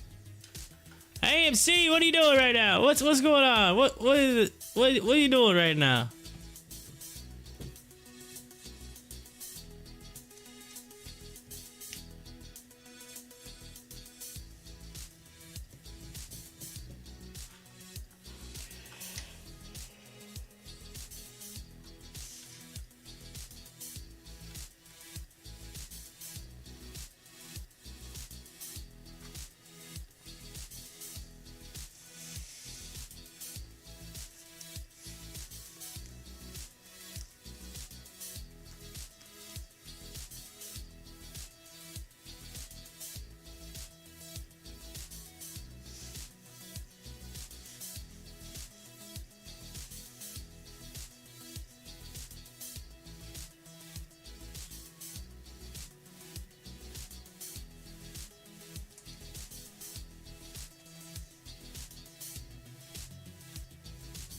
Oh no!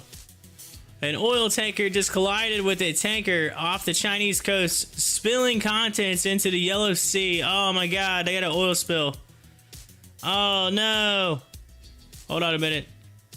I'm gonna scroll up so you can see it. Oh my gosh! No! Clean it up! Oh, climate change! Oh, I hate this stuff. Oh. Climate change, come on, y'all! I can't stand seeing oil in the ocean. I'm sorry. I'm like I said, you can call me a tree hugger or whatever you want to call me, but I do try to recycle and try to, you know, I love snorkeling. I love the sea. I love the ocean, and we're already really really hardcore, like hurting on the you know, just on the fact with just some of our the ocean and the pollution and things that are out there, and it's really killing off some of the some of our, you know what I mean, we eat out of the sea, we eat food, right? We gotta keep sure make sure the sea is okay. You gotta think 70% of the earth is covered by water, by the way. 70%. And only 5% of it's actually been fully discovered, so, which is crazy. There's still not that much of it to still be discovered, but there's a lot of our, you know, our food source that comes out of the sea. But yes, here is reports of the A Symphony Suezmax having a breach of a double hull outside of Qingdao. Info is circulating fast, so checking the validity, but there you go, you can see it, oil being spilt into the sea. That is no good. No good.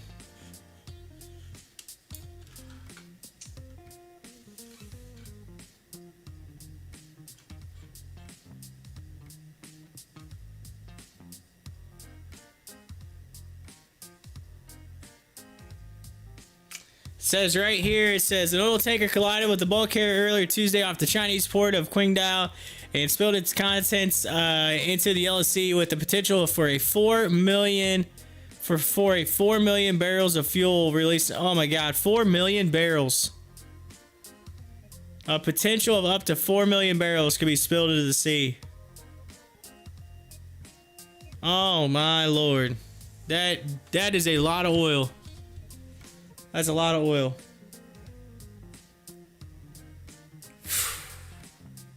Hopefully they'll get that taken care of quickly, so it doesn't affect the ecosystem around there. You gotta remember, China, they eat a lot of seafood, so that's, you know, that could potentially make people sick. You know what I mean? You gotta think about that.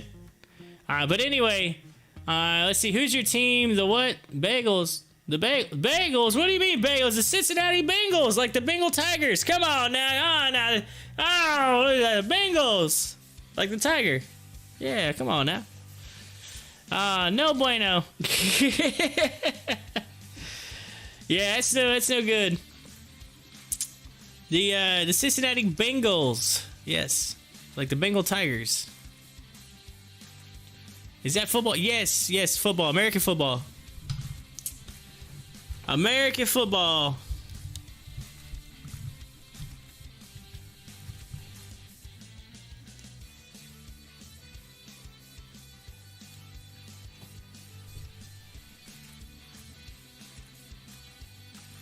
Yeah, the NFL, they NFL, which HOFV, by the way, is a Hall of Fame resort, which is tied to the NFL, the National Football League here in the United States. That's so the HOFV, like they kind of had something to do with the NFL. The NFL does a draft every year. They pick players for their teams, and the draft is Thursday night, and they're doing it in Cleveland.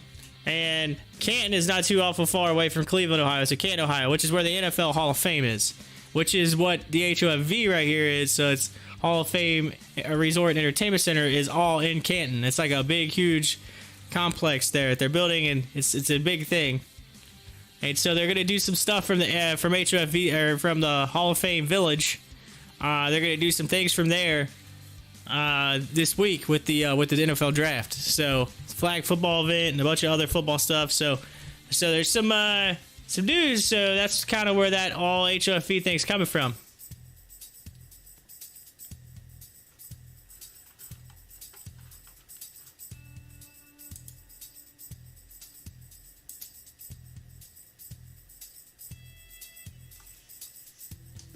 All right, ladies and gentlemen, we are in Power Hour. Whoop, whoop, whoop, whoop. We got less than an hour right now. It is Power Hour right here on this April 27, 2021, and it's time to give you your update. AMC currently down 0.65% at $11.43. So it is flirting with that 11.50 mark, but it's staying down. Kind of coming down right now. Let's see what happens. See if it can kind of get back up into the green before the end of the day.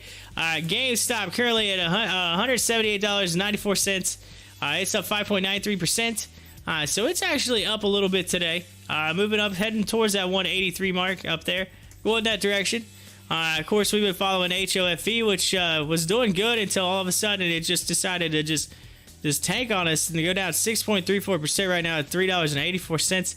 And the big dog daddy of the day, RIBT, which it was. Let's double check the session movers though. But oh no, the big dog daddy is TIRX, but RIBT was setting up pretty nicely. RIBT is at 35%, 36% right now at $1.27. Let's see if it can continue back upward. It had a big run earlier this morning when I was watching it. So there was a big run on that. But the big dog daddy is TIRX. TIRX is 46.83% right now. It's up big, so we'll have to, you can check that one out as well. But RIBT, we're following it just because I just want to see where this ends up, because it's got to make a decision somewhere in between now and power or in the after hours. We'll see exactly what this thing does. It might just flatten out and run into there. Okay, I don't know. It may just flatten out and run in there, but we'll see. There's a chance it could come back up and head up through here. I just want to see what happens with that, so we'll keep an eye on it.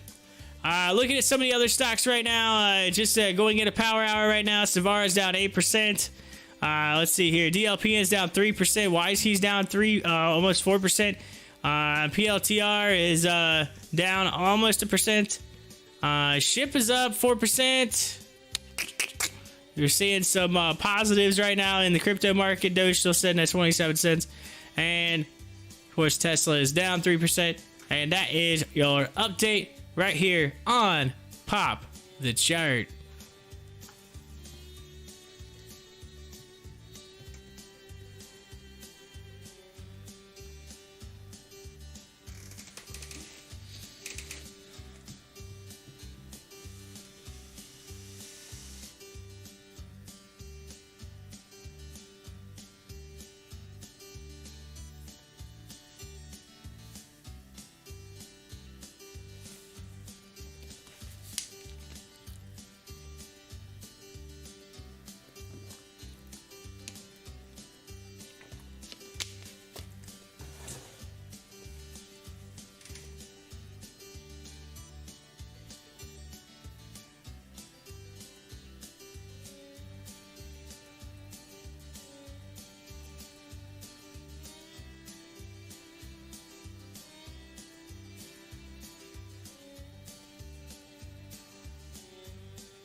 Uh-oh, AMC just turned around all of a sudden. Look at it. Just heading down. What's going on? AMC. Taking a dip. Of course, HOFV's headed upward. But, at AMC just...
All right.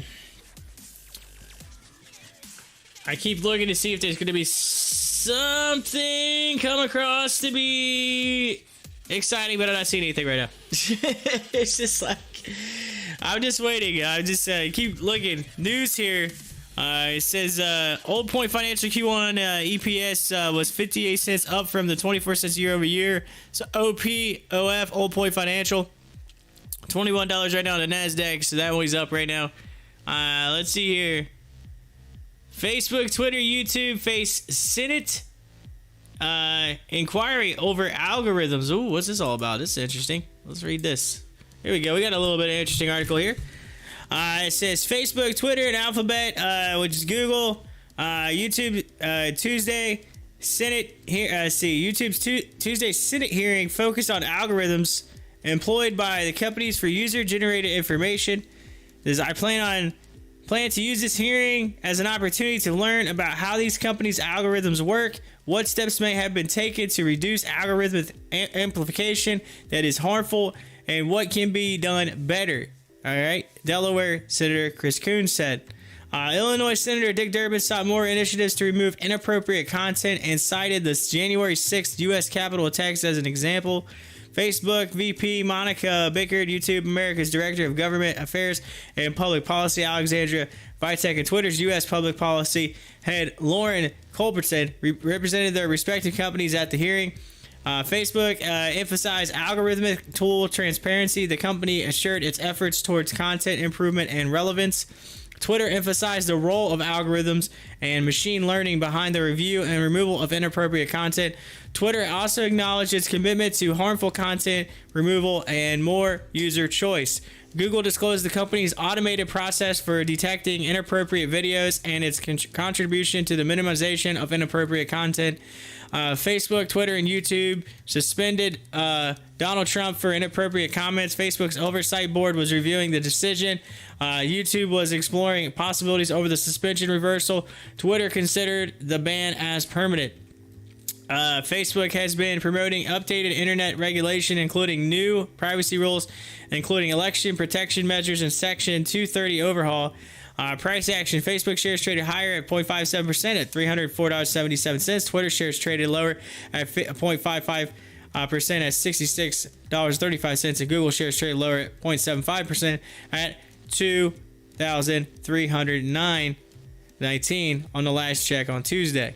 So, basically, they're talking about algorithms. They're talking about basically, how to make content less bad content, less likely to be out there and available, so that they can try to limit that and limit anything that's even when it comes to inappropriate content or anything that is something that is fake news, things like that that's getting put out that they need to be able to get rid of. Whatever, they're trying to make sure there's nothing. As far as, you look at what happened with the election and things like that, and just like political stuff and how it kind of comes out and it might not be true and things might, things get muddy and messed up, whatever. They're trying to figure out how to fix that. So here's the issue, right? It's like, here's an issue. Come from someone who has a coding background, all right? When you create an algorithm and you write a mathematical equation, right? You say, okay, so I'll use this for example, all right? This makes things a little bit easier. All right. If the letter A is typed in, please print the letter A. That is an algorithm. That is an equation. That is an if statement. That is, if this happens, do this. All right. Same thing. So now you add another element to it. All right. If A, print letter B. Right. If A, print letter A. If B, print letter B. So then you have to increase the algorithm. So now it's only picking, all right, it's got to look at the two, decide which one is this, and then go with the right one, all right? So, that's that kind of thing.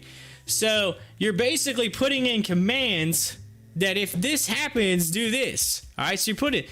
So you can't predict everything that's going to happen. You can predict as much as possible. So you could say, okay, if you find something that has the word this, like a bad word, please remove it. You know what I mean? So they're going through and they're trying to add these things in, right?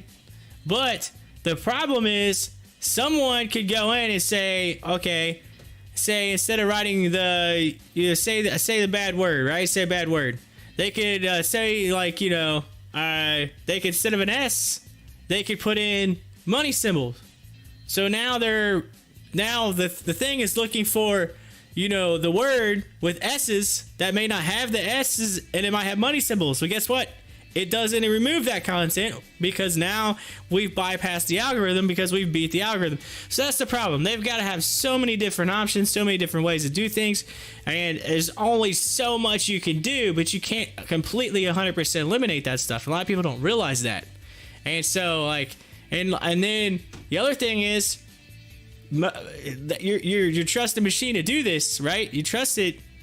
It only does certain things. But there's a lot of stuff that you actually have to have a human for. They have to physically see something happen to understand, okay, that's not good. We need to remove it. Problem is, by the time you've removed that, so like say YouTube, for example, if someone uploads something to YouTube, by the time that YouTube removes it, it could have been downloaded so many thousand times and then re-uploaded, which happened actually. I watched a documentary on YouTube from the CEO YouTube and how basically there was a shooting that got uploaded on YouTube, and they tried to pull it down, and before it was like literally went on live. It was a YouTube live, it's just like a live stream, just like I am now. Somebody went on, they did a shooting, and it got downloaded. And before YouTube, by the time YouTube removed it, and they got to it pretty quickly, it was already down like 10,000 times, and then they got re-uploaded. So they got re-uploaded by so many thousand times. So let's think about it. So many thousand people download it. So many thousand people upload it. Then this person removes it. Well, guess what? Now that gets downloaded so many thousand times. So it just ended up being a constant cycle, and they just could not get it gone. And that's what I'm saying. You only have so many people that can actually sit here and go on the computer and eliminate it. But then they're getting beat by the thousands of people that are doing it at the same time, and you just can't keep up. So that's the issue that we're having across media and content, and so these companies are getting so much flack for it. And I kind of feel for them because I understand from a coding standpoint that's very difficult to do, right? And when they first designed these programs to do what they do, they never thought that it would be used for this kind of thing. You know what I mean? So I kind of feel bad for them from a technology standpoint. So they just got to figure out a way to do it, and it's something that people want to be done, but the technology, even though there is some good technology, it's just not 100% there yet. It's like we're getting there, we're not there yet. So it's like which comes first, the chicken or the egg? Do you get what I'm saying? That's kind of where this is at right now. But on a side note, HOFV is moving up right now. Look at this. It went down, but look at it. Looking nice right now, heading in the right direction, heading back to that $4 mark. So I don't know. That's my take on that. Just you see people and they get, they're all like, oh man, these places are terrible because they're not taking bad content away. Like, dude, you don't even understand the technology and things they got to do to make that work. Like, you don't judge it until you've seen how it works.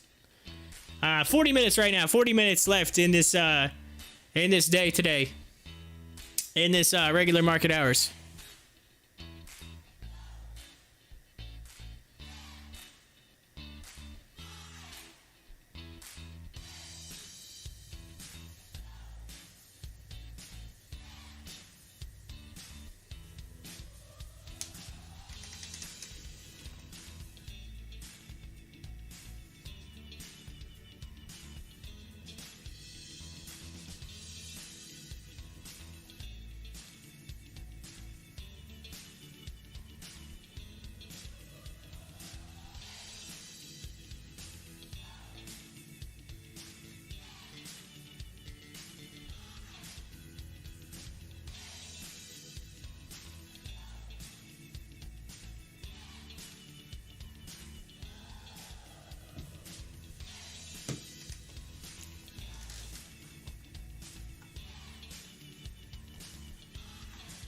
RBT, look at it. Our IBT, it broke through that line, started to head down. Let's see if it's a false breaker, if it'll continue down, but looks like it finally just broke through that floor.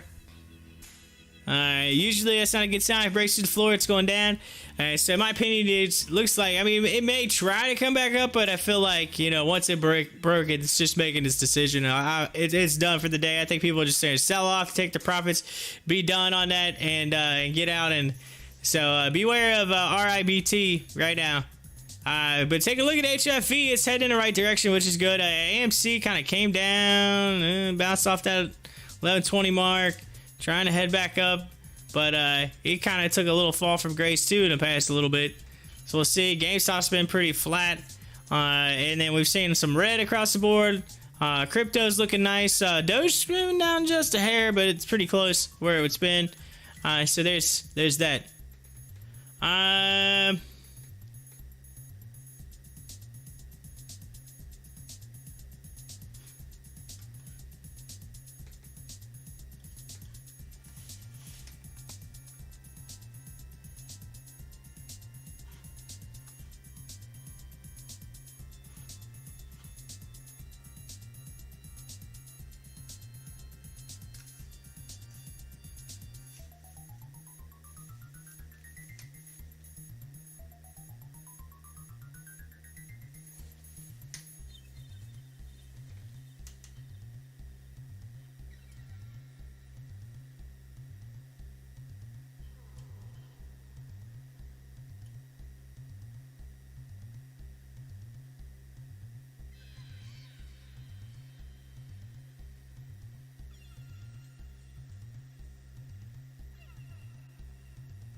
Come on, HOFV, let's go! Keep going. We got that 15 moving over the 200 now. On the 1-minute charts, moving up, and come on, let's go. Let's get a nice run here.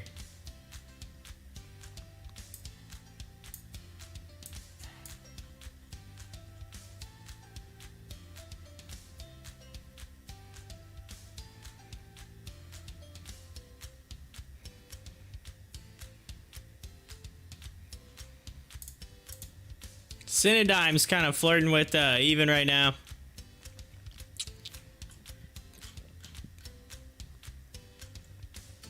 CSCW had a run up, then a little pullback, and it just kind of flattened out.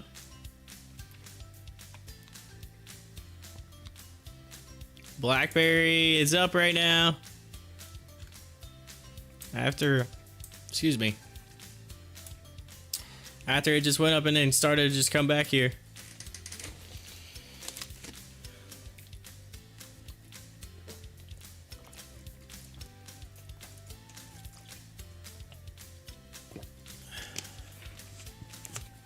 Oh, check this out. A little bit of cannabis news. Check this out.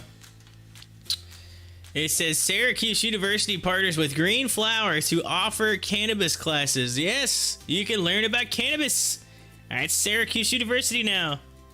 They're partnering with Green Flower to offer that class. That's pretty cool. There's gonna be a lot of kids who are like, oh man, I want to learn about cannabis. University on S-Grass up in Syracuse. Whoa. Does that one sound good? I didn't say hey Siri, but okay. Sorry, I missed that. Could you say it again, please? Somehow I bumped the Siri button and it heard Syracuse University and started telling me about it. It was weird. But apparently they're talking about cannabis classes. I was like, what is talking in the background? It was my iPhone. But anyway, BlackBerry. You see it starting to move up just a little bit there.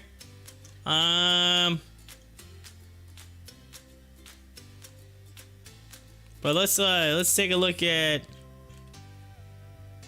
Coinbase is still down. Let's just take a look at CIDM. Let's look at it because it's like keeps flirting with green.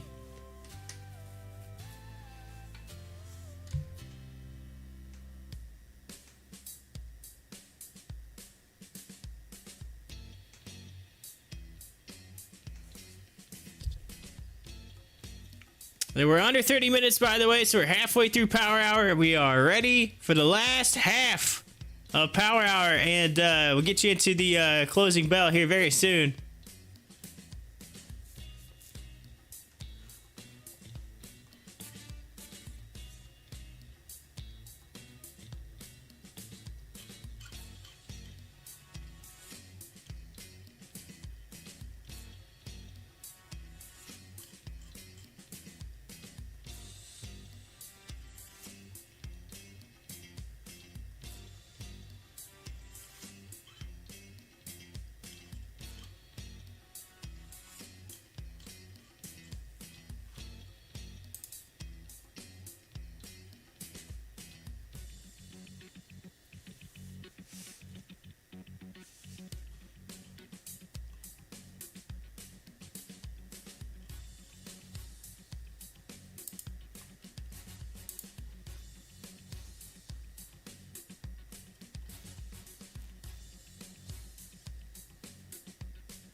Yesterday we were talking about Tesla. We talked about the energy grid and just how how like solar power could help, things like that. And check this out. It says U.S. Department of Energy announces up to $8.35 billion in loans to improve the electric grid.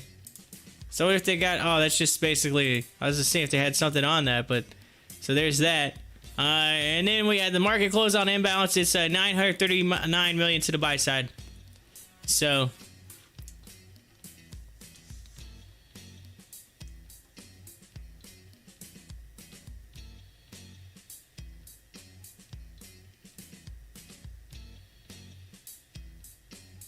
AMC just bounced right off of that. Look at it. Look at it just turn around. That's a nice bounce. Boom. See ya. Starting to head in the right direction now. We're seeing some movement. So here we go. CIDM shares are starting to move. HOFV is heading in the right direction. AMC just bounced and started to move.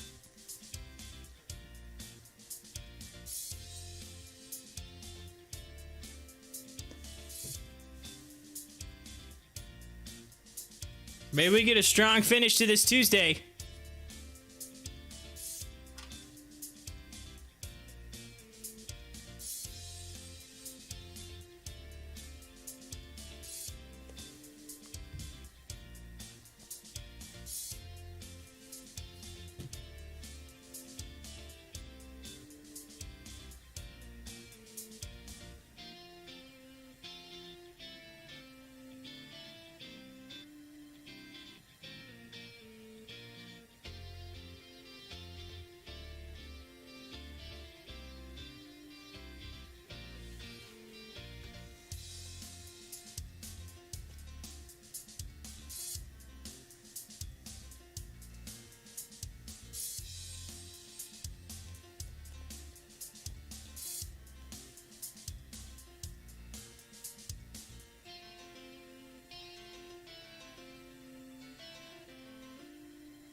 CIDM getting a nice little pop right now. Look at it. Shoot. Heading up.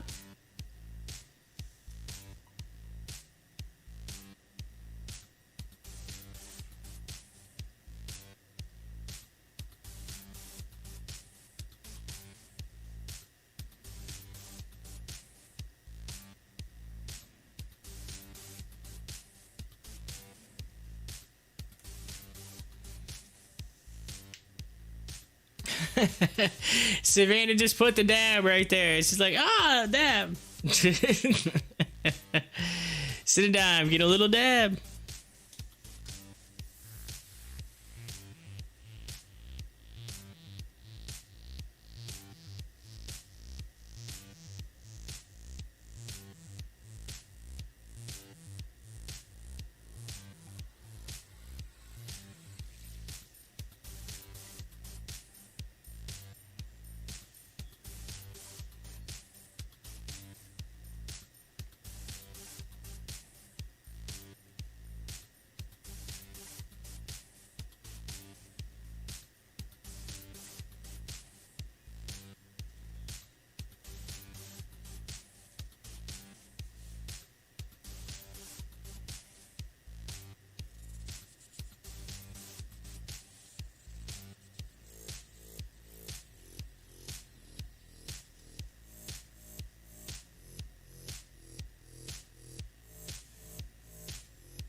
CIDM, look at it. It's got a nice little G dub right there. Boom, boom, and then moving up.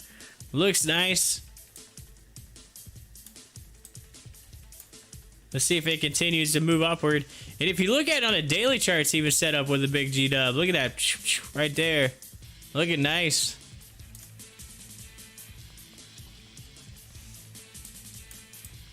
I mean, ideally, it should continue to move upward. Look at that. Get a nice run right now.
All right, we are less than 15 minutes Less than 15 minutes until market close.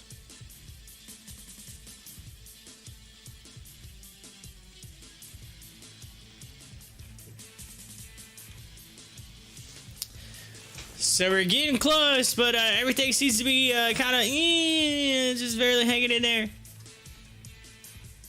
You've had, it's not been a lot of crazy movement. I haven't seen too much insaneness.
All right, so news out of Netflix. Netflix is choosing Toronto for its Canada corporate office. So it had its corporate office had to choose a place for Canada, and it chose Toronto and said, "Yo, we're gonna put it right here in Toronto." So there you go. Toronto is gonna get the corporate office for the Canadian headquarters of Netflix.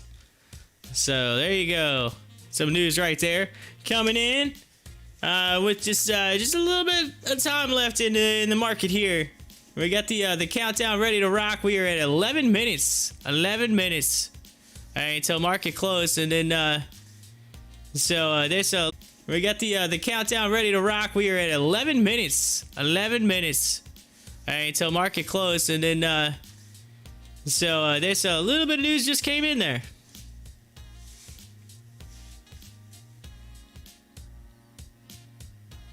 Of course, I'm going to zoom in here on GameStop, get a little bit closer so you can see what's actually happening going into the close here with GameStop. I'm going to get just a little bit right about there so you can see it. Coming into the close. And then same thing with AMC. I'll get a little closer for you so you can see what's going on going into the close. And then you can see it with CIDM there, and then I'll bring it in just a hair on HOFV here.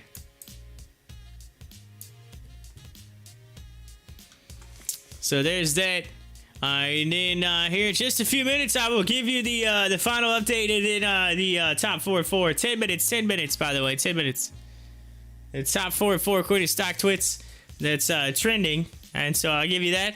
And then I will. I'm gonna leave up the show. I'm gonna leave up the charts all the way till 8 p.m. So you'll have those to take a look at all the way to 8 p.m. And then I'll pull that down, and then I'll be out until Monday. I'll come back Monday and be ready to rock on Monday again. All right, so heading down to Florida. I'll be leaving tomorrow and gonna go down there and attend a funeral. So, but anyway, so here we go. Let's get you your countdown here very, very shortly. And then any news if it breaks between now and then. And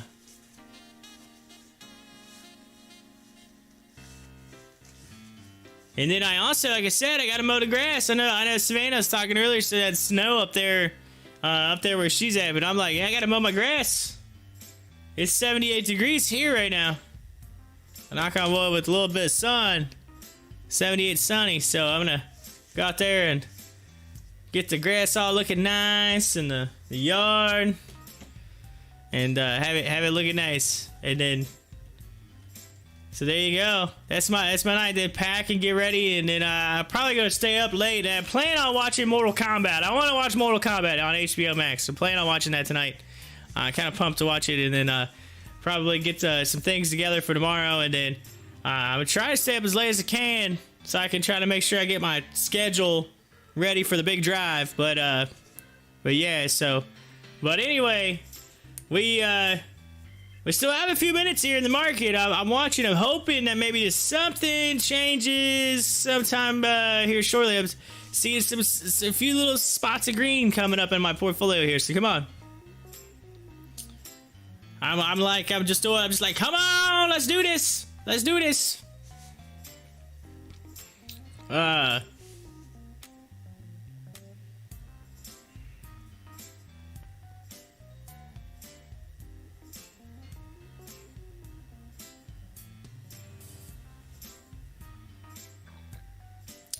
Ford's in the news right now. Ford to build a $185 million EV battery research center. Ooh, they got the deets on that. Let's just read this since we have some time here. All right, so let's see here. Ford Motor Company has announced plans to build a $185 million, 200,000 square foot research center for the manufacturing of power sources for its electric vehicles. What happened to the new Ford Ion Park will be based in the Detroit metro area with an opening schedule for later this year. According to the automaker, the facility will have a 150-person workforce focused on the development and manufacturing of battery cells and batteries. We're already scaling production of the all-electric vehicles around the world as more customers experience and crave the fun-to-drive benefits of electric vehicles with zero emissions, said Tai Tang. I guess that's how you say his name. Ford's chief product platform and operations officer. Investing in more battery R&D ultimately will help us speed up the process to deliver more, even better, lower cost EVs for customers over time. Separately, Ford is creating a $185 million collaborative learning lab in Southeast Michigan that will develop, test, and build vehicle battery cells and cell arrays. This center, which has yet to be formally named, is slated to open late next year. The new facilities expand on the work of Ford's $100 million, 185,000 square foot battery benchmarking and test laboratory in Allen Park, Michigan, which opened last year with 150 test chambers and 325 channels for development work. Why it happened? So this is why it happened. The company, which can trace its involvement in electric vehicles and battery research back to the founder Henry Ford and his collaborative work with Thomas Edison, has announced an investment commitment of at least $22 billion over the next 4 years to expand on its EV output. Ford currently offers the Ford Mustang Mach-E and plans to roll out the all-electric Ford Transit later this year and an all-electric F-150 arrives by mid-2022.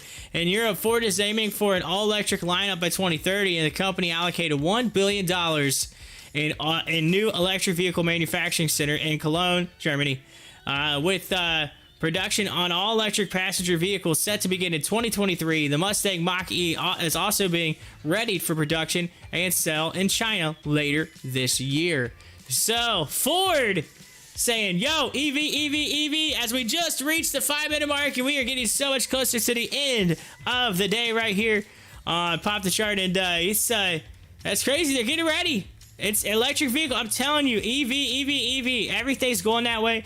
Elon Musk yesterday talking about Tesla and how they're going to do the solar panels, and they're going to offer that and be able to have solar, availability to be able to use that. And even said, hey, if we just get rid of all the those power plants out there, those nasty power plants that do all that pollution and everything, we just get rid of those and just put solar panels in those areas. That'd be enough. It would actually produce more energy than the actual power plant themselves, just by putting solar panels in those areas where they actually are located. So we just need to get rid of all our power plants. That's it. Get rid of them. Flip over, put solar panels in there. We'll save some pollution there, help climate change. Boom. There you go. Like, why not? Why not? So, I agree with old Elon. I think he's got a good outlook, and I think you're just looking forward. Everything's going that way. EV, batteries, that's the thing. So, there's some stuff to maybe think about investing in the near future. Just saying, for long-term investments, that is the route to go, in my opinion. And so, keep that in mind. Of course, Ford, if you just want to know where the price is of Ford right now, it's $12.50 per share. And so who's to say that Ford doesn't maybe with their EV in the next few years?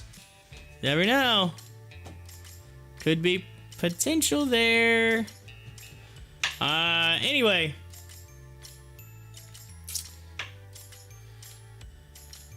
So we are at the 3-minute mark. 3-minute mark right now. 3 minutes. I then get you the countdown here.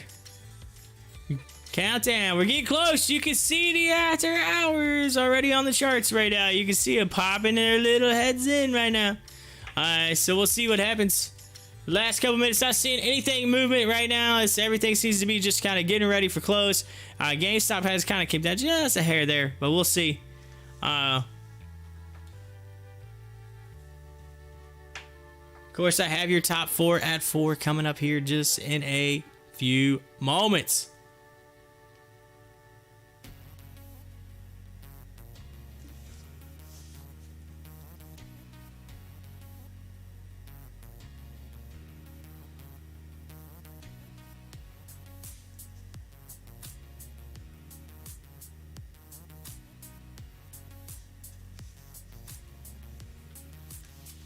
All right, we reached a 2-minute warning. 2-minute warning. 2-minute warning.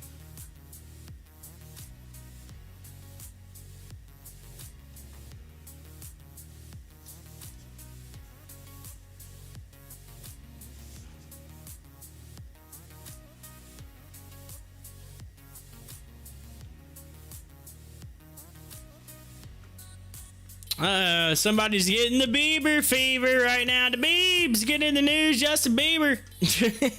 Somebody's got the Bieber fever. It says, did Justin Bieber help Crocs shares double? Oh, I don't know. Did he? Did he wear some Crocs? Justin Bieber. The Biebs. Anyway. Crazy news. Justin Bieber, you know it's a crazy day when Justin Bieber makes it in the stock market news. Alright, anyway. 1 minute. 1 minute right now. 1 minute. Getting ready for the countdown to get you into that market close. HOFV starting to head up a little bit. Look at that. See if we can get maybe some green or something before the day. Come on, get up there just a little bit. Just move. You don't have much time. You gotta go. If you're gonna go, go. 30 seconds. 30 seconds.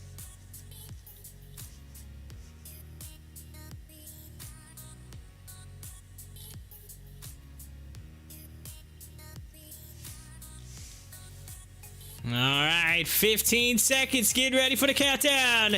And here we go. 10, 9, 8, 7, 6, 5, 4, 3, 2, 1. Ding, ding, ding, ding, ding, ding. Ring that closing bell, ladies and gentlemen. We have reached the end of the market hours on this Tuesday, April 27, 2021. It is 4 p.m. and the market has closed in AMC closing right now at 11.45. It looks like 11.45 and $11.45. It was down 0.43% today.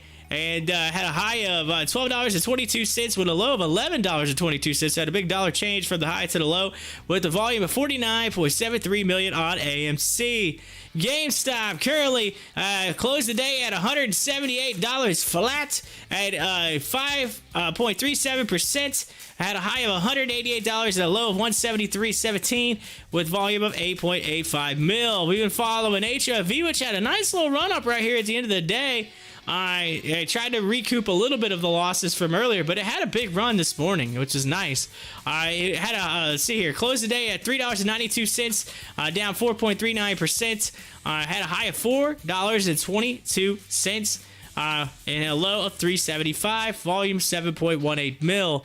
CIDM actually did pretty decent today. It actually was up 2.70%, $1.52 on the close, high of 158, low of 141 with the volume of 72 mil. And so that was your CIDM. Top dog of the day as we look at the session overall. Big dog, it ended up being, ladies and gentlemen, the session big dog was BTX. BTX, which we'll take a look at. BTX, it ended up closing today at 50.64%, $24.81. It actually overtook what we thought was going to be the big one, which is TIRX, but it ended up not being it. BTX took the end of the day there, and actually moved up a little bit into the after hours if you take a look there. As we go through the list here, Savara was down 8.25%. BlackBerry was up 2.20%. Cost was down 2.2%. Dolphin was down 6%. Of course, we talked about CIDM. It was up. CSCW was up 4%. WiseKey was down 4%. Let's take a look at PLTR. That was down a percent. Rocket was up 1%. Ship had a nice little run today. It was up 4.95%. Actually went up to $1.11 today, which is nice. Finished the day at $1.06. Coupang was down almost 1%. And then taking a look at some of your cryptos. Bitcoin, 54K right now, up 2%. Ethereum at a little 2,637 right now. It's at 5%. Litecoin at $258, up 3.92%. And Dogecoin to the moon, 1.6% at 27 cents. Been there pretty much all day, hanging out. Of course, Pawn kind of stayed flat all day. It didn't really do too much. Stay flat. And then Eyes was down. Let's see. Eyes was down 3%. Coin was down 0.8%. And Tesla, despite having really good earnings, went down today at $704.74, down 4.53%. That is your big dog daddy rundown, ladies and gentlemen. And that is the end of the day. I bring you to the. I gotta bring you to the top 4 at 4 though. Rankings wise, top 4 at 4. Most trending. Number 4, OCGN was up 2.49%. Oxygen, and then number 3, AMD, Advanced Micro Devices. AMD is up 0.11%.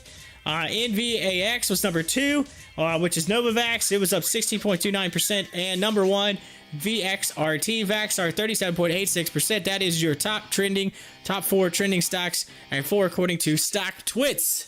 And as we're looking, hey, we just got some earnings on Google, so let's take a look at Google as an Alphabet Q1 EPS of $26.29. It beat the $15.88 estimate. I mean, they estimated $15 and the EPS was 26. Good Lord, that's a lot of money.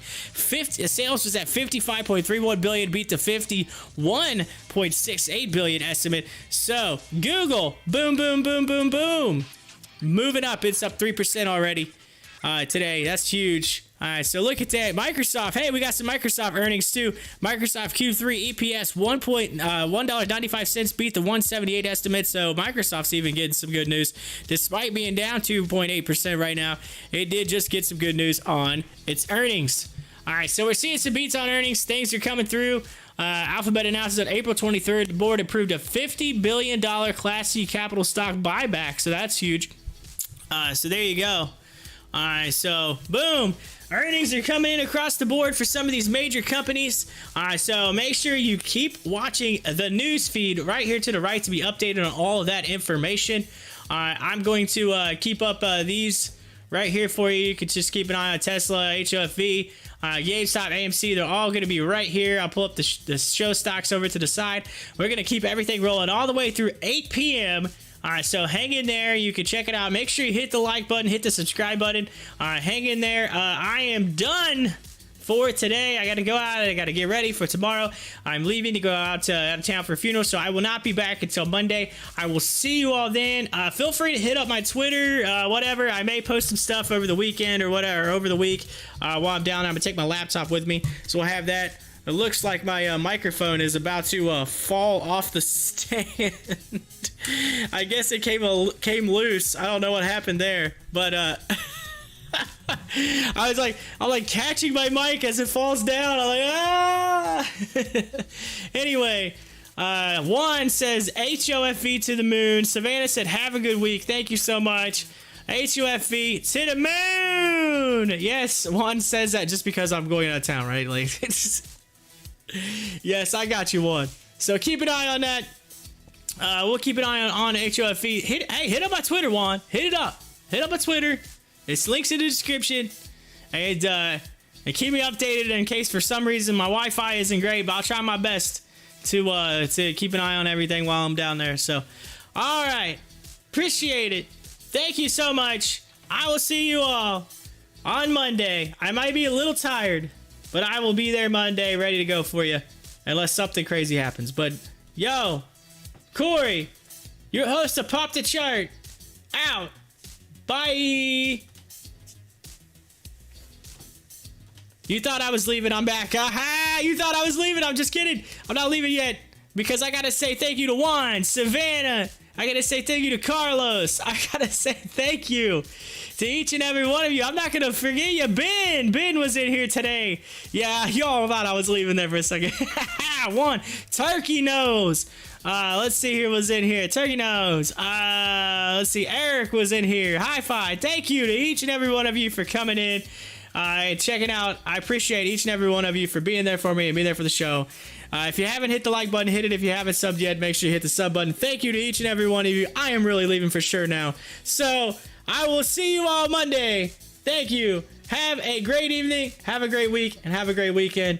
Enjoy. Corey, host of Pop the Chart. For real this time. Bye.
and sit down.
Shut up and sit down.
down.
Shut up and sit down.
and sit down.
Shut up and sit down.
sit down.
Shut up and sit down.